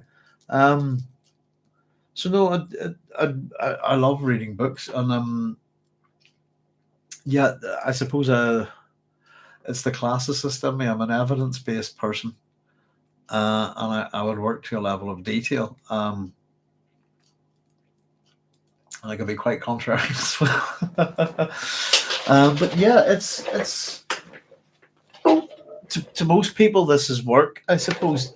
It's kind of, I suppose I'm one of these people that tried to have a life, if you like, Vera, that I wanted, and I didn't get it.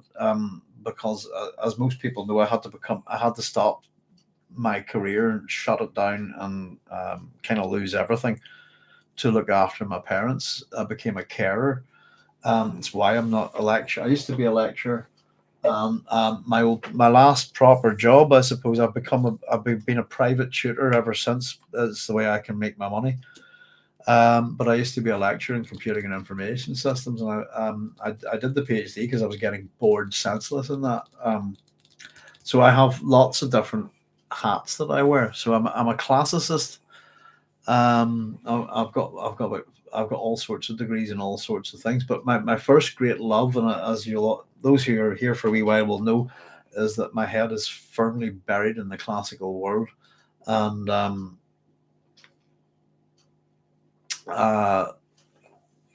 I suppose that's a tricky thing to get into in the UK, and there were limitations to it. So I got my degree in it and was very happy about it.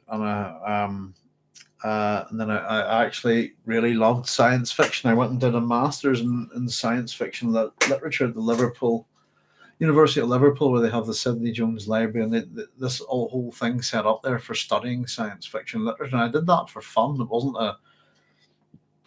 talk about things to put nails into the coffin of your career, if you like.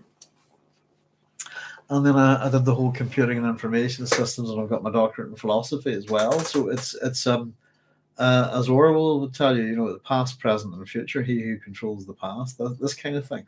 So it's kind of how I educated myself, and I've only educated myself in ways that I wanted to be educated, not to further my career. And as you can see, I gave up being I could have had a good, well, I suppose, but I gave up being a computer lecturer to perfectly good job and all that to go do a PhD in this. The whole series, and I loved doing it. It turned everything went a bit bad for me with my mother's health at that time, and I had to actually drop out of it completely, and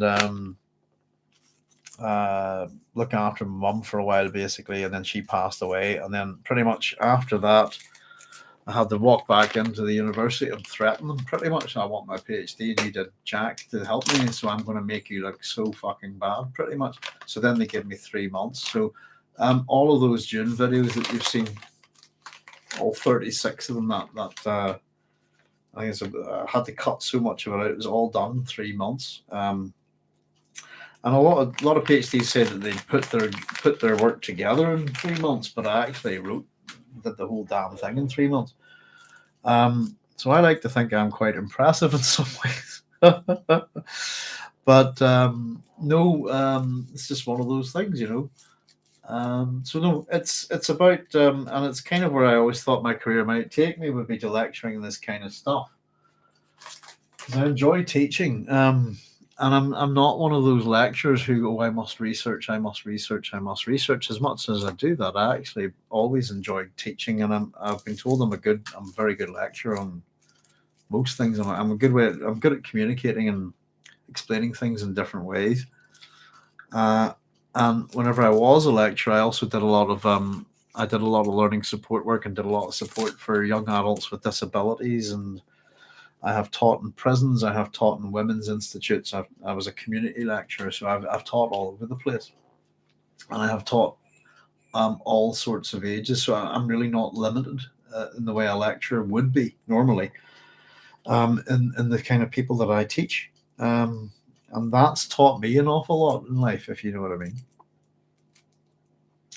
And you're saying I'm a lecturer here in a way. I think. I thank you very much. It's nice to. I think of these as kind of like giant seminars, if you like, you know. But it's very much an interactive thing here, Bela. This would not be. This would be me just reading a bunch of notes if it wasn't for you guys interacting and helping. And I said, there's been things that I haven't been able to find out here that you guys have been able to find out. And we have a few people here. I know we've been shifting around times and stuff, but we've had an international audience who also speak a range of languages and come from a range of different cultures. And that has helped um, with this enormously. So I really love the interaction here. Um, And somebody said to me, it has a sense of being a bit like having running a pirate radio station, if you see what I mean, that kind of thing. Hmm. I don't really know what I'm doing, to be honest. But I don't really. I'm not self conscious, if you see what I mean. And in any shape or form, and I'm very happy to have a go at any question. Or I'm one of these people that I'm not put off by questions or topics of any kind. And so that I think that there's a particular skill in that if there are a lot of unsafe, what people look at as unsafe topics to talk about in this day and age, and I disagree entirely. And if you want someone to have a go, I'm your man, pretty much. Um, but at the same time, as much as it's about love, it's why I do this. It's certainly not for money. um, and yeah, it's good to sort of share what you know, I suppose, and get other people's opinions on it. When I was doing this a long time ago, my PhD was done in 2000, finished up in 2010. Nobody had any interest in it at all. Um, you know, if you think you're in a university doing something on Shakespeare, you'll encounter other students who are doing stuff on Shakespeare, that kind of thing. And it's just it was quite a lonely kind of process that there was nobody really to talk to about it, or to enjoy it or to share it with, and that's what I really like here.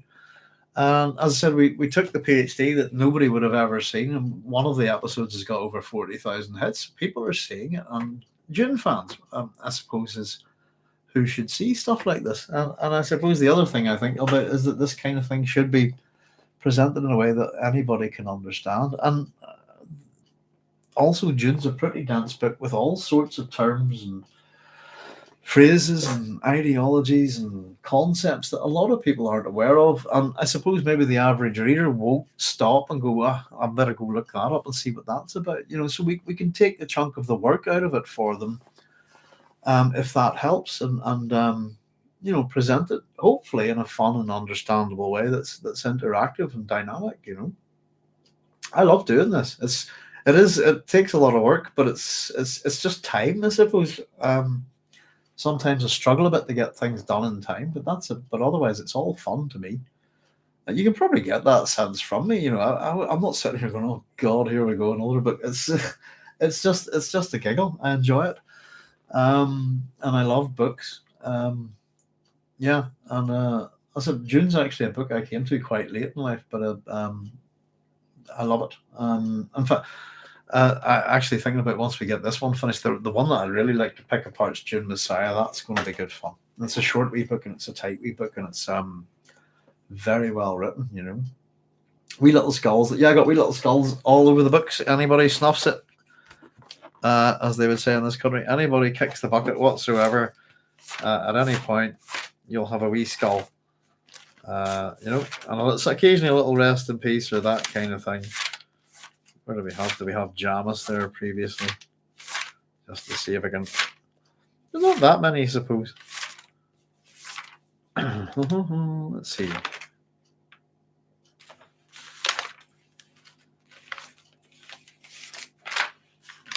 Oh yeah, there we are. But yeah, there you go. There's Jamis. There you go. Jamis, rest in peace. And I've even got his dates there as 10,172 to 10,191, assuming that's his correct age. And interestingly enough, I suppose I've just started watching the new Star Trek, Strange New Worlds, and caught the actor who played Jamis. Hang on, his name appears so quickly on the screen that I can't actually read it. There we go. That's him. Babs Olusan Mocken, if I'm pronouncing it correctly, Olusan Mocken. Babs Olusan Mocken is the actor that played Jamis, and I thought he was exceptionally good. And I thought, wow, I mean, very charismatic looking actor. I just thought he was far too old to play Jamis. And I've seen him in the new Star Trek, Strange New Worlds, as the Doctor on the ship on the Enterprise. I thought he's really good. And yeah, the character of Jamis far too old. In the film, I think, but it's nice to sort of see these wee things move around. I think within the genre, and I'm quite enjoying the new Star Trek: Strange New Worlds. I thought a lot of the Star Trek that we've seen lately has kind of been far too adult, if you see what I mean. Particularly Discovery, but just in turn, I know it calmed down a bit, but I always thought Star Trek is a family show. And I thought the new Star Trek kind of has gone back to the way it should be, I suppose. I've only watched a few of them. I think the first 5. But yeah, I was enjoying that. Let me just catch up if I missed anything there. We know skills contrary in your lecture here, no way. I think. Thank you very much, little money bags. Yes, the things I will not do for money. I think they are incredible. But I'm not venal in any way. And so we're using the station here to promote. I suppose I'm trying to share my love of science fiction. That's what it's about. Hence Doc Sloan's science fiction station, And I suppose I do want to include mythology and fantasy and some types of horror literature, but I like genre fiction. I'm a big fan of Finn de Siegel books, etc. And I've started to wonder if we're in a new Finn de Siegel actually, but it's great stuff. And Dune is a book that will take us all over the place, as we've seen. It can take us into so many interesting topics and some controversial, etc., etc. We've had a good talk about the Baron's character here. There's plenty of people that would shy away from that. I've also discovered that sometimes people have difficulty asking these questions, so it's okay, and I can rephrase them. But thank you very much. I hope you are enjoying it. And sometimes it seems so dense. And the only thing is, I suppose, from my point of view, occasionally it doesn't go too well, is my poor old voice takes it for a battering doing this.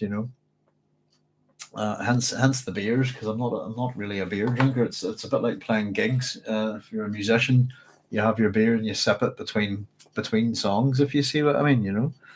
But no, we got the wee.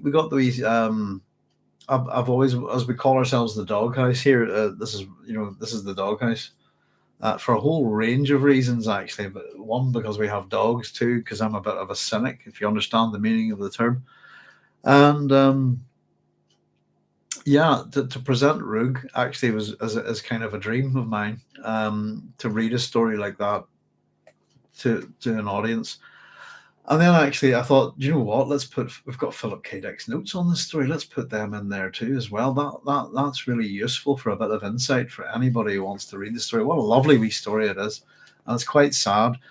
And that Rogue is the first. It's not the first published story by Philip K. Dick, but it is the first story that he ever sold, and I think it has a special place in his heart. If you see what I mean, it certainly has a special place in my heart. And as I said, with things trying to get back to into the swing of things with the channel, we're kind of hoping to present public domain audio, science fiction, fantasy, horror, this kind of thing. Quite often actually, and I'm kind of hoping that we can, a bit like Rook, provide a bit of insight and have a bit of a chat about these. So as much as we've been doing the Dune book clubs, we have been doing a wee bit of sci-fi Fridays, sci-fi Saturdays, where we wanted to pop on having general chats outside of the Dune world, and I haven't done that in a while, so I'm kind of hoping that we can, and hoping that I can do one soon actually, because my next chapter in Dune's quite short, but it's when these chapters are big. Goodness, and as I said, you can see how much that's the thickness of that, but the amount of notes that we've written, we're well exceeding this novel, and then some. We're writing an awful lot of words, but there we go. But thank you very much, everyone. I'm glad you are enjoying it, and I hope you get something from this. And for those of us who are reading Dune for the first time, some people do find this a complicated book, and I think it's often promoted as a complicated book. I don't think it's that complicated, but I think you can read it on many, many levels, as we've often pointed out, and in many different ways. And this time I've done so, by the way. So this time, the way I pointed out it is, I'm reading this as if I'm picking Frank Herbert's writing apart. I'm looking at it more in terms of his writing than any particular themes, because I've done all that work, if you like. But it's great fun trying to figure out where he got all this stuff from, particularly in a kind of pre-internet age, if you see what I mean, pre-World Wide Web age. And not everything that Frank does is bang on, and not everything he says is correct. And I quite enjoy pointing that out, I suppose, as well. But it doesn't detract in any way from the enjoyability of the book. So there we go. Well, listen, folks, it's hitting 2:21 a.m. here, and we've been on for 4 hours and 20 minutes in my poor old throat. And I'm sure you are tired and probably scunnered listening to me, as they say here. And the world's being a bit funny at the minute, certainly in the UK. But yeah, I think I'll call it a wee bit of a wrap there for tonight, and hopefully I'll be on again Friday again next week, folks. We're running with the Fridays at the minute, and I know we used to be on at Thursdays at 10 p.m. GMT +1, but we'll keep it with the Fridays at the minute, because it actually just gives me a little bit more time to get this done, and not to be sort of it's not going to happen. So it will, So hopefully we'll see you again next week, Friday at 10 p.m. GMT +1. I wonder when the clocks are going forward or back. Is it? It'll be quite soon. I'm hitting chapter 36. Where's our book? What have we done with it? There it is. And so if anybody's not sure, it's the epigraph that begins with Muad'Dib tells us, in a time of reflection, that his first collisions with Araking necessities were the true beginnings of his education. So page 365 in this book. And as I said, that we're often talking about, will this book survive? And it's a hard no from me. It's not falling apart yet, but it's not going to make it, I think. But there we go. And that's part of the fun. So good night, everybody. I'll say good night. Thank you very much for joining me, all of you. Look after yourselves no matter where you are. Take care of yourselves and your loved ones, and be safe. And we'll see you all soon, hopefully. Thank you very much for joining me. I'm Doc Sloan, saying good night from the doghouse. Bye-bye, folks.